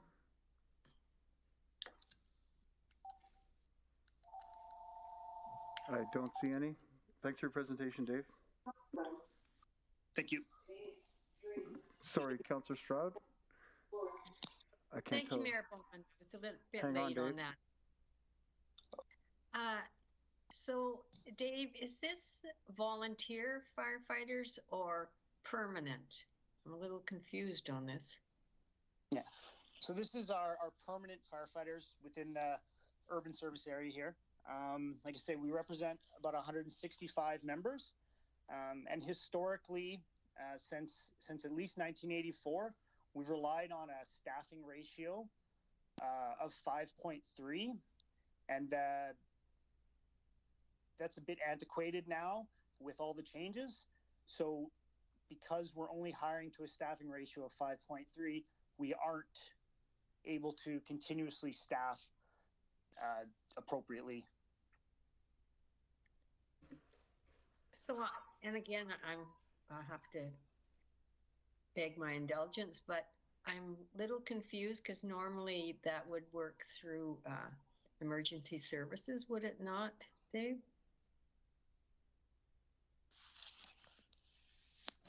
Yeah, we put ourselves as a delegate for emergency services, but it seems to me that all the delegates are maybe speaking for the operations budget or maybe speaking all at once. Okay, because anyway, thank you very much for your presentation. Thank you, Councillor Stroud. Councillor Boussier? Oh, you're off. Thank you, Mayor Bowman, and to the presenter. I'd be the first one to say I don't like comparing our community to other ones because we're very unique. But having said that, you mentioned a ratio. Now, how would we compare to other municipalities or cities like maybe Red Deer, Grand Prairie, when it comes to numbers? So with the information I have, our staffing ratio of 5.3 does stack up with some other comparables throughout the province. The thing that differs for us is in Fort McMurray, we have a more diverse population. There's a number of reasons that we require additional levels of staffing, such as our constant turnover, our higher diversity, which is so we have a lot more maternity and paternity leaves because of our higher diversity within our fire department, something we're very proud of. But all of these things do lead to more time off. And then if you include the fact that a lot of our members are struggling with the fallout of the wildfire and the floods, and then COVID, of course. So our staffing ratio in and of itself is not that short of the rest of our comparables. But in practical purposes, we're not even living up to that staffing ratio. We're actually hiring at about a 5.0 as opposed to a 5.3. So what would be, I mean, obviously you represent the union, Dave? Yes. What would be a reasonable ratio, or what would be a ratio that I guess would be supportive of the union? So the ratio that we'd like to see would be somewhere around the 5.6 to 5.7. To put that into practical terms, any given day on shift, we run 4 shifts on a 24/7 basis. So two 2 10-hour days followed by 2 14-hour nights. Each platoon works is staffed currently with 34 members. Because we have 34 members and our minimum manning is currently at 27, by the time you factor in anybody that's on short-term disability, vacation, training, or any number of other leaves, we're constantly staffing our department with overtime. And we don't see that as a sustainable system, and we would encourage the municipality to take a really good hard look at this operating budget. And if it's a status quo budget that doesn't allow for any expansion of full-time employees, then we think that's going to be detrimental to the fire service and to our community as a whole. Okay, so just one last question, sir. Is it Fort McMurray the issue with hiring? Like, are there firefighters out there that are currently unemployed that are looking for employment, or is it just part of the Fort McMurray factor where it's difficult maybe to attract and retain people? It certainly is a part of the Fort McMurray factor. We have an annual turnover in our department in the 20 years I've been here. We just round it to 10%. We lose about 10% each and every year. Now, that's not something that happens in an Edmonton, a Calgary, a Red Deer, or a Lethbridge, right? People come here, they get trained, and they quite often move on. So there is that component that plays into it for us, for sure. So does the union have any solutions or recommendations if we have a 10% turnover or we have difficulties? You know, I appreciate where you guys are coming from, but like, do you have any solutions outside of trying? I mean, if it's difficult to keep people, maintain people, and track people, what would be one of your recommendations or solutions? So the union has often suggested to have a very proactive recruitment process. I'm not sure that we're going to get away from a constant turnover, because I think that's just a nature of our city. But if we had a proactive recruitment process where members of our department, both union and management, went out to schools and recruited actively, I think we would be far more successful in drawing new members to our community. And we could show off to all those schools what real perks and benefits this community offers. Okay, thank you, sir.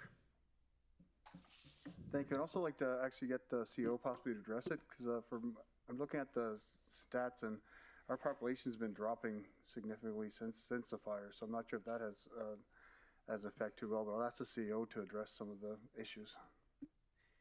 Thank you, Mr. Mayor and members of council. I appreciate the latitude. You know, I understand that Regional Emergency Services has temporarily adjusted staffing models, as Mr. Mackey's pointed out, but so has many other fire departments and municipalities throughout the country and the globe, for that matter, to react to COVID. Now, I think everybody, of course, certainly have changed their day-to-day operations. The health and well-being and the safety of our employees is our top priority. So I wouldn't for one second think that it's not. And I wouldn't for one second think that our fire chief would put anybody in harm's way or do anything that wasn't in the best interest of the fire department. So we've been working with IAFF. I've even had a meeting with Mr. Mackey and the president of the union as well, addressing some of these concerns, or at least trying to work through them. And we'll continue to do that. That's not the issue. In fact, we're in the midst of collective bargaining with IAFF at this time, and I think it's been a positive collaboration. And since we're in the middle of that legal negotiation, I'm mindful of commenting on items that may be discussed during the bargaining process.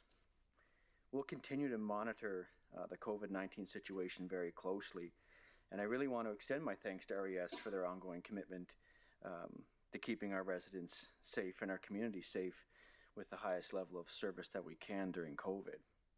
As to the, I guess, turnover and retention, that's not something that's just suffered by RES. That's this organization and this community as a whole, and we're always trying to proactively recruit. In fact, we used to go to schools years ago and recruit for city planners, as an example. I did it myself. And as Mr. Mackey pointed out, folks do come here, get some experience, and leave. And we can't change that other than put our best foot forward, get people here, show them how great the community is, and hopefully they stay. But I'll close with please know that the health and well-being of our staff and safety of our staff is a paramount activity, and we'll continue to operate in that way. So I thank Mr. Mackey for sharing some information with council. However, I am very cognitive of the collective bargaining we're into right now. Thank you, Mr. Mayor. Thank you. Councillor Weigel? Thank you, Mr. Mayor. Through the chair, just a clarification so I understand just some sort of terminology that we're talking about. When we're talking about a 5.3 ratio, what exactly does that mean? Sorry, through the chair to Dave.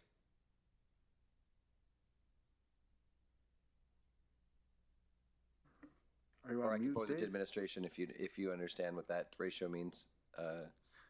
CEO Doyle. Through the chair to Councillor Weigel, thank you for that question. Jody Butts, Regional Fire Chief, is also listening in. He knows the number quite well. So, Chief, perhaps you could chime in. Thank you so much.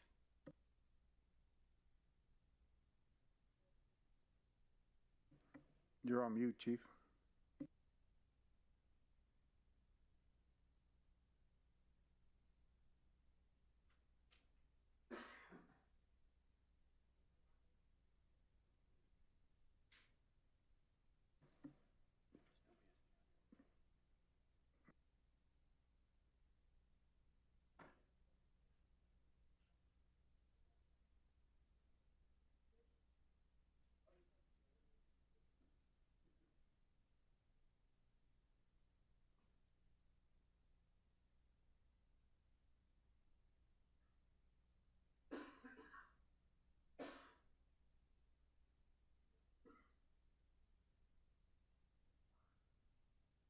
Sorry, through the chair, this is Dave Mackey. I'm just wondering, it looks like we lost the chief. I can speak to that ratio if you'd like. Thank you. I'm here now. I had to switch devices. Can you hear me now? Yeah. We can hear you, Chief Butts. Thank you. All right. I apologize for that. And thank you for the latitude here. Through the chair to Councillor Weigel, the 5.3 staffing ratio has been a staffing ratio that we've practiced for many years, and it's held up to the test of time. The 5.3 is essentially for every position that we determine is necessary, and that's to the minimum manning, we hire an overall staffing of 5.3 people to cover off a 24/7 to cover that position 24/7 and additional leave and everything. So to the ratio, the 5.3, we would hire 5.3 people to cover off one position. And I do have the numbers from, here they are. I do have the numbers benchmarking from comparable communities. In communities like Spruce Grove are at 5.2, Red Deer, Lethbridge, St. Albert, Edmonton are at 5.25. Medicine Hat is at 5.27. We're at 5.3. So we're slightly above. We're staffing a little bit higher than most, but generally we're all in the same area or category. Awesome. I super appreciate the clarity on that. Thanks, Chief Butts. Councillor Dogar. Thank you, sir, to the chair. Chief, it is a matter of great privilege for every citizen to serve with the firefighters. Great job you people did in 2016 fire and the problem which we had it. I, being a veteran, I felt responsible to be with the community and with the firefighters. I put my family and the next day I returned back. So I had a least utility as a firefighter, though I did as a volunteer work at Lakla Beach. I recommend that there should be short courses. Once I checked it up, why should I can do something, not as fit as you people are, but certainly if I can contribute 12 hours here on the desk, people can make us sit here. I can do something with you people also. So there should be short courses for those who are volunteers and can do little bit. Maybe the veterans from the immigrants, and this is one thing. This is a recommendation. Secondly, next year, then 2016 or 17, there was election, municipality election, and I feel that you people are associated with the regional municipality of Wood Buffalo, and you people did some grading of the councillors, which influenced the election. So I had reservations about that, concerns about that. So I felt it should have not been Councillor there. Dogar, this is in regards to the budget. We're speaking to the budget, not Point to. of order. Yeah, we're speaking to the budget right now. It has nothing to do with anything else going on in the community and your views. Indirectly goes to the budget also. Okay. Point of order. Okay. Okay, thank you. Do we have any questions of the delegate presenting? Councillor McGrath? Thank you, Mr. Mayor, through the chair, and I guess Chief Butts, thanks for you and your crew and all you do on the ground. I know that there's a turnover because thankfully we have industry partners that backstop, and you do the same for those. Always been a big concern of mine and a lot of other people here that have been here for years, the gap between, the last fire station in Gregoire to, let's say, Anzac, but then we got industry's help, and it's been prevalent for years. But I know you're facing a lot of headwinds. I'm wondering, with the 911 transition, hearing the turnover, and I know that a lot of guys, like I don't want to spotlight two friends of mine, the Goloskis, have been at the hall, and I know Anita's husband at the hall, like lots of old McMurrayites still around the hall. I'm just wondering if there was any special funding for your departments, just through a temporary grant through COVID, Jody and the union members that have seen the effects of floods and fires for the last 5 years here in the community, because I think we're pretty unique. Most people that run your fire truck, they can take me up off the floor because we're paramedics as well. So we're very unique in that matter. And I think to be overreaching into the operation is not our part, but we want to make sure that you're getting the proper support from the other levels of government. Have you seen any extra cash? I know that yourself and the mayor and Jamie have been outspoken on the dispatch. That's gaining some traction, which is good. But have you seen any extra dough for your members that are suffering? PST and also, let's face it, the guys that were here in the early days of the fire and afterwards. Sorry, Councillor McGrath. Sorry to cut you off. I think we can address what you're talking about in the operating budget of the emergency response once we get to Chief Butts's portion. Right now, I just want to any questions to Dave Mackey on his presentation, and we can get to. I know what you're saying is very important. I think it should be addressed to Chief Butts during the presentation. So I guess my question to Dave would be, sorry, Mr. Mayor, my question to Dave would be, has there been any funding from the province for your members' mental health that's funneled through your membership, through whether it be pension plans or health benefits?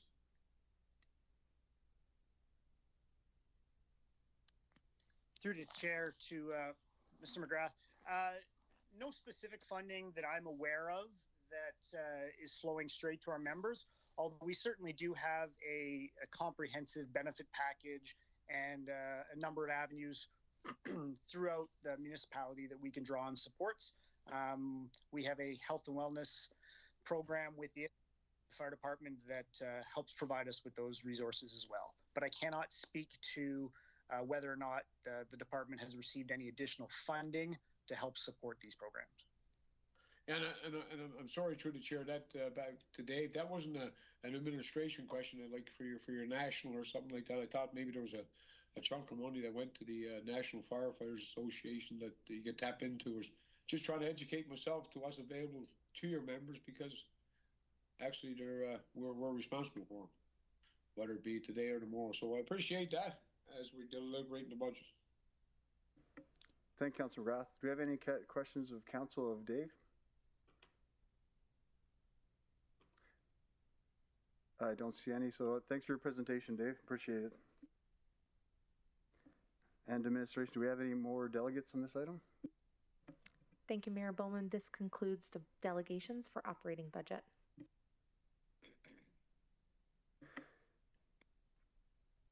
Now we have the operating budget introduction. I'd like to invite Linda Olivier, Chief Financial Officer, to come introduce the 2022 operating budget.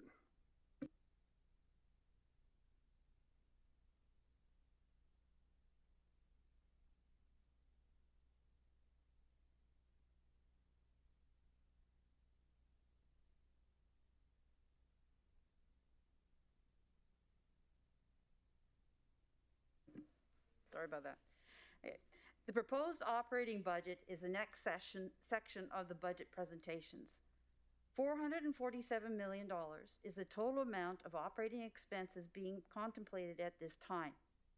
Each director will be presenting their department's proposed operating expense budget. Of note, any changes to budget that have been requested through the Community Investment Program will not be reflected in the next set of presentations, as all changes to the overall budget will be collected and tallied at the end of all the budget presentations. The first department will be Community and Protective Services.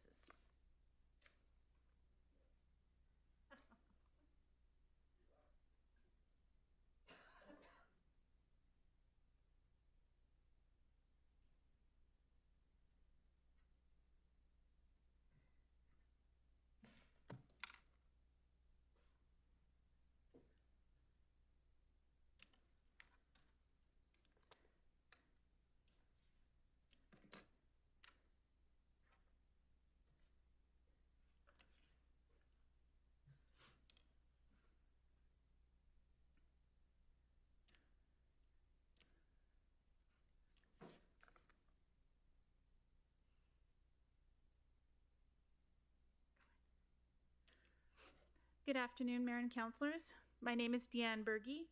I'm the Director of Community and Protective Services, and I'm pleased to present our proposed 2022 operating budget.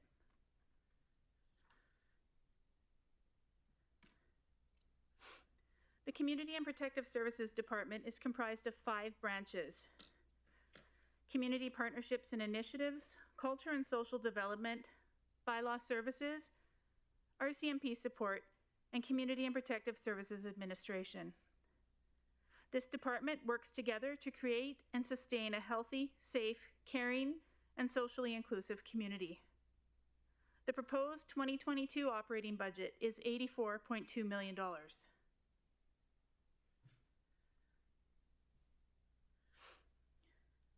For 2022, the department revenue is increasing by $149,000.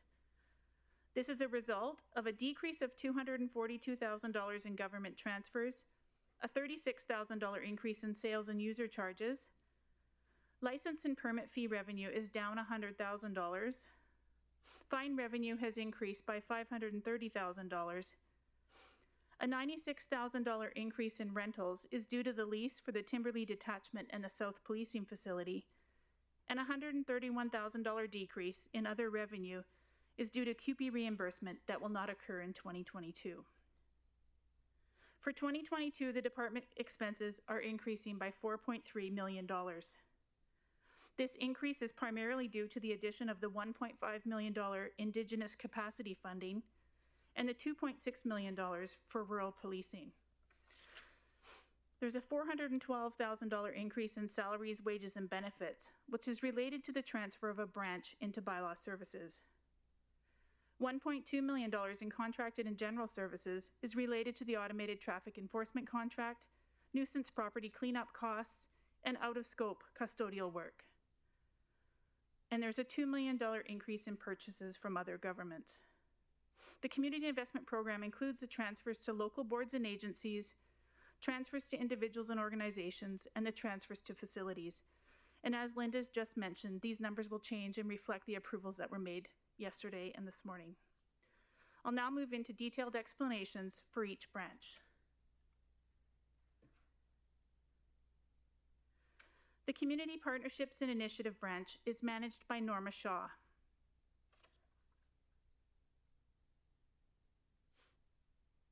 Through intergovernmental and community partnerships, this branch empowers the social profit sector, enhances community capacity, and provides grant funding through the Community Investment Program and the Community Plan on Homelessness. As a member of the 7 Cities on Housing and Homelessness, administration works alongside Calgary, Grand Prairie, Lethbridge, Edmonton, Medicine Hat, and Red Deer to coordinate local plans at a systems level and align funding resources for greater impact and progress towards ending homelessness. 107 community investment grant applications were received and reviewed and in accordance with the grant guidelines and community investment policy. Compliance and accountability are the main focus of this branch for both the funds we receive from other levels of government and the municipal funds we distribute through the Community Investment Program.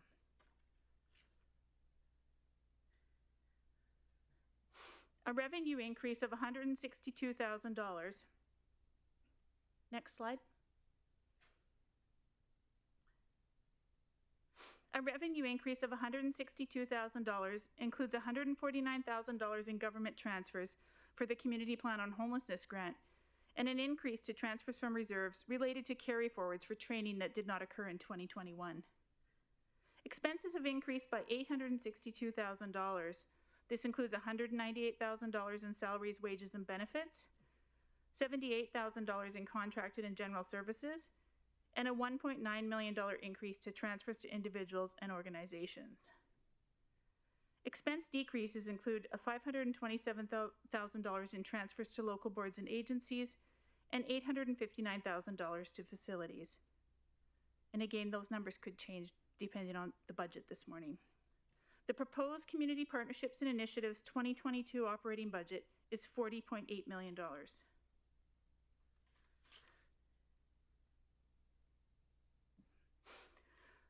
The salary, wage, and benefit increase of $198,000 is the result of a position realignment that included the addition of a supervisor and a social program advisor. Contracted and general services has increased by $78,000. This includes $12,000 to streamline the grant software, Smart Simple, and $50,000 for an external review of the Community Investment Program. The Community Investment Program increase also includes the addition of $50,000 for an artist grant pilot program, an initiative that is included in the Wood Buffalo Culture Plan and the Wood Buffalo Public Art Plan, and a decrease of $860,000 for municipal facility operators as presented yesterday by RRC and Vista Ridge. The addition of a $1.5 million grant for the Indigenous community capacity was approved by Council on January 25th.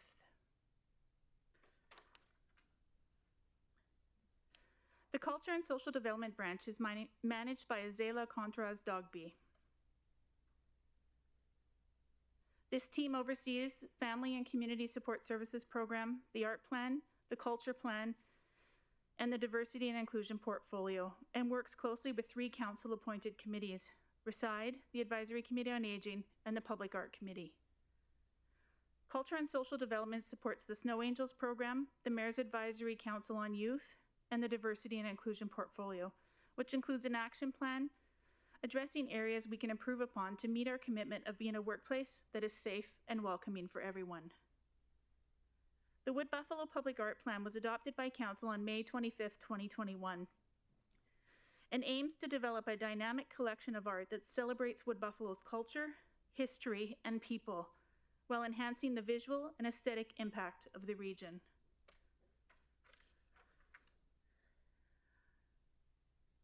For 2022, revenue has decreased by $24,000, and expenses have increased by $912,000. This includes $449,000 in salaries, wages, and benefits, and $443,000 in contracted and general services. The proposed Culture and Social Development 2022 operating budget is $2 million.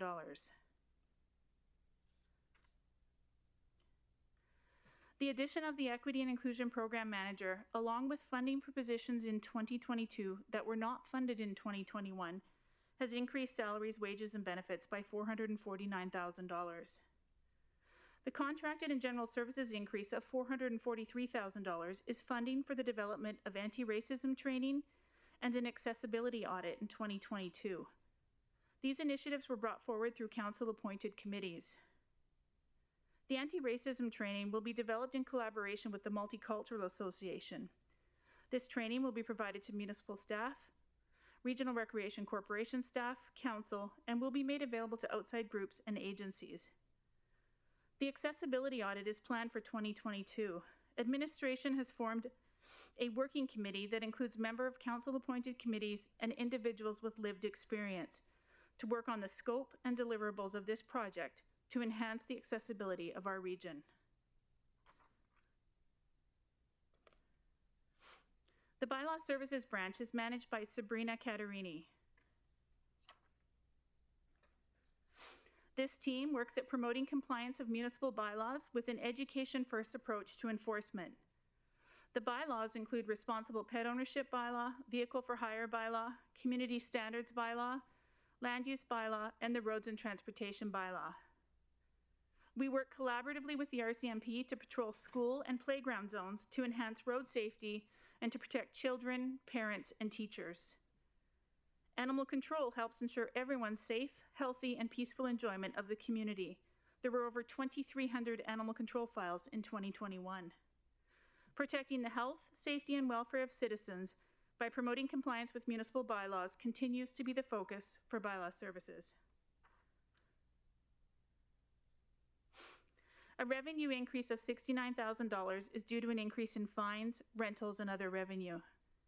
The expense increase of $655,000 includes $433,000 in salaries, wages, and benefits, $198,000 in contracted and general services, and a $19,000 increase in materials, goods, supplies, and utilities. The proposed bylaw services 2022 operating budget is $4.9 million.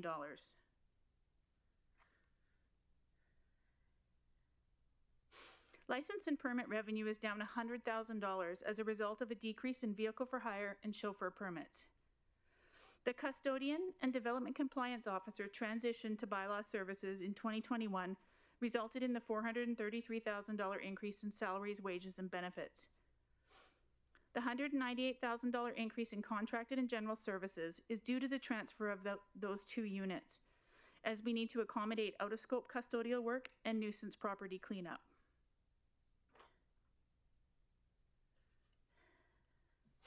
The RCMP support branch is managed by Nicole Chenard and the RCMP officer in charge, Mark Hancock. Through our municipal police service agreement, the RCMP provide general duty officers, general investigative services, a drug team, traffic control, community policing, forensic identification, and a police dog service. Support staff work with the RCMP 24 hours a day, 7 days a week to support operations of the Wood Buffalo Detachment. The Victim Services Team responds to police callouts to provide critical incident response to victims and their family members in the immediate aftermath of crime or trauma. There were 1,143 files in 2021. The Automated Traffic Enforcement Program is one aspect of traffic safety aimed at enhancing road safety and reducing collisions. Automated traffic enforcement technology is used in targeted locations that include high risk, high collision, high pedestrian, and high volume areas. Revenue from this program is allocated to the Community Investment Reserve to fund the Community Investment Program.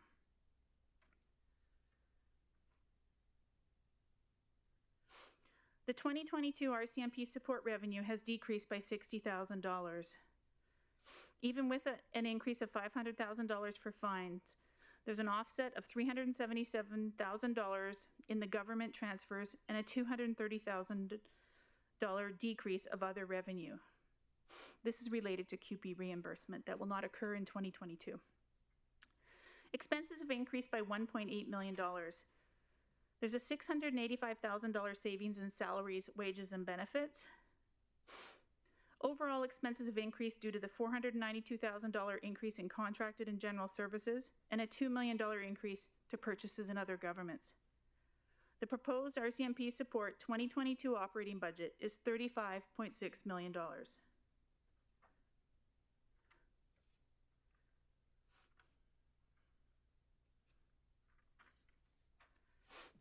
The decrease of $377,000 is due to a reduction in the Provincial Municipal Police Assistant Grant and the Police Officer Grant. These funding agreements expire on March 31st, 2022, and there's no indication from the province if they will continue. The increase of $500,000 in fine revenue and an increase of $492,000 in contracted and general services is a result of the Automated Traffic Enforcement Program. The program consists of 2 intersection safety devices and 1 photo radar vehicle, with 63% of operational time being spent on residential and school zones. Through attrition of staff, the workflow has been adjusted, and this has resulted in the $685,000 decrease in salaries, wages, and benefits. On December 4th, 2019, the provincial government announced a new police costing model for rural policing. The 4-year plan is in year 2 and covers 15% of rural policing. The $2.6 million expense is based on a formula that weighs equalized assessment and the population with modifiers based on crime severity index and shadow population. In addition to these increases, the province has implemented changes to the biology casework analysis funding in Alberta.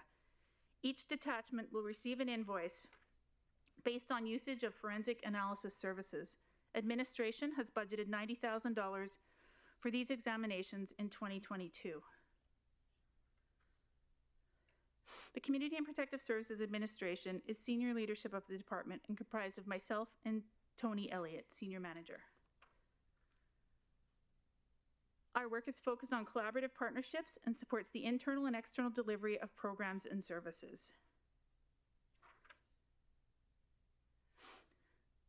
A $15,000 increase to salaries, wages, and benefits is a result of an increase in the cost of benefits. The proposed Community and Protective Services Administration 2022 operating budget is $640,000. That concludes my presentation. I'd be happy to answer any questions you may have. Thank you, Dan. Do we have any questions from Council? Councilor Bussier? Yeah, and maybe I should have asked Linda, I guess, before she left. I guess with the presentation, Deanne and Linda, the one thing I struggle with is we're supposed to make decisions, but yet our 2021 budget doesn't really show the actuals. And I get it, we're only in the second month of the year. But if I look just, for example, in here, the budget was 46 million. So, or the net was 40,177,000. Is that even close to being actual in 2021? Because I would assume that a lot of expenses were down, given that most people were working from home, reduced workforces, maybe not necessarily in this department, but going forward with the rest of the budget. Like, is there any chance that council could be provided with something similar to a finalized 2021 statement for each department instead of a budgeted one? And I know you're retiring pretty soon, but. Through the chair to Councillor Bussier. The issue that we have is that right now the actual year-end results are just closing, as well as they're not audited. So they're not ready for any, the numbers aren't firm. But what I can do is we can give you numbers as of the end of September, because those have been publicly issued. Yeah, it would certainly help, and I guess maybe I could have brought this to your attention before today, but when you look at salaries, wages, and benefits, and then we're asking for an uplift again this year, but how close were we to the budget last year? you know, if we're budgeted 1,676 and we're actually spent 1.9, is a 1.8 ask this year even realistic, you know, and things like that. So it would be helpful sometime in today or tomorrow we could, well, for myself, I don't want to speak for the rest of the council, but it would be good to have maybe a little better information or a little more accurate than a budgeted total. And if it is to the third quarter of 2021, then that's probably a little bit better than what we have.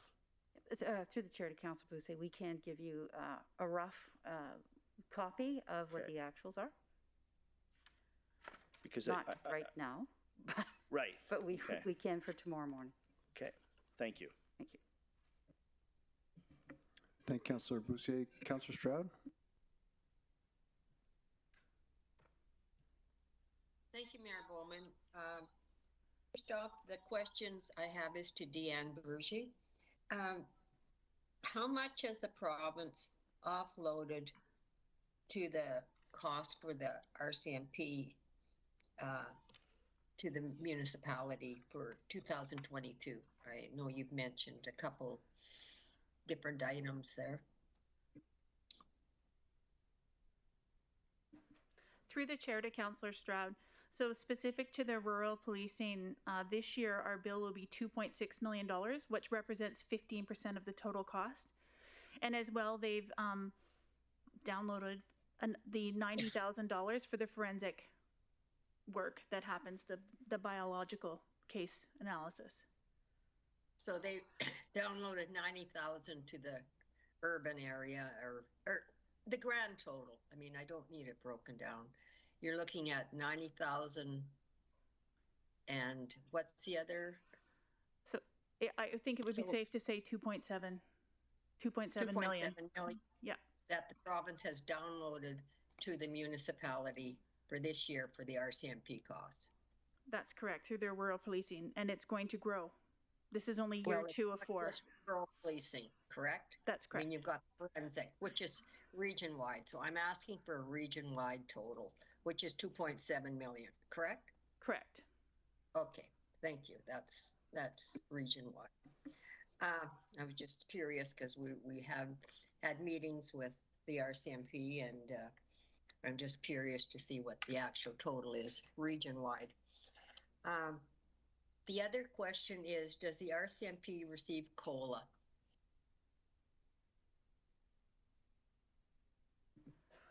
Through the chair to Councillor Stroud, I'd have to actually defer that to possibly HR.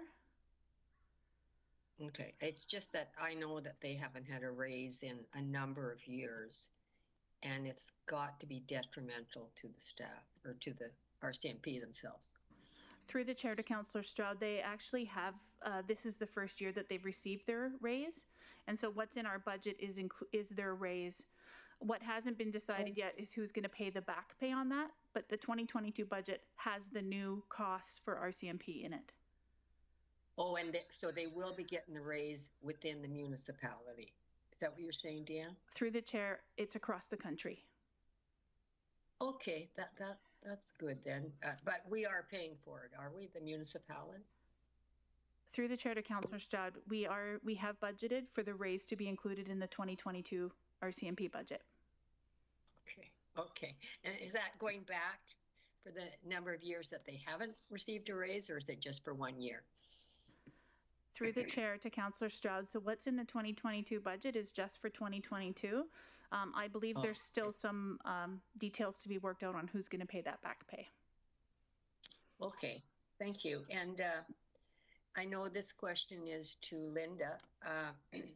So the comparison of actuals to budget, what Councillor Bougiers was asking for, will it show the actuals for September of 2021, because that would be when we last received it, and the actual budget figures for September of 2021 or third quarter? Through the chair to Councillor Stroud, that is correct. Okay, that's great. Thank you, Linda.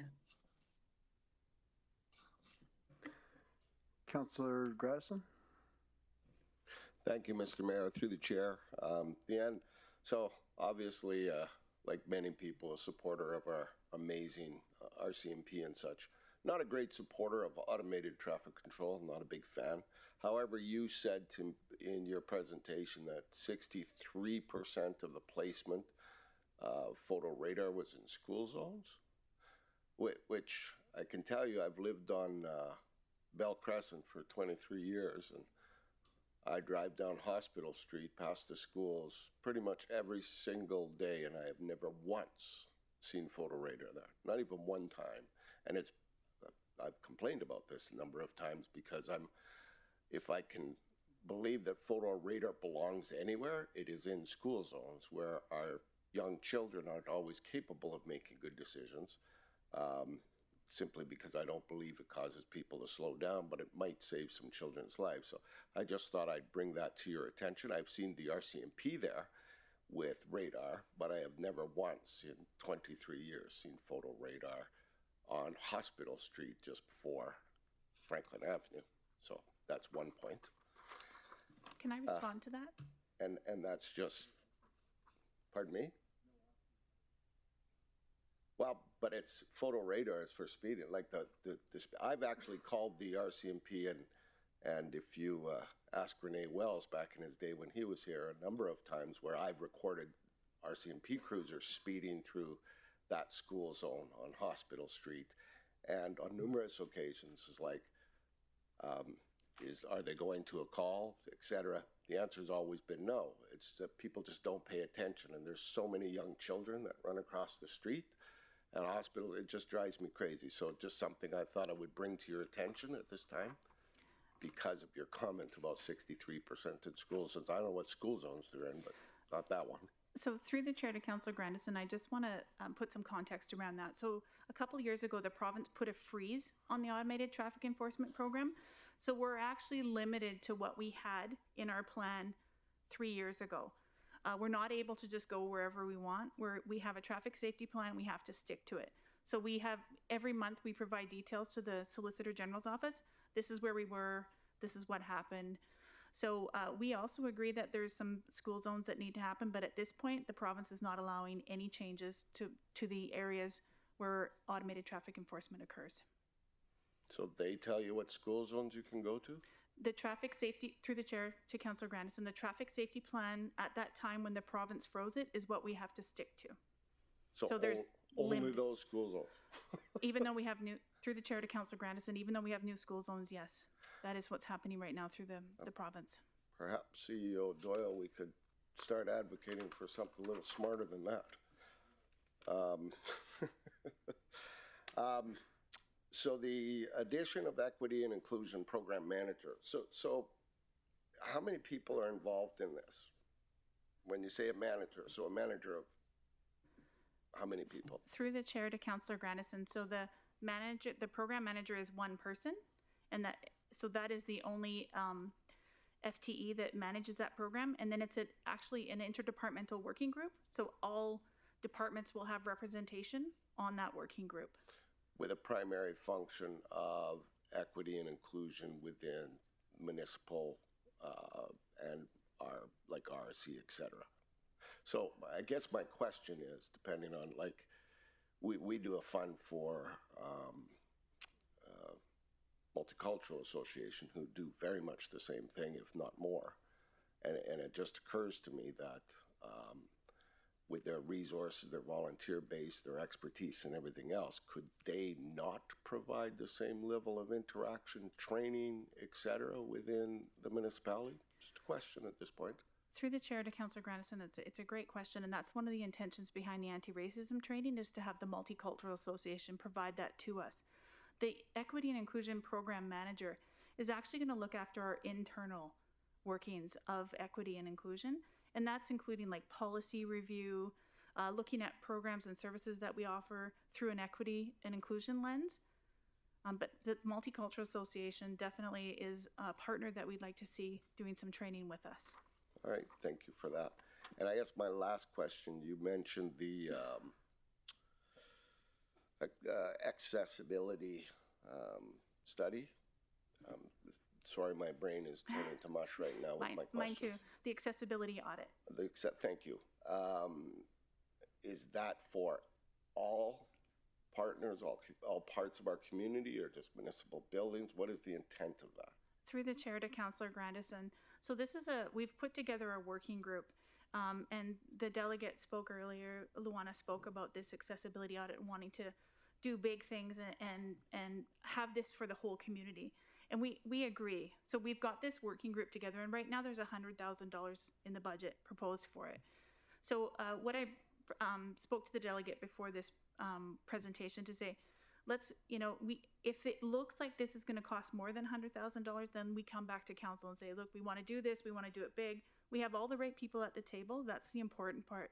Let's look at this holistically and move together forward as a community, and ensuring that our municipal buildings are also accessible, but allowing the community to be involved in it. If one of the malls wanted to partake in it or see what we're doing, then we open that door and allow them in too. So big, and it's going to take time. Absolutely. I asked the question simply because, again, I'm dating myself back to when I worked here. It took 15 complaints to get our wheelchair ramp fixed, and 2 years for our municipality to respond to it. And I think I would like to believe that there's an evolution of conscience within our society that wants to do better, and so on and so forth. So whether the mall wants to, is encouraged to, I think we need to also reach out to all of these areas where our vulnerable populations visit, and so on and so forth. I work with a number of seniors that are in wheelchairs and everything else. And I can tell you it's quite the challenge for them to navigate many businesses, many areas in our community. So I would hope that, and again, if the grant is not available, just be rest assured that I for one, would be supporting making it inclusive to our entire community. I think there's no sense doing this halfway, starting it and then having to come back to the table later and start all over again. I think we make it as big as I hope that committee would respond to, and ensure that we are looking at everything in Fort McMurray so we can ensure that those people have that kind of access, right? So thank you very much, and God love you. You've just been at this for 2 days straight, and you're the first up in the budget, so I applaud your efforts. Thank you. Thank you, Councillor Gradison. Councillor Boussier? Yeah, through the chair to Deanne. Deanne, just to further to what Councillor Stroud, with the RCMP. So I think I'm looking at the right sheet. I hope I am. Is it the 26 million that is allocated to the RCMP, or the 28,764?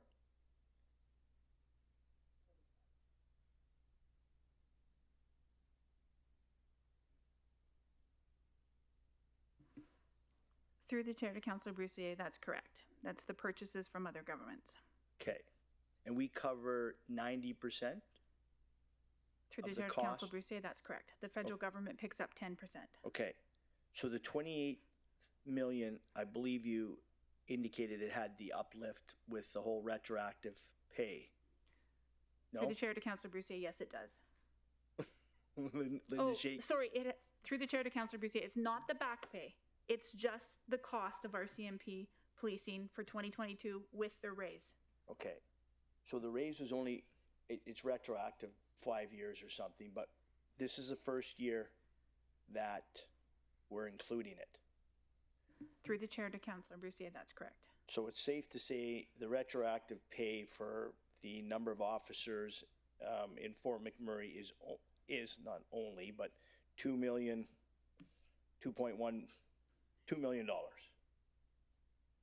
if we're going from 26,674 to 28.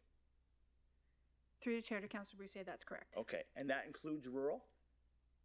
Through the chair to Councillor Broussier, yes, that includes the 2.6 million. Okay, and further to the rural, I mean, when I sat here in 2013 to 17, and we go back, and Councillor McGrath, I think, can speak to this as well.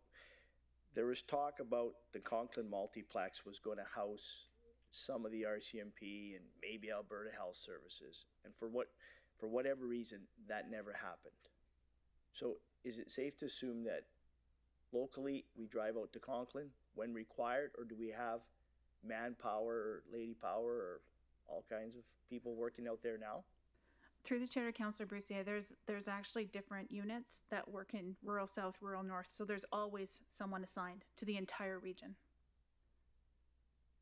from this detachment. When you say they're always working, so we have someone south and someone north at the same time.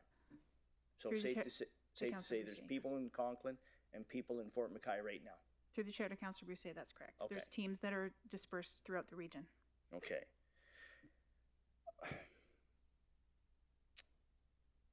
What impact, I guess, can the retroactive pay? Because I'm assuming the balance of what's owed to the officers is going to fall back on the municipalities, whether it's us or Air. Do we know what the impact could be financially to this organization? Through the chair to Councillor Bussier, yeah, the impact would be $6 million approximately. At this particular time, we are working with RMA to stop that from happening, but it has been calculated at $6 million. Okay. Just to thank you for that. And then I guess can someone expand on the I guess the powers of bylaw? What they can and can't do. So through the chair to Councillor Brussier, it depends on their role. So we have community peace officers, and they can actually deal with provincial orders. And then we have bylaw officers that can just deal with our local municipal bylaws. So we have, and there's a transition happening right now because we have Community Police Officer 2 and we have Community Police Officer 1. So the province has been, pre-COVID, they were working on just having Community Peace Officer 1s, and they're going to be just called Community Peace Officers. And that's related to training, what kind of tools you can carry. So ideally, our entire team will go over to a CPO, like a community policing officer, and we still will have some bylaw officers but they can only manage our bylaws that we pass here at this council chamber. Okay, so currently there's not between bylaw and COP. Is that what it's COP? CPO, Community CPO? Peace Officer. Yeah. They have really limited support for the RCMP then. They really can't help. Through the chair to Councillor Brussier, it's limited. Like we do some partnerships together on certain things, and that would be like school zones, like traffic safety. But generally, moving vehicles at this are not stopped by a community peace officer. Sorry. Are not stopped. Okay. Okay, that's it for now. Thank you. Thank you, Councillor Brussier. Councillor Benjako. Thank you, Mayor Bowman. I already tried to cancel, so thank you. Councillor Dogar. Thank you, sir, through the chair. Madam, mine is a very small question, that what is the ratio of the,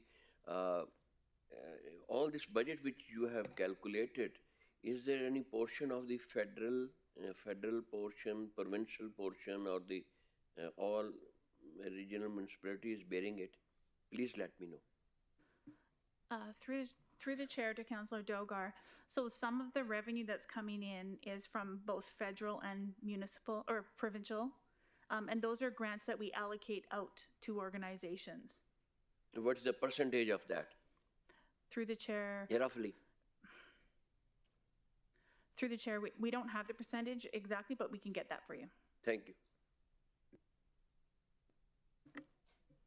Councillor Ball.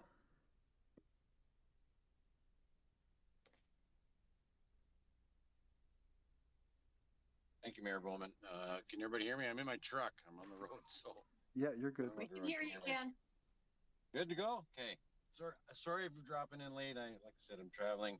I may have missed a few things here. I'm parked in Newbrook on the side of the road.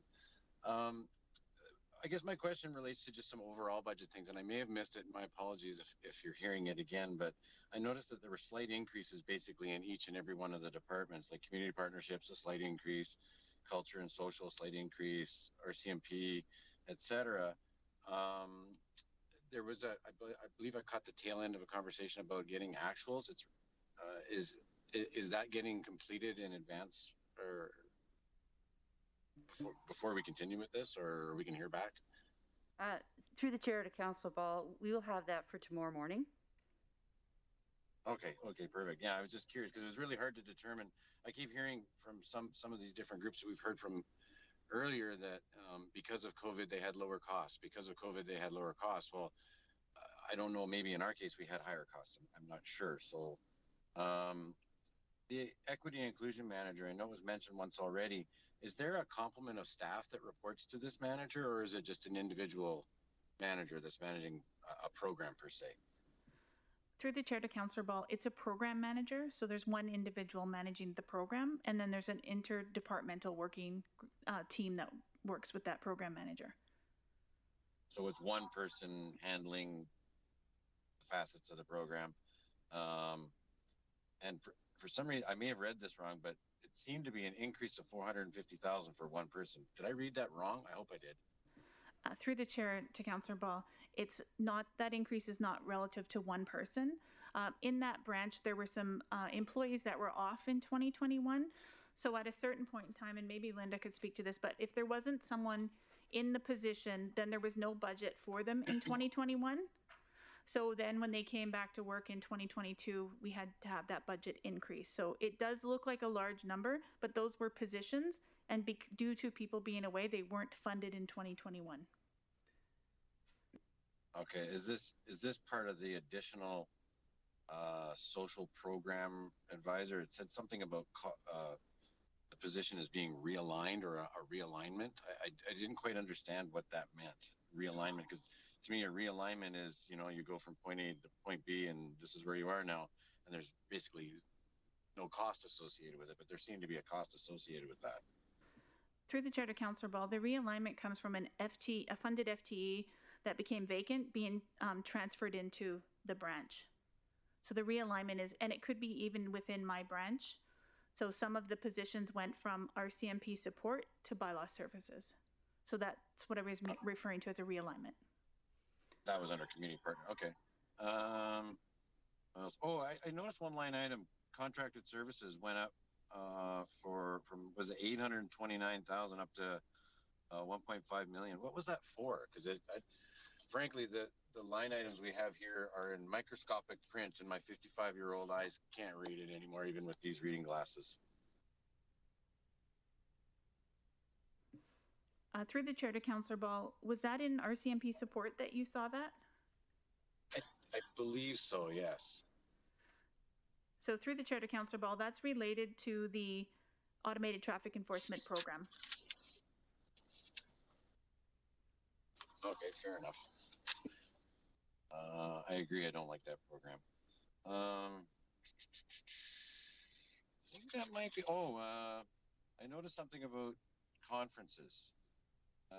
There was a line item for registration for conferences for, I thought it was about $30-some thousand, which I just quick math, I kind of equated it to about 67 people. Does that sound right? Are you sending 67 people to conferences? And that was just the registration piece. That wasn't any travel or hotels or any of the other things that are associated with conferences. Through the chair to Councillor Ball, no, we're not sending 67 people to conferences, but there may have been some training in there. That doesn't mean going away. Some of our training is happening virtually, and the transfer from reserves has training that's been carried forward from 2020 or 2021 due to COVID. Okay, well, just the way I understood the budget from before, if it was a line item that said conference registration, that's all it was permitted to be used for. So maybe you want to just check into that one.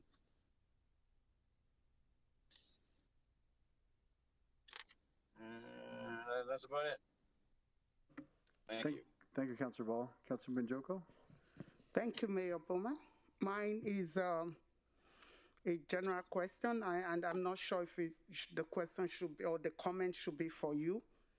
I think the general feedback from the region is that RMWB is top-heavy. Lots of managers managing few people. So in the current economy worldwide, it would be insensitive to think it should be same way, no changes. And some of your presentations, I wrote one down, I can't remember the precise one, says 40,000 decrease in income, but you're asking for a budget increase of 900,000 for that particular unit.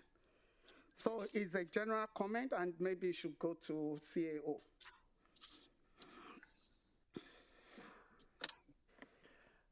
Through the chair to Councillor Benjoko, thank you for the comment. And certainly, if you see an item or line item throughout the departmental budgets, please share your concern. What I will share is, as the vacancies grow or folks leave, we backfill as best we can. We haven't increased our full-time employees or full-time equivalent employees unless one absolutely necessary to do so, or part of a legislative requirement, i.e. a regulation that requires us to hire a staff member.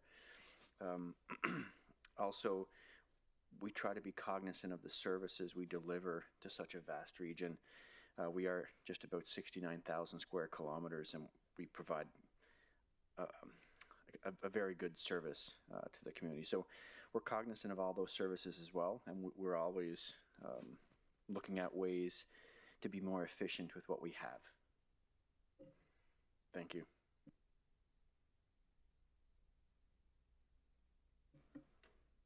Do we have any other questions? Sorry, Councilor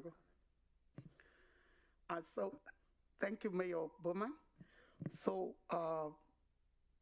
is the assumption then correct that your organization is a top-heavy model, if I may use that word?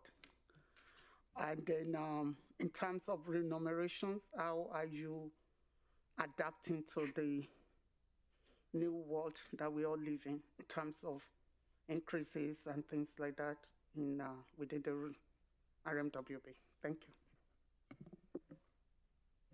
Through the chair to Councillor Benjoko, I'll speak a little bit. However, I do have the Director of Human Resources with me. 10% of our workforce are leaders within the organization, so exempt staff. I think our compensation and our compensation philosophy is probably some of the best in the country, given, our geographical location. So I'll ask Carrie to speak on some of that if she wishes. However, I wouldn't say that we're exactly top heavy. I think we need to understand our service delivery and make sure that we're staffed adequately to provide that service. Wonderful. Through the chair to Councillor Benjoko. For the record, I'm Carrie Donnelly. I'm the Director of Human Resources. And as you heard from our CAO, 10% of our total workforce consists of leaders. We have 15 senior leaders in the organization. We have 11 senior managers in the organization and 39 managers. That's at the manager level, to give you an idea. Our total headcount today, our total headcount as of December 31st was 1,469. So our leaders, including supervisors, which I didn't list there, which we have 85 supervisors across the organization, consist of 10% of our workforce. Their role is to ensure that our employees have a safe work environment. They're following administrative procedures and processes, and that our residents of Wood Buffalo are receiving the highest level of municipal services.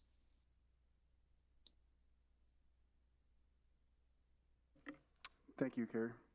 Councillor Boussier. Thank you, Mayor Bowman. Back to Deanne. Deanne, just the rentals on here, what can you speak to that? Like, we got rentals under Community and Protective Services of 888, rentals under bylaw of 552. Through the chair to Councillor Broussard, so that's the lease for the South Policing Facility and the Timberlea Detachment. So the RCMP lease those buildings from us. Yeah, like the ERM owns the buildings, correct? That's correct. Okay. Okay. So, safe to say we leased the entire building for about $1.5 million a year? Through the chair to Councillor Broussard, it's a complicated lease. It's related to how many federal employees are in the building, how many provincial employees are in the building. So it's a point in time each year, and they assess who's in the building, how many provincial employees, and then the province gets billed, the federal government gets billed. Okay, so that's where I was. So there's minimal cost to us. Most of the cost for the rent is bared by the province and the federal government? Through the chair to Councillor Broussard, yes. And it includes things like cleaning and all of that kind of stuff is incorporated into the lease. Sorry, what was that? The cleaning of the buildings, like there's a percentage depending on how many people are in the building of all the costs associated to the building get billed back. Okay. Is there any opportunity, I guess, to bump up the rent we charge them? Through the chair to Councillor Broussard, I guess the lease could be looked at. Okay. Okay, if there's opportunities to generate a few more dollars for the RMWB, I think that's a good thing. Thank you. Thank you, Councillor Broussard. Councillor Stroud? Thank you, Mayor Bowman. My question is to Carrie. Carrie, I was just wondering, I'm following up on Councillor Banjoko's question of top-heavy staff. Have we done any benchmarking with other municipalities in Alberta? I mean, we'd have to take in the geographical situation also, but I know that we're working at 10% is what you were saying. Yes, through the chair to Councillor Stroud. Definitely. We are constantly taking a look at comparators across the province. In the fall, we did some comparisons, and I have them here. And more so in terms of total head count. I don't have specifically in front of me the breakdown of leaders in each of the municipalities, but we do definitely take a look at what other municipalities are doing in terms of their head count. So I can get you that breakdown of information. I have everything at my fingertips except for that. So we could definitely provide that information. Sorry, Carrie, I think CEO can add to that as well for Councillor Stroud. Thank you. Just a quick note, Councillor Stroud. We, as Carrie mentioned, we're always comparing ourselves to other jurisdictions. However, we're also very, very different than every other jurisdiction. We are very, very large, and in my opinion, we offer better service than most of the other communities, and we do pay some of the lowest taxes. So we're trying to be cognizant of that as well. So I can't say that, to answer the question, because it's come up twice now, I can't say that we're top heavy. What I can say is that we are staffed to provide the service level that we do. Thank you. Thank you, CAO Doyle. And I appreciate your comments. And I do know that I will say that some of the services in the rural is very good. However, possibly the benchmarking would prove this point a bit farther. Thank you. Thank you, Councillor Stroud. Councillor Cardinal?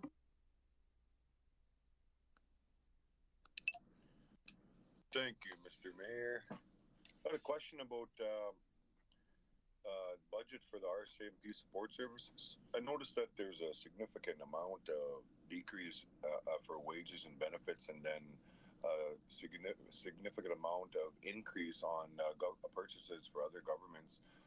Maybe if I can get the administration to clarify why is there such an increase and decrease in both? Through the chair to Councillor Cardinal. So the decrease is related to some attrition of staff. So some positions in RCMP support were eliminated when staff have retired or left the position. And then there's also that transition or transfer of positions that happen to bylaw services. So that's the custodial team. So some of those wages that you are not seeing in RCMP support are now showing up in bylaw services. And then that's for the support staff. And then for the purchases from other governments, that increase is related to the increase that the RCMP members have received to their pay, as well as the $2.6 million that's being billed for rural policing. Okay, one more question, I guess. How many officers, RCMP officers, do we have per ratio here in Fort McMurray? Through the chair to Councillor Cardinal, I'm not sure what the ratio is, but there's 140 members. 140 members, okay. That's it for me, actually. Thank you. Thank you, Councillor Cardinal. Councillor Boussier? Yeah, thanks, Mayor Bowman. And just further to Councillor Stroud's comments, the comparisons, so hoping the CAO can follow through with Carrie and maybe provide that for tomorrow's meeting with our staff count. Through the chair to Councillor Bouchier, we'll have the information ready. Thank you. Councillor Ball.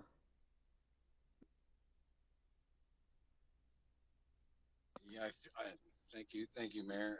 Through the chair, I guess this would be for Carrie again. Sorry, I feel like we're hijacking the community services one relative to this conversation, but relative to Councillor Banjoko and Councillor Stroud's comments, the 10%, I understand that, but my assumption is the 10% leadership is based on the overall staff complement of 1,400 and change. Do we maybe take a look at some of the larger areas? I'll pick on, I don't know, environment, public works, where there's significantly more staff members. Do they meet the 10%? I'm certain there's probably departments that are much smaller in nature that might be, let's say, 100% management. And so can we look at that as a, is it 10% across the board, or is it 10% per department? No, it's 10% through the chair to Councillor Ball. My apologies.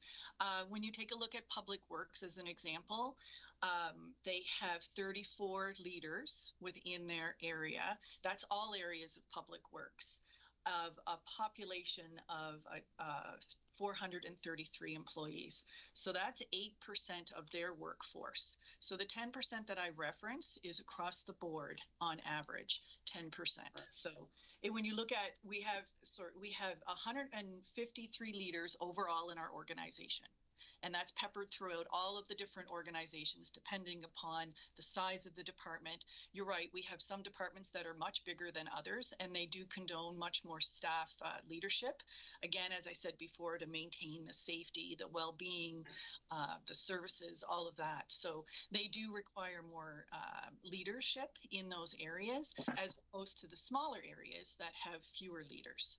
So as I said, Public Works, 8% of their workforce are comprised of leaders. That includes the supervisors as well in that one. That does. Which wasn't in your original count. So. Oh well, I thought. Sorry, my apologies. So if we're going to include supervisors across there, that number could balloon in some other areas as well to as high as 70%.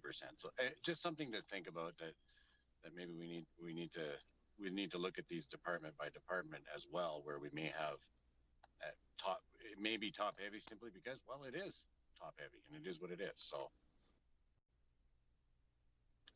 okay, thank you. Thank you, Councillor Ball. Councillor Cardinal?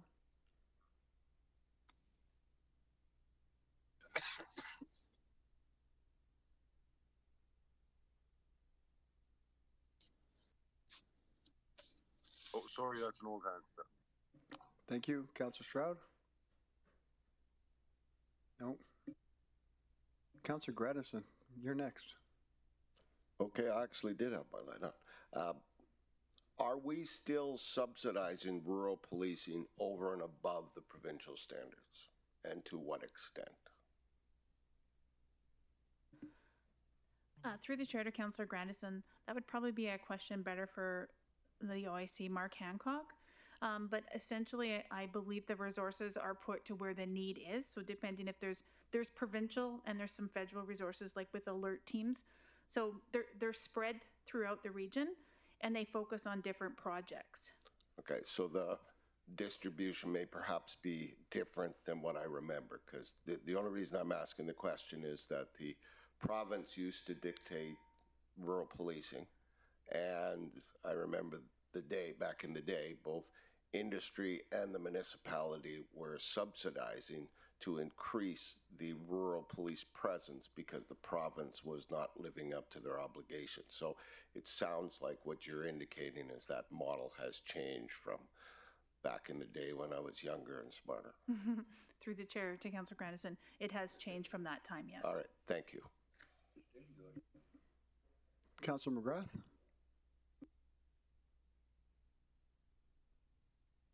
Thank you, through the chair. Just a couple of observations on the budget and how we derive. I'm certainly not here today to debate if we're top heavy. Being a contractor all my life, if you got any more than one supervisor, you're one supervisor too much. So we've always been learned to do with less. And certainly the city employees are only as good as the leaders, and our CAO is only as good as the direction we give them. So that's a past mute point. The staff has been collecting for years. My question is around the budget. Photo radar, there's nowhere in the country where there's any proof that it improves safety, but I'm just wondering, since the new operator, when it was overhauled, well, it cost us a little over $2 million 1 year to operate it, and that was after the bills were paid. What's your capture rate now with the new service, and how's it benefiting the local, I think it was a STAR program. There used to be a couple of kids in it that I knew. How is the photo radar after the money's dispersed and the people that operate it take the money? What cash is left over that goes back into educating drivers and getting into the classrooms to educate people on unsafe acts on the highway? Through the chair to Councillor McGrath, any funds that are left over from the automated traffic enforcement program go back into the community investment program. So we have a community investment reserve, and then they're distributed through the community investment program. And what was our last disbursement? What was our last, like, say in the first 3 quarters of 21? What would it be dispersed to the grant? Through the chair to Councillor McGrath, the transfer from reserves is 500 and sorry. No, I'm sorry. Through the chair. My question is, in the first 3 quarters of 21, what monies from photo radar after the bills were paid, how much profit was shifted back to help these organizations? So through the chair to Councillor McGrath, the revenue that's received all goes into the community investment program. I don't have I can get it for you. So the last time I asked about photo radar, it made money, but the deep dive showed it not only did it suck up every dollar it paid out in tickets, we don't count the labor time it takes to go to court and fight them.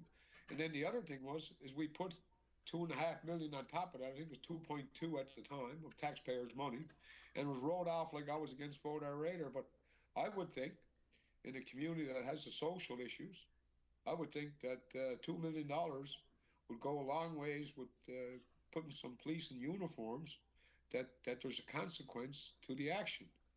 Because of what I see with the photo radar, since the new people took over, they got a birch in Abbotsand that you'd have to be a country mile and be in close sight. I think they must have like a scope on that gun that reaches from, let's say, the old Star in Abbotsand Hill to Tim Hortons, per se. It does nothing for safety. It's a total cash grab. But what I'm asking is simple.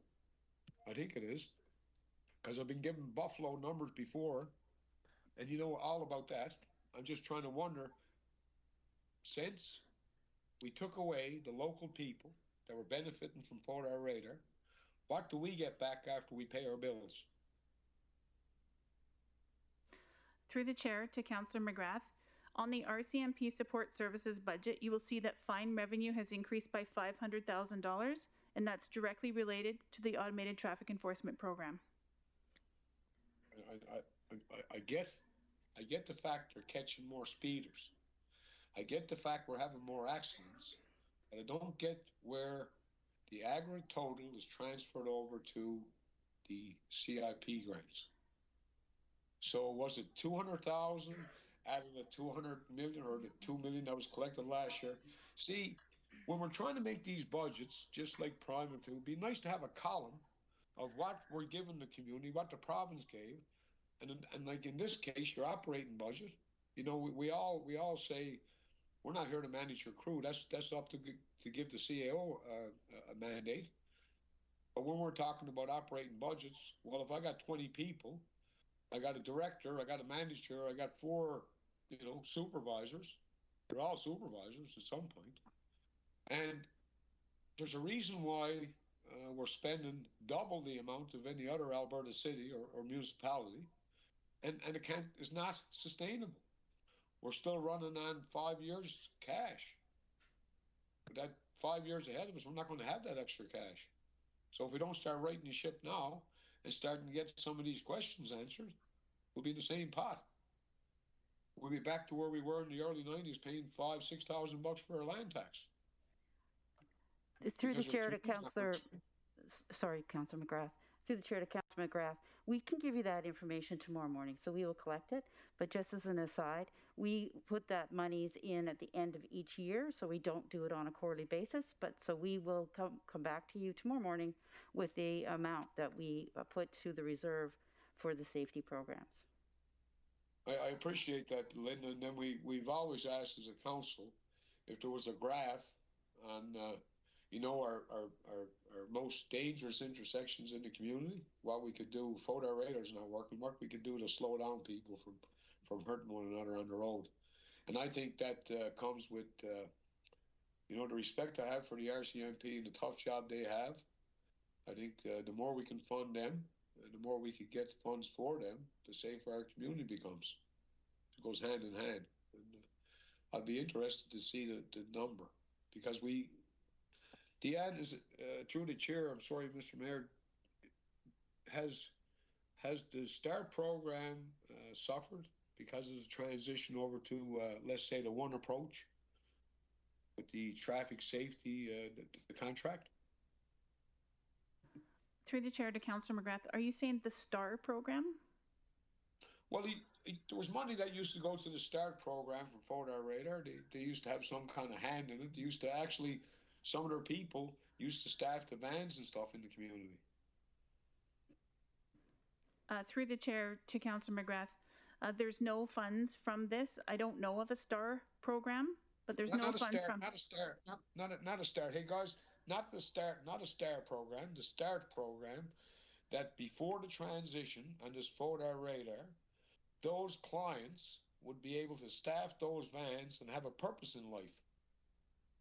And when we transitioned over about 1.5 years ago on the information that this was going to be God's gift to safety, I'm just asking, what happened to those people? Are they still in the trucks that are parked a half a mile away from where traffic is? Through the chair to Councillor McGrath, the company that runs the automated traffic enforcement program staffs the vehicles. Yeah. So basically, our STAR program clients that were running the vehicles, they were promised to hold those jobs, but that never happened either. Through the chair to Councillor. That's good for me. That's good for me, Mr. Mayor. That's perfect. Thank you. Thank you, Councillor McGrath.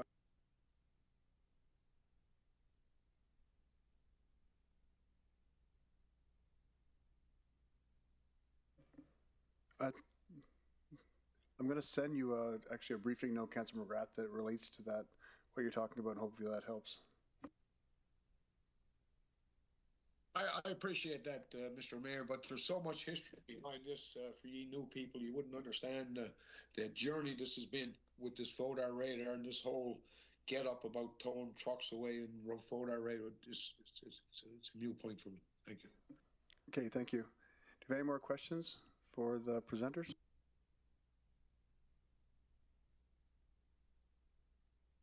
I don't see any, so thank you. And I think we're going to take a quick 10-minute break.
Those on Teams, we're live and ready to proceed when you are, Mayor Bowman.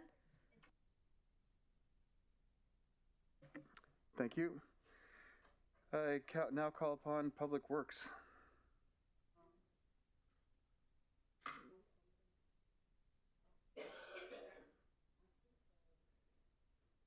Councilman Joko?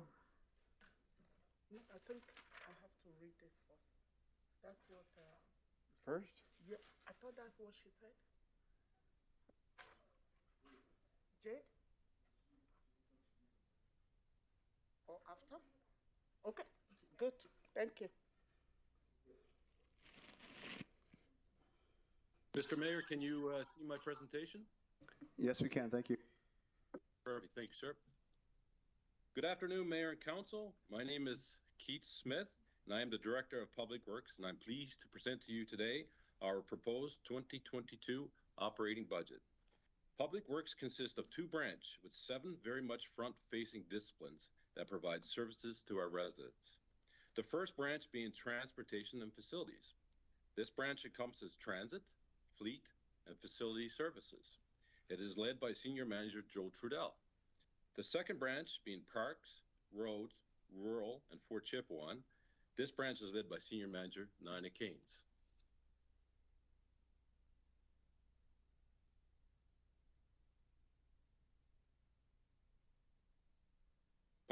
Public Works 2022 proposed operating budget is approximately $118 million.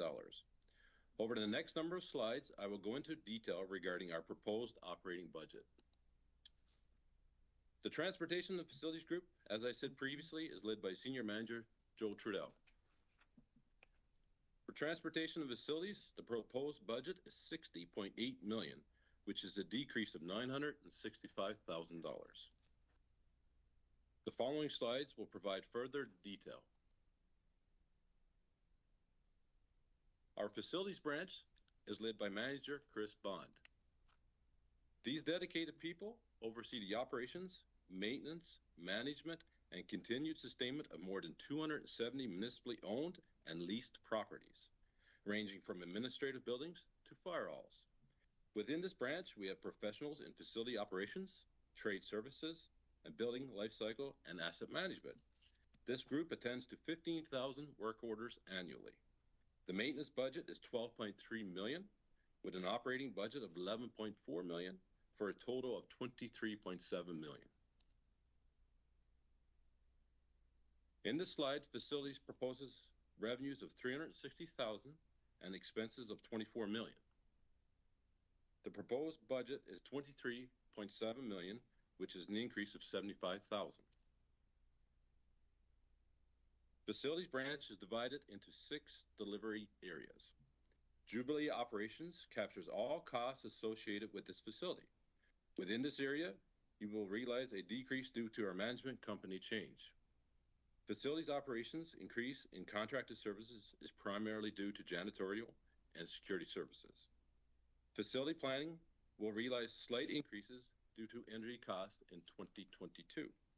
Trade services covers the repairs and preventive maintenance of our HVAC, plumbing, electrical, and carpentry areas. We'll realize a decrease with the removal of one-time training costs and the relocation of salaries. Building life cycles sees a slight increase due in 2022 staff realignments. Facility administration realizes a slight decrease due to the removal of a one-time software cost. Facility highlights. Highlights to the facility branch, the realization of savings through contract renewals. Operating costs increase due to service level enhancements in security and janitorial. Our fleet branch is led by Manager Robert Walsh. Fleet staff is responsible for all fleet maintenance and management services for the entire RMWB equipment except for regional emergency services.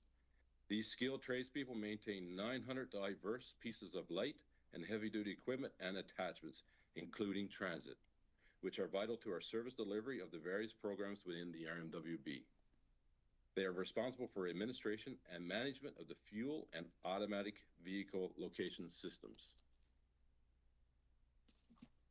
Fleet is proposing a budget of $18.28 million, which is an increase of $260,000. Salaries, wages, benefits increased due to additional staff for 2022. Contracted and general services has increased as use of rental programs for specialized equipment. And materials, goods, and supplies are expected to reduce based upon lower parts costs associated on best practices between internal and external service delivery models. Fleet's highlights includes conducting a pilot project, which will see the renting of specialty equipment, that being sweepers, to augment our core need, which is $300,000 for the 3 months on a lease of 4 units versus new acquisitions of $360,000 per unit. Parts reduction by $300K to recognize the use of industry best practices in using internal-external repair strategy. Transit. Our transit branch is led by Acting Manager Todd Hansen.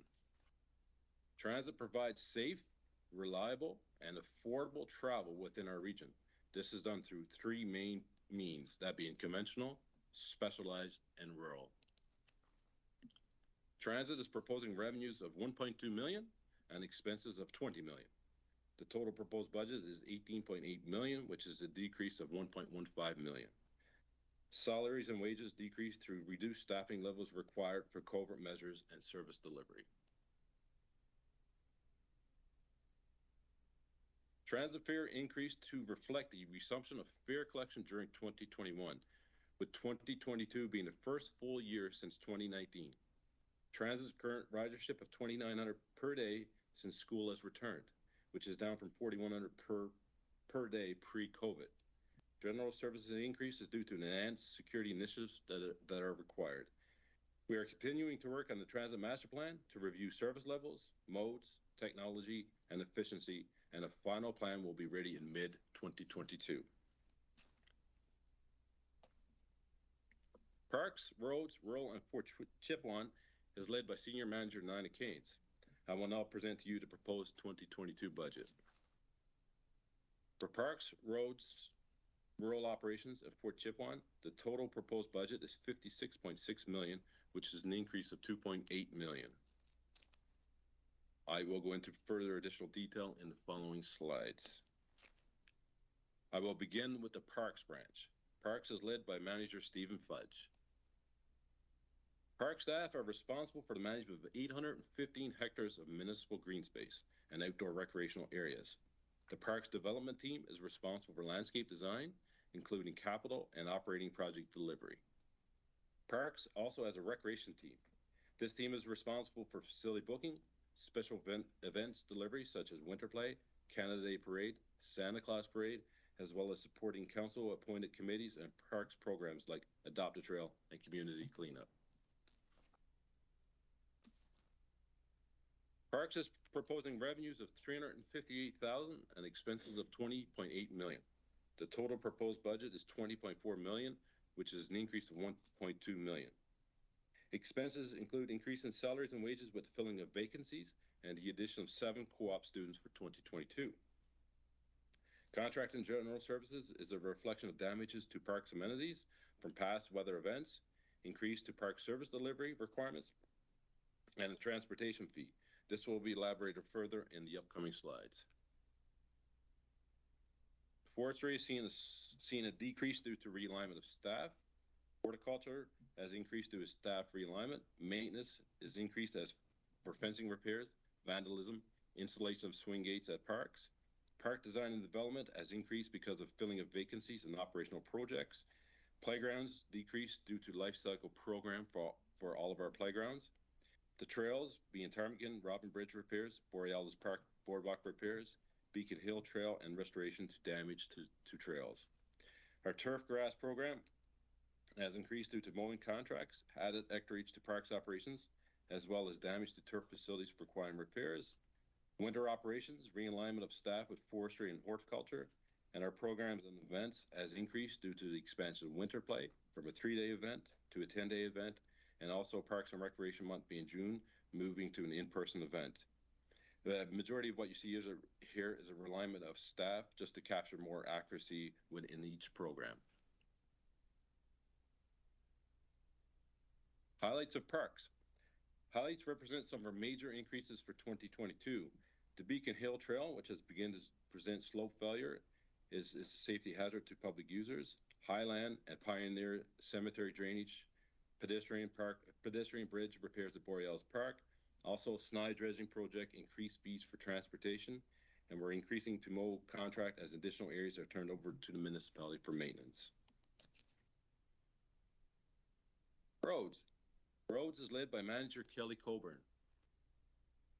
Road staff cover a 24/7, 365 operation. In addition to the day-to-day services listed in the slide, rural operations, we also support rural operations with sweeping parking lots and roads in spring, line painting, hauling material, snow hauling for other public works branches. We also help RES with water truck for fire suppressant in remote locations if they have no access to fire hydrants. Signage, barricades, traffic accommodation plans, and sweeping for events. And as well, the traffic team provide technical support, traffic studies, installation of signs and banners within the rural hamlets. Roads is proposing revenues of $758,000 and an expense of $19.8 million. The total proposed budget of $19 million, which is a decrease of $295,000. Emergency response has increased in sandbagging and river preparation. Our roads administration has seen a reduction of $3.16 million, and this is due to moving the street light cost center under traffic.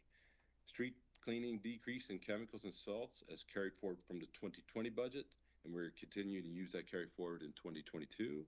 Traffic has seen an increase of $3.16 million, and that again is because of the movement of street lights under this traffic cost center. And winter operations has increased in contracted services. Highlights for roads. The flood mitigation. This program was developed for residents to have access to materials to make sandbags for their property in advance of river break. An area set up to also receive any unused bags back for disposal. And as well, our winter operations, we've seen an increase due to back alley refuse pickup as moved the priority of these back alleys up on our priority list. Previously, back alleys were started after front streets were complete.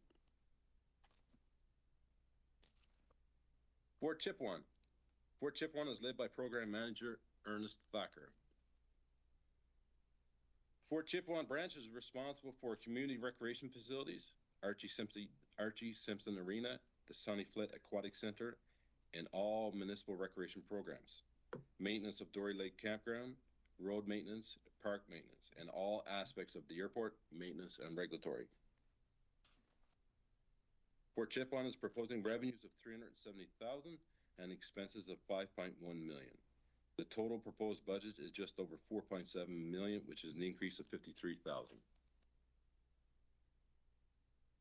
Fort Chipewyan General, the branch is responsible for all aspects of the airport, to include maintenance and regulatory documentation and safety reporting. They also have operations which include the maintenance of all roads, asphalt repairs, and gravel, turf grass maintenance, sports fields, playgrounds, and all winter maintenance. Community services and recreational facilities, arena, aquatic center, and Dory Lake Campground.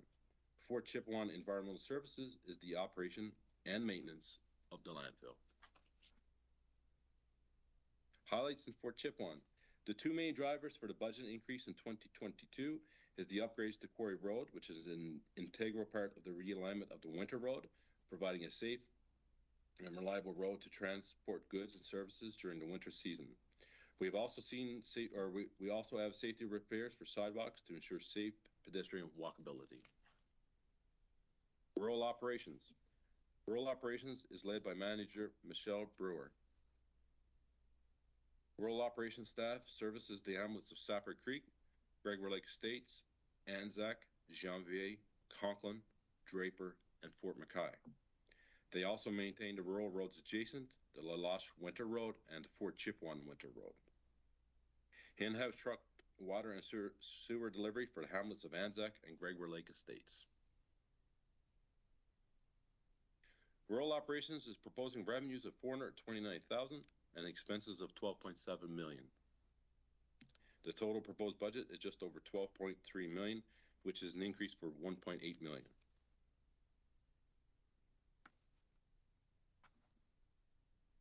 Rural operations, includes Anzac Cemetery roll markers, Sport Field and Conklin multiplex maintenance contract, culvert replacement on Tower, Stony Mountain Road, and West Conklin roads, drainage repairs in Sapphire Creek, John Bay, Anzac, and Conklin.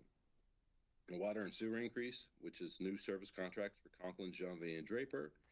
Rural winter roads increase, Fort Chipewyan Winter Road contract increases for long-term repairs on the Luchincha and the Inverse River culverts, as well as realignment and improvements in signage. And as well, lighting increases as per an recent ACO study. We are placing 3 more light poles in Anzac and 10 additional street lights in GLE, Gregor Lake Estates. Highlighting some of the new major increases in 2022 budget requests. Drainage repairs in Janvier, Anzac, and Conklin, and rural roads to clean out easements and ditches for drainage. Culverts that need to be replaced on some of our rural roads, Tower Road, Fort McKay, and West Conklin. As well, winter-summer maintenance, SOAs to assist with heavy snowfall for summer maintenance such as spring and flooding. Public Works Administration. Public Works proposes administrative operating budget for 2022 is approximately $997,000. This budget consists primarily of salaries, travel, employee relations, stationery, and stationery for the entire department.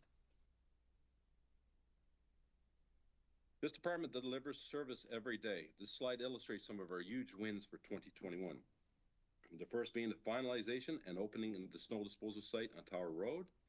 We have completed public engagement on the OHV strategic plan, completion of the new council chambers, main, second, and sixth floors of Jubilee, including the gym, a fuel contingency plan for Fort Chipewyan with the installation of 3 75,000-liter tanks. As well, the transit master plan has commenced with second round of engagement to occur shortly, and we are anticipating bringing this document forward in the Q2 of 2022. This concludes my presentation. I would be happy to answer any questions you might have. Thank you, Keith. Do we have any questions from council? Councillor Dogar. Thank you, sir, to the chair. Presenter Keith Smith. Sir, I ask you one question. The transit is in lot of loss. Can there be some coordination with Diversified to take their carriers, passengers within the town to increase the revenue? Through the chair to Councillor Dogar, could you repeat that question, please, sir? I asked that the operation of the buses is quite in loss, lot of less revenue.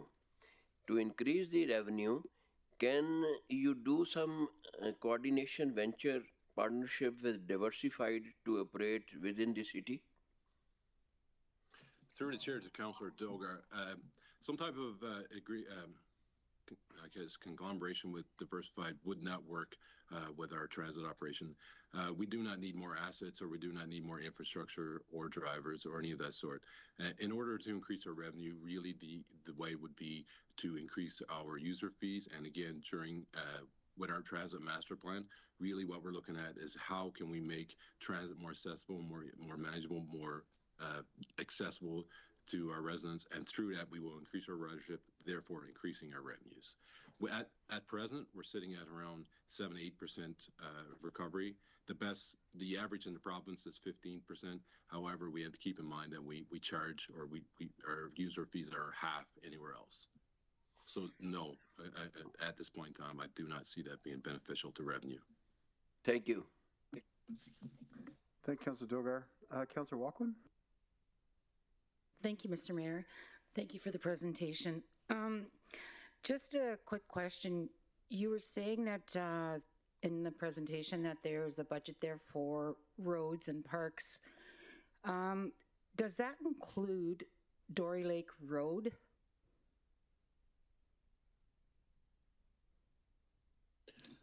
Through the chair to the question, it does. We do maintain Dory Lake Road. We do get some money from the province for Dory Lake and that upgrade, but yeah, it does include that road.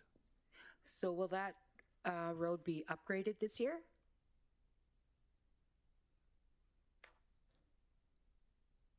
Through the chair to the question, I don't know if it's going to be upgraded this year or not. I'm not sure.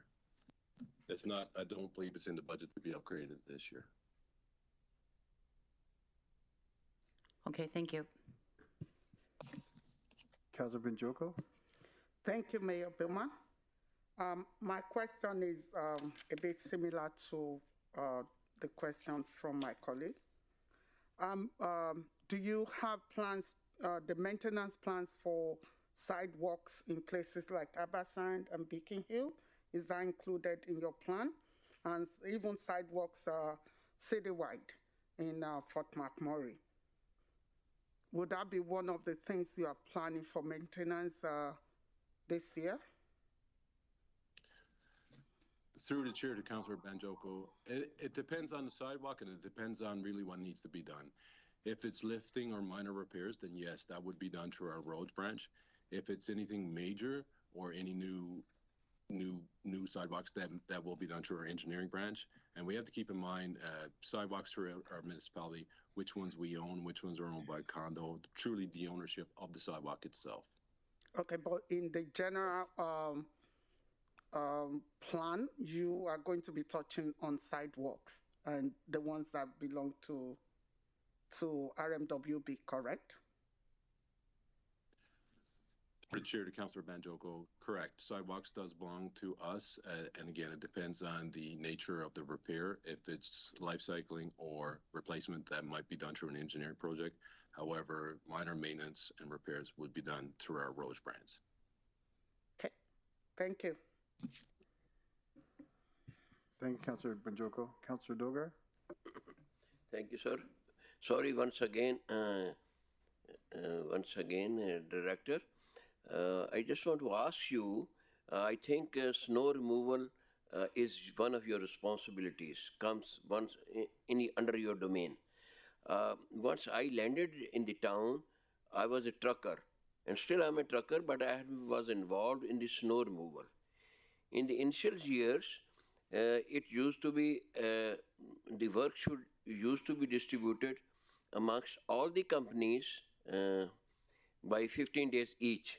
So everybody got the work, or maximum got the work, but later on, that policy was changed that whosoever gives the lower bit, they used to be entertained. Okay, fine, again, good. Now the latest policy which I see last few years is that in one shot, everything is given to one company. I think Rex is doing it.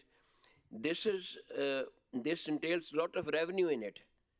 The expenses, truck driving, if you remember, if you know the rates, you can tell me, but I will tell you, and if you make a competition between the truckers, the rates will go quite low and your revenue would be saved. And it would also be, you see, a welfare point for the residents, that maximum people will get the jobs of the trucks. Presently, it is given to one company. They employ their own trucks and one or two their colleagues or of their group. So can you put some light on it? And also, please let me know what are the rates you have worked out for the transportation of a tandem truck, dump truck. Thank you.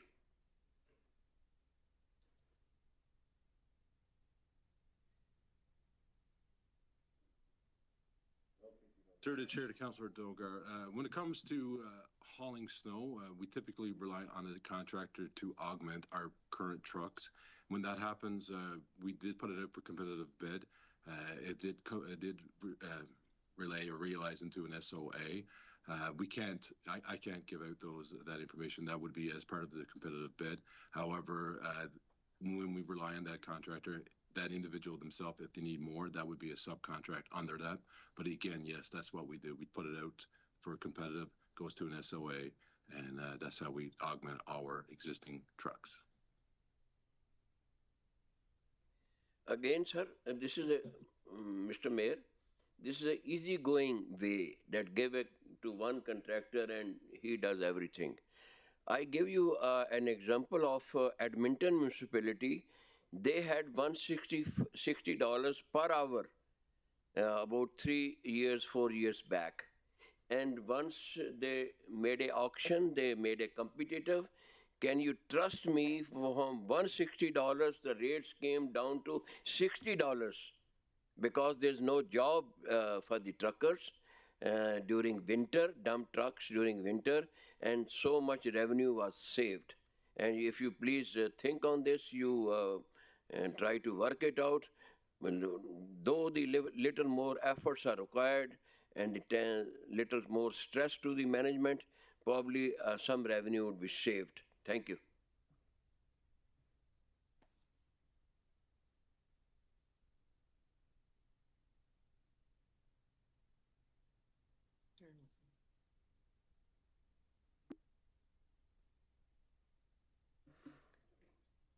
Thank you, Councilor Dogar. Councilor Stroud? Thank you, Mayor Bowman, and through to Keith. Good afternoon, Keith. Thank you for your presentation. You have a huge portfolio. I'm just interested, I know that you've decreased in parts of your budget and increased in others areas. Is it pretty well, is there a slight increase or a slight decrease from last year? Good afternoon, Councillor Stroud. Absolutely. At the beginning, there is an increase, I think, of 2.8 million. And that's, that's not contribute to one single thing. There's a number of different items that could be contributed to. Increase in energy costs, several different reasons why that could be increased. It's not just one specific. We do spend more now on Fort Chippewa Road, for example. There's a few areas or items that we would have increased, but nothing that would be the major contributing factor. Okay, thank you. And now I was aware of the consultation for the lights on Townsend Drive in Anzac, and I believe that's going to be 3 lights, Keith?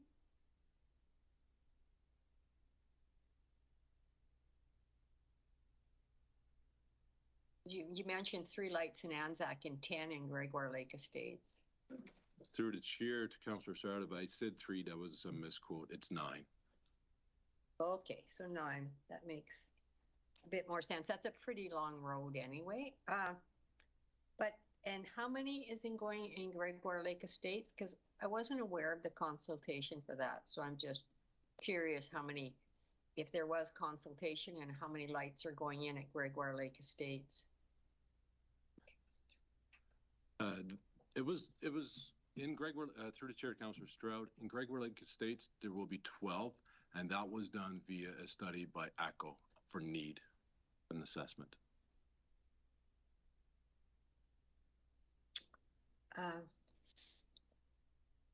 Okay. And 9 in Anzac.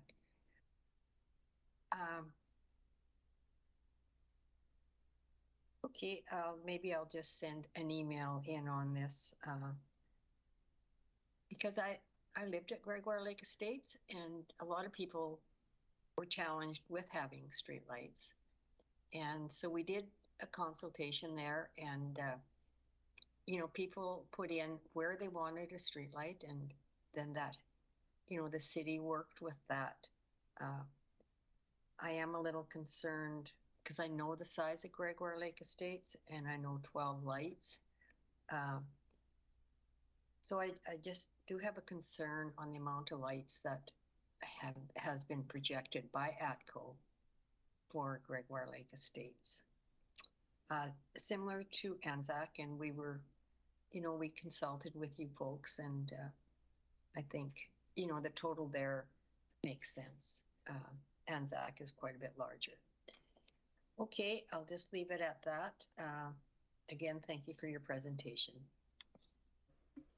Through the chair to Councillor Stroud, thank you for that point, and we'll definitely take it away, have that discussion with ATCO, and if it needs to be reduced, we will. We have that opportunity. I totally appreciate that, Keith. Some consultation with the residents might be an asset to that conversation. Thank you. Thank you, Councillor Stroud. Councillor McGrath?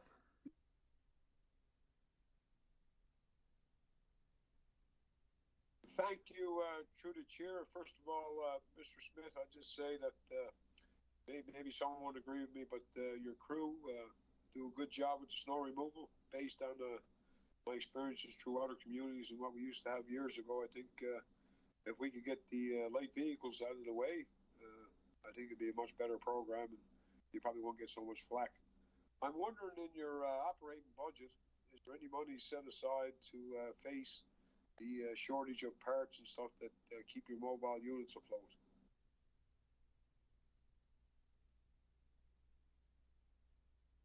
Through the chair to Councillor McGrath, I definitely agree with you. We have a fantastic roads team and we do a fantastic job. However, to address your question, can you specify what you mean by mobile units? Well, basically in your fleet, you do a lot of your own maintenance with your buses and your heavy equipment. And the pandemic is starting to show pieces of gear that's parked waiting on chips and stuff. So I'm just wondering if this is going to impact your service to the residents.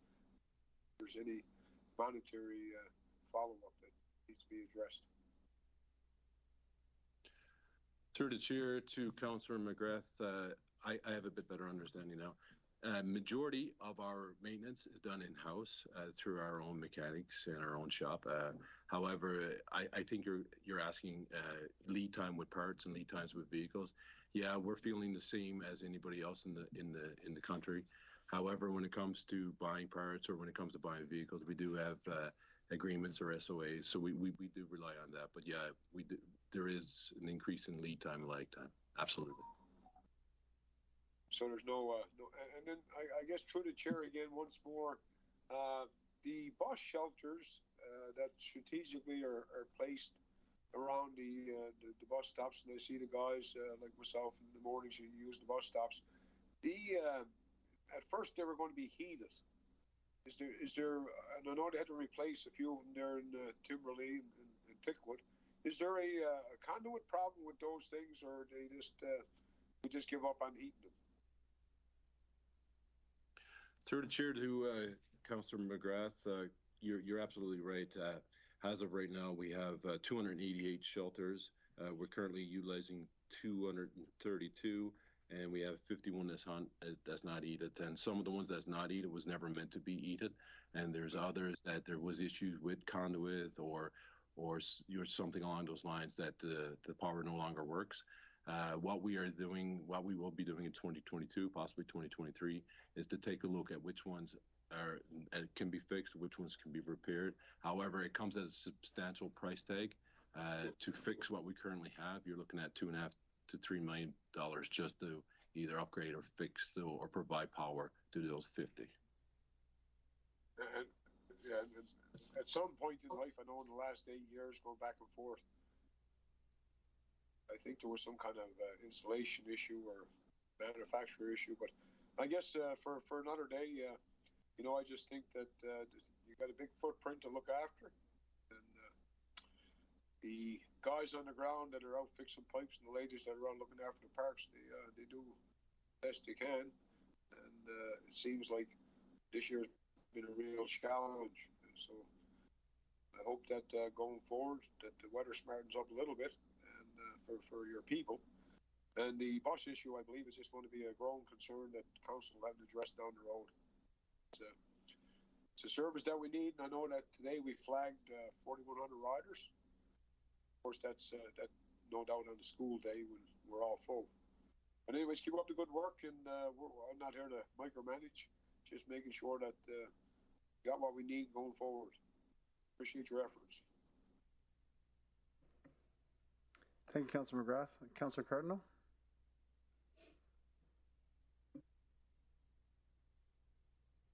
Thanks, Mayor. Through the chair to Keith, thanks for the presentation. I was just wondering, I noticed that you mentioned the Quarry Road, and this year for the expansion of and upgrades to our Winter Road from Fort McMurray to Fort Chipewyan, is that part of is it in this year's budget to operate to continue? I mean, to start upgrading the road and divert it to a different area this year? Because I noticed that Quarry Road is not being used this year, so I'm just wondering if that's part of the budget.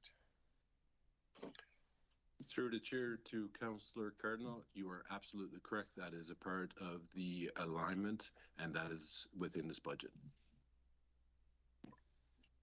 Okay. Is there anything in the budget for this year to do any upgrades or diversion at the Athabasca Crossing?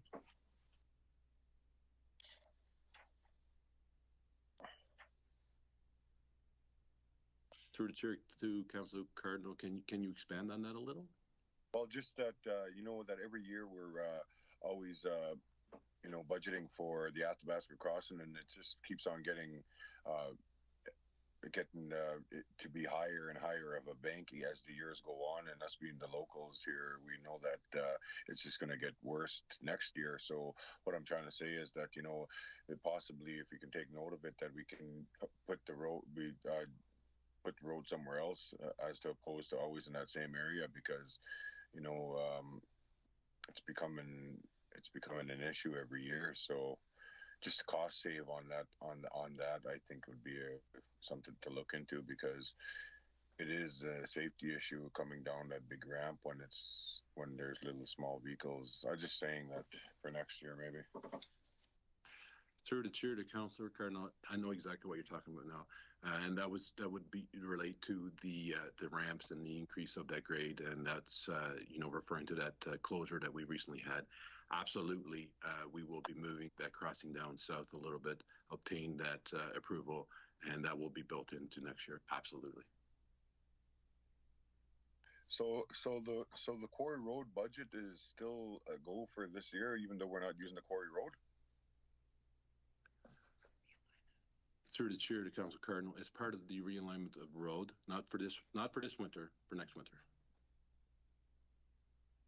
But it doesn't even go through Quarry Road. Through the chair to Council Cardinal, not this year. It will for next year. Oh, it will next year. Yes, sir. Okay. All right. Just because the reason why I was asking, because like Councillor Walkman was saying, a lot of upgrades need to be done to the road to Dory Lake, and then, you know, if there's any extra funds that it can be allocated to upgrade the Dory Lake Road, and then also the camp and grounds, I mean, we could use that there. Through the chair to Council Cardinal, absolutely. I have taken note from the original question, and we will look into what needs to be done with Dory Road. Thank you, Keith. Good job. Thanks. Thanks, Councillor Cardinal. Councillor Ball?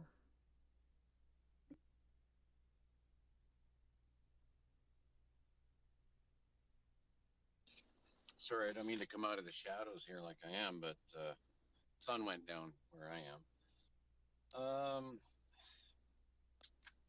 Good evening or afternoon, Keith. I can respect the fact that you have a very large area to work with. Certainly a daunting task. I guess I've got a bunch of questions here.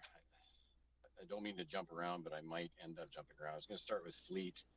When I was looking at the highlights for the fleet budget, one of them was I was just trying to flip to it, but it was in reference to, I didn't find it very descriptive.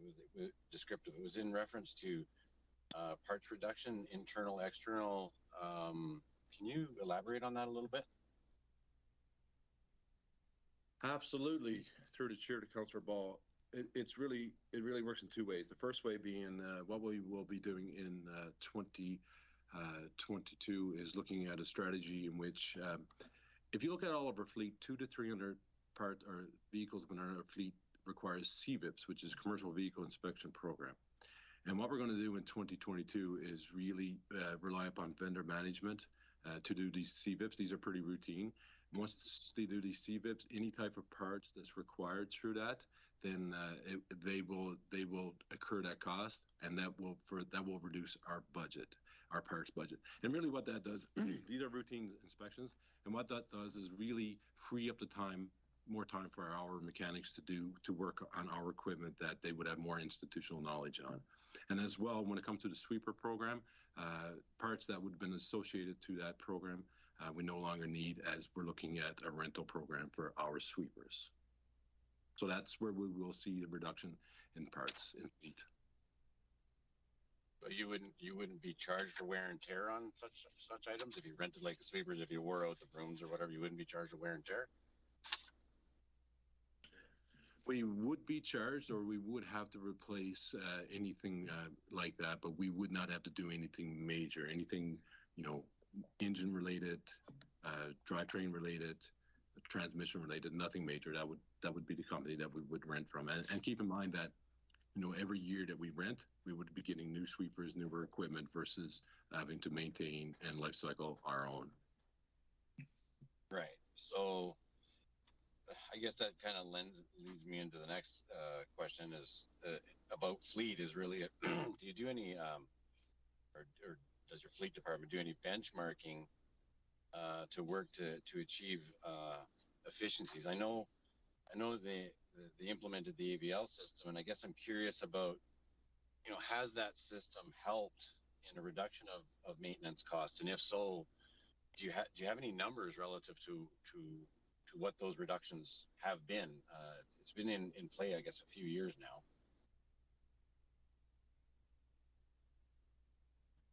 Through the chair to Councillor Ball, that is a fantastic question.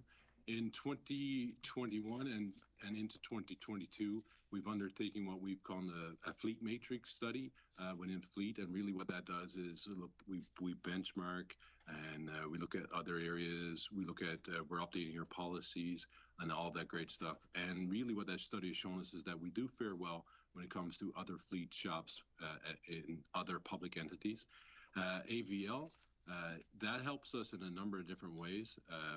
It could be, it helps us know how many kilometers we have in our vehicles, usage, and that really helps us, really what needs to be life cycled and what can go to other departments. For example, through AVL, we can tell if a vehicle is not being used very much, and if it's not, then we can trade it out with areas that would use vehicles quite often. So, yeah, anecdotally, it saves us money, but we don't technically have that concrete number that it can provide. Okay. Well, have you been seeing, with the introduction of the AVL, have you been seeing, like, I don't know, maybe a reduction of services per unit per se? I mean, I know some units, well, they might be a lemon per se, and they go in 13 times a year. But are you seeing a reduction in that?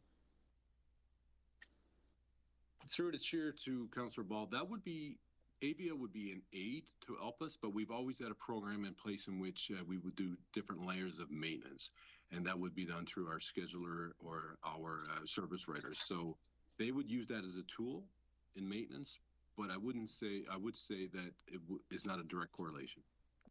Okay. I'll jump over to transit. Net loss 19.9 million. Does that sound about right? Or operating cost, I guess we'll call it net losses. I'm just curious, is there a plan to try and reduce that number, just to try and get a better cost recovery? I mean, I know you spoke to Councillor Dogar's question, and I realize that increasing the fees, automatic input of cash. But is there any other ideas? Has anybody looked at it? Through the chair to Councillor Ball, absolutely. We look at this. Daily, monthly, to reduce our operating expense. It can be done a number of ways. Definitely our user fees can be increased, but also at the same time, through our transit master plan, really what we're looking at is the variable of ridership. We have the drivers, we have the buses, we have the infrastructure. So through that transit master plan, how do we make it more attractive to our citizens to utilize, therefore increasing ridership and therefore increasing revenue? That is the primary way to bridge that gap. Right, like things like what, like off peak. You're not going to run transit system, or you've got your off peak hours where obviously you have next to no ridership. Are you looking at reducing those or eliminating those runs and stop start type thing? Through the chair to Councillor Ball, excellent questions. Absolutely. So what we'll do in the transit master plan is we're definitely looking at our routing, definitely looking at peak services, but as a part of our transit master plan and moving forward, we will be implementing transit on demand. So we will be looking at peak hours, and we will be looking at those routes that don't have ridership during certain portions of the day, but may at other portions. There's certain routes like 15 to 16 that go through Timberlane and Thickwood. They're going to be on an hourly pace or a set base because they're high ridership. But there's also other routes, especially feeders throughout our community, possibly the airport, in which transit on demand would work. And absolutely, you would reduce your expenses. However, you would increase ridership. So that's kind of the equation that we're playing with. Okay. There was an increase in contracted services. Was that for security for the transit system? On bus security or? Through the chair to Councillor Ball, you're absolutely correct. That increase was due to security, but we're going to have that security down at Maine. We're going to increase the security person in Maine. At one location. And the downtown core. Oh, okay. What else do I got here? Facilities. Are they running, are they getting a new building management system? I thought I saw something in there, and I assume that if they are, is the intention that if they've got a building management program that they could help lower their operational costs for these buildings? Through the chair. 270 buildings, I think it is. Through the chair to Councillor Ball, absolutely. I'm assuming you're talking about the building management system, and we are upgrading what's in place and making it newer and automated and bringing it to new technology. And absolutely, we have approximately 270 buildings. That's administrative buildings, fire towers, anything that we manage. Is that management program or software scheduled for this year?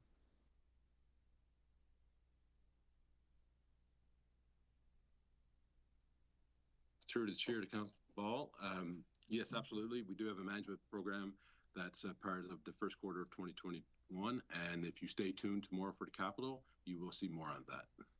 Oh, okay, fair enough. General contracted services. I noticed a line item, $15 million. I assume that's all of your general contracted services, which works out to, I guess, a little less than 15% of your overall budget. What services do that include? High list, not down to the details. You're talking about the, are you talking about the 50 million in the overall budget? Yeah, I'm just curious where your big numbers are in that. That's just a couple highlights. One would be the Fort Chippewa Winter Road. Another one could be, I'm just thinking mowing contract, transportation fees for snow dredging, vendor management when it comes to fleet. Just a couple highlights I'm thinking. Okay. Snow removal, again, snow removal is a big one. Okay. So in parks, you had, I guess in the highlights it listed that there was a staff reorganization. Was that a cost savings? I didn't quite understand what it meant by the highlight. And does that mean that staff had moved on to different areas and you just didn't fill positions, or what does that mean? Through the chair to Councillor Ball, are you able to tell me which branch you've seen that organization? Under parks. Sorry, under parks. What that was, that's to better capture the costs per cost center or per program. That wasn't due to anyone necessarily leaving or entering. That was just a realignment of staff under proper cost centers to better capture what it costs us to run that program.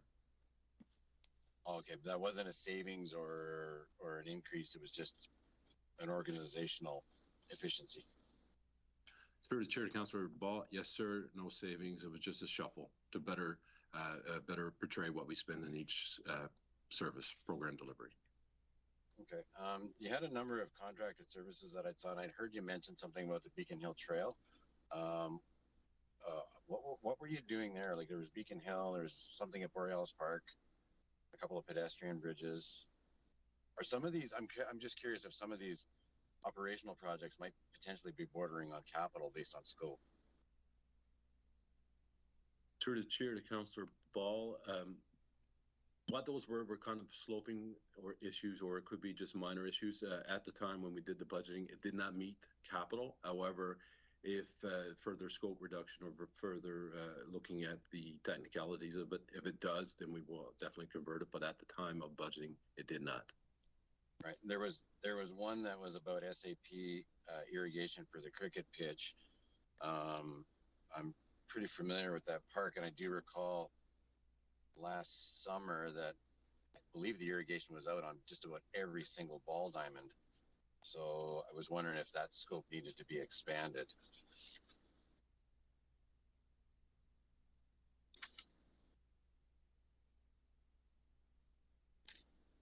Through the chair to Councillor Ball, no, that's what we're looking at is just a repair to the existing system. I don't see an expansion at this point in time. Well, no, I wasn't looking for an expansion of the system, but just a potential larger scope of repair, just because I was pretty certain that the irrigation wasn't working on all the ball diamonds as well as the cricket pitch. Same work, just more to do. Maybe just something you can talk to staff about and ask them. Through the chair to Councillor Ball, absolutely. I see what you're saying there now. We are looking at a plan in 2022 to assess the entire irrigation system as a whole. Okay. And sorry to take so long, everyone. One other question. There were some consulting fees that you're budgeting for in parks for $520,000. We seem to be using an awful lot of consultants. I was just curious what that particular program was about. Are there specific projects that there's no notes on what those projects might be? And, you know, in the construction world, $520,000 worth of consulting fees equates to about $5.2 million worth of construction for park-related projects typically. So I'm just curious what we're talking about here. Through the chair to Councillor Ball, what that would involve is, consultant fees when it comes to any type of feasibility studies that we're doing within parks. And also a portion of that, I do believe, is associated to consultants that or owner's rep that we do have with regards to the waterfront program. That would only be a small portion of the cost, though, correct? Certainly wouldn't be $520,000 for 1 year for the owner's rep. Through the chair to Councillor Ball, I do believe the amount that we have for the waterfront, the consultant, I do believe is around the 150 mark, but I'm looking for that breakdown. Okay. Okay, I'll let you go. That's all I got. Sorry. Perfect. I was just about to phone a friend. Thanks, Councillor Ball. Councillor Gradison. Thank you, Mr. Mayor, through the chair. Good afternoon, I guess early evening at this point in time. I'll try and keep mine really short. So 2 points. One, I just want to echo Councillor Stroud's point. When I heard you originally talk about lights in Gregoire Estates and the amount of lights, my heart kind of dropped because I know some of the folks who live there, and I don't think they'd be too happy to see a bunch of lights put on the street. They kind of like the dark and the peacefulness of that community. And then, of course, when I heard you say it was from a study from ATCO, I just want to reiterate and echo Councillor Stroud's point of making sure you talk to that community before implementing any kind of program of that nature. My second question is related to transit. I don't know what the ridership is to Separate Creek and to the airport, but I've many times driven by empty buses, and it occurs to me, well, is there a cost efficiency to using a smaller vehicle for that run than a full-size diesel bus? Through the chair to Councillor Grandison, I appreciate your points on GLE, and I will definitely take that away. We'll look into that. With regards to Separate Creek, we do not service Separate Creek via our transit. With regards to the airport is Route 11, and how it is set up now, it goes through downtown and does a few loops down around downtown, comes up through Gregoire, then goes out to the airport. So it's many different drops on that run. However, you're absolutely correct that that Route 11 to the airport is a prime example of how we could use that transit on demand. So instead of a conventional route, which would see service every so often, when there's a flight departure or arrival, patrons could utilize that transit on demand. So absolutely, and that may involve one of our smaller buses in our fleet. Okay, that'd be great, because I can tell you in all the years it's been running out there, I only know one human being that's ever taken the bus to the airport other than staff that work at the airport. So it's always occurred to me that a smaller vehicle would be more efficient. So thank you for your answers. Councillor Walkwin? Thank you, Mr. Mayor. Just a couple of questions here. You were saying that there was going to be new lighting put. Was anything brought up there for new lighting or sidewalks for Fort McKay?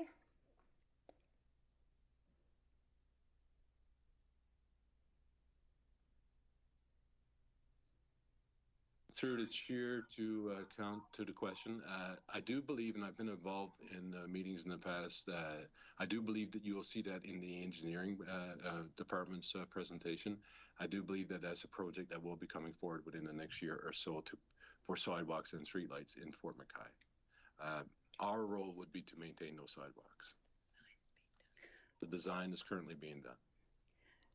Okay, speaking of maintaining sidewalks, is that in the budget also for the previous years to maintain the sidewalks in Fort McKay on municipal?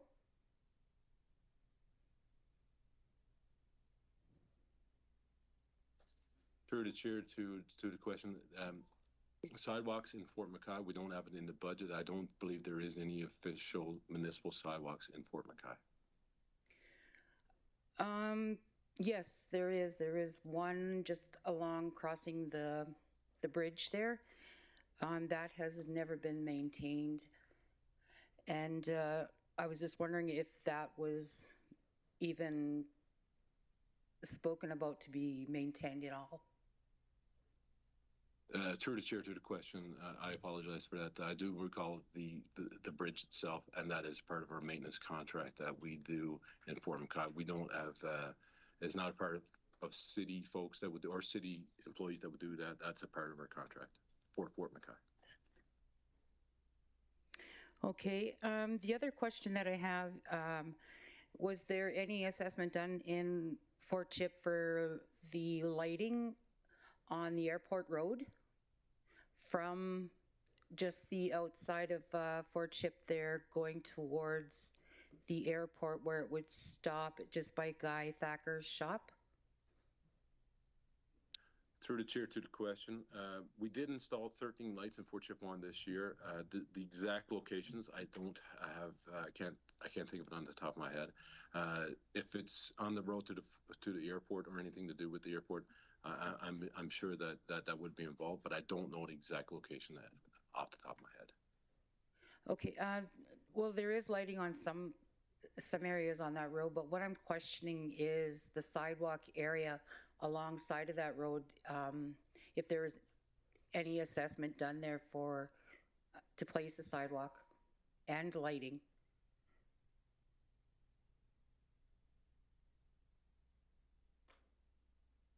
Through the chair to the question, I'm not aware. However, that doesn't mean that we can't assess or do some type of feasibility study to see if a sidewalk and or additional lights are required on that particular portion of the roadway. Okay, yeah, sorry, there is a sidewalk there. I'm just trying to see if there was anything brought up there about proper lighting on that sidewalk area.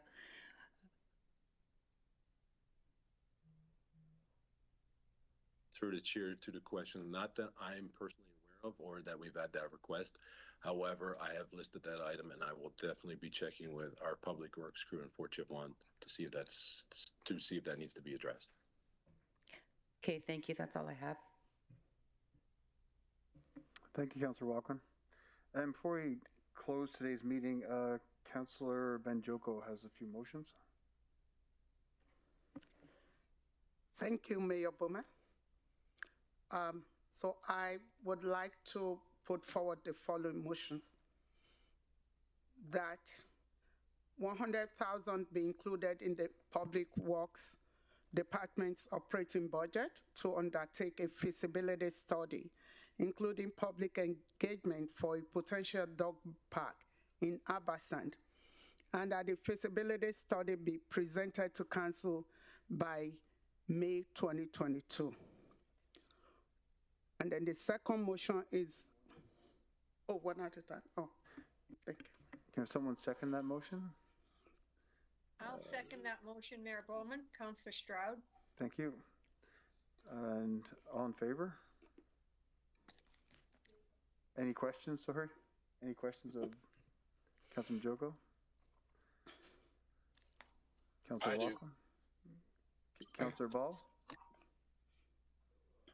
Who's first? Councillor Walkman or me? Councillor Walkman, you have a question? Sorry, no. No, it's you, Councillor Ball. Okay. I think we need to make an amendment to that. I don't know if any of you guys know my history or not. I built a park or two, and $100,000 for a feasibility study to be completed. When did you say, by May? Yes, Councillor Ball. That's not achievable.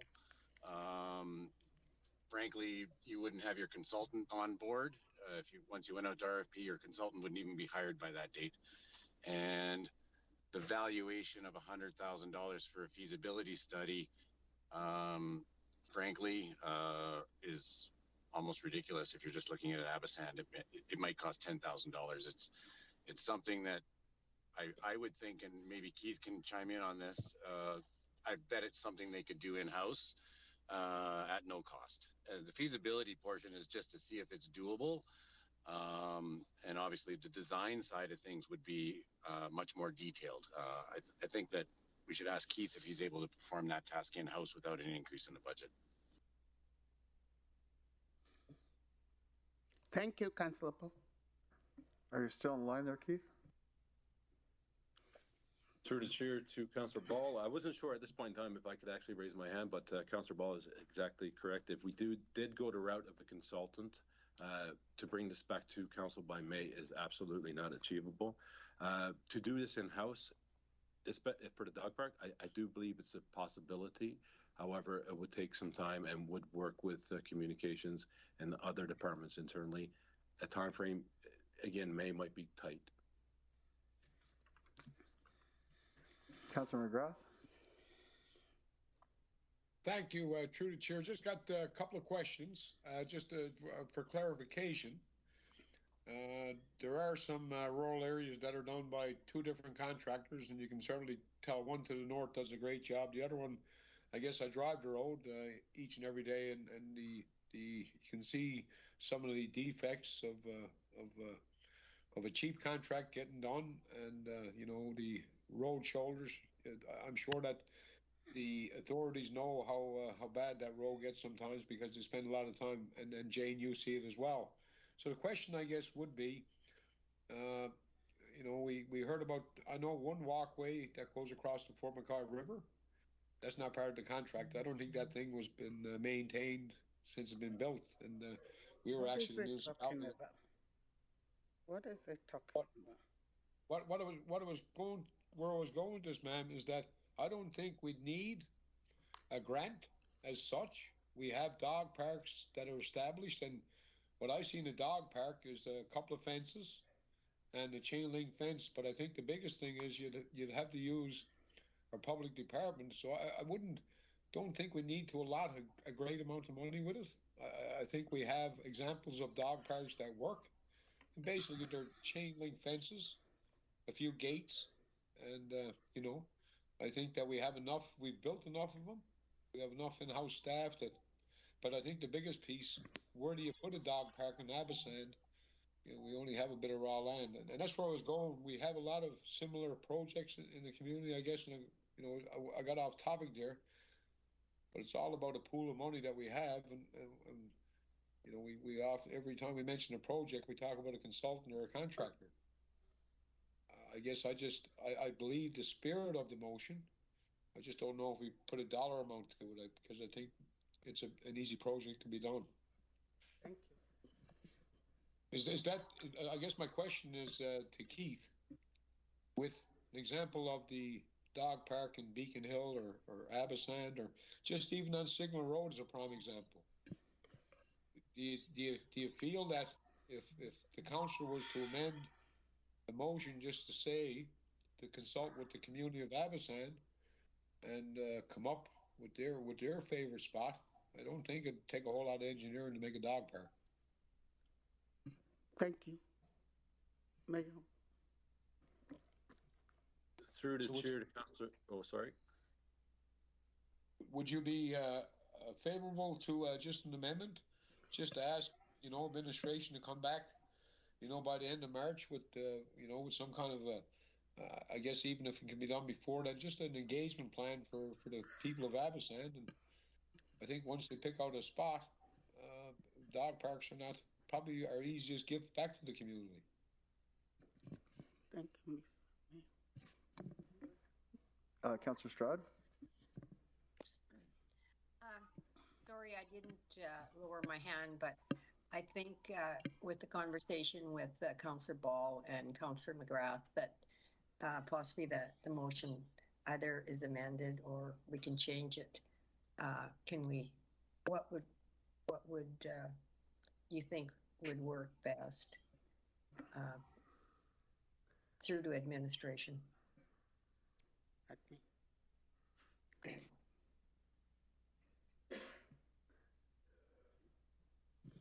Keith? He's still on there? Yes. Keith Simpson? Keith Smith. Keith Smith? It's a lot of names today. You're probably looking for me, Mr. Mayor, Bart Simpson. Through the chair to Councillor Bowman. That's definitely a new one, Keith Simpson. I usually get Kevin, not Keith Simpson, but it truly depends what we truly want to achieve here. A dog park, it depends on the size. It depends on if we have land available for this. It would require a parking lot. You have lights, you have fencing, you have an array of different variables to really consider here. However, with a dog park too, it comes at a high maintenance cost. Dog parks are high maintenance to maintain. So it truly depends on really what we want to do here. If we want to consult, first off, if we want to see if there's land, that's one thing. And then if we do have land, then to engage the community, that's another. And it depends on really what we want to do, time frame and dollar amount associated to it. And again, if it's to come back as a 2023 capital request versus just throughout the year, that adds more time and we could do a further study. So again, it depends. It's just not a simple piece of property and just fence it off. There's quite a bit of work that got to go into it. Thank you, Keith Smith. Councillor Gradison? Thank you, Mr. Mayor. So one of the things, I don't know how many people, Councillor Banjoko, I've been watching the correspondence. Are we talking about one person who's pushing for this, and are we going to spend $500,000 because one person wants a dog park in a community that's full of trails? I think, that's part of what we have to think is return on investment. Not only is there, I've been saying this for years in this community, everybody wants a park, everybody wants a playground and everything else, and we can get the capital costs and we build it, but then over 10 or 15 or 20 years, it costs another $1 million to take care of it. And those are things in every one of these decisions that we have to think of, whether it's $10,000 or $100,000 for a consultation. I for one, think the very first point in this is go to the community of Abasand and find out what the appetite is. If there's 20, 30, 40, 100 people in Abasand that say, oh, we'd love a dog park, then we take it to the next step. But if there's 2 people that say we want a dog park and the rest are happy to walk in the bush, then are we going to spend $500,000 on a dog park because 2 people want it? So I think we start by finding out how much of the community really has an appetite for a ballpark. That's where you begin. And if administration, our communications department can do that, why wouldn't we start there? Can I respond? Thank you, Councillor Gradison. Councillor Banjoko? Thank you, Mayor Bowman. For the records, it's not one person or 2 people coming to ask for a park. I certainly won't come forward for this motion if one family comes to me to say they need a park. And I think the motion we are moving is for the administration to do the due diligence and find out, do a feasibility study, including public engagement. So it covers everything, including the demand and the usage, the safety and everything, including also the cost. So I think it's fair for us to at least look into it and check. Abasand is not close to Timberley, it's not close to Threewood, and for the records, I've only lived in Timberley. I barely can find my way in Abasand. So I would be prepared to amend the motion, and I'm also encouraged by the feedback that this is not going to cost a lot of money. So that's the more reason why I strongly believe we should move forward and at least find out. Thank you. And thank you, Mr. Mayor. And I'm 100% in favor of that, Councillor Banjoko. Finding out and asking the information before committing finances to it makes the most sense. And then if it's a project that we as a council and the community demands it, then we look at it from that point in time. So thank you very much for that amendment to your motion, Councillor Banjoko. Thank you, Councillor Grantisi. So if I can make a suggestion, if we could close this evening's meeting and bring back an amendment to that for tomorrow, and we can start with that tomorrow morning? Everyone in agreement? Yes. Mayor Good Bowman? with me, Mayor Bowman. It's Good Jade. with Just me from a as well. procedure perspective, it may be okay to just withdraw the motion at this point, and then we can recraft something for the morning. Okay, sounds good. And that's withdrawn? I didn't get to the second one, but I guess it will be the same thing. Thank you. Absolutely. We'll see everybody tomorrow morning at 7:15.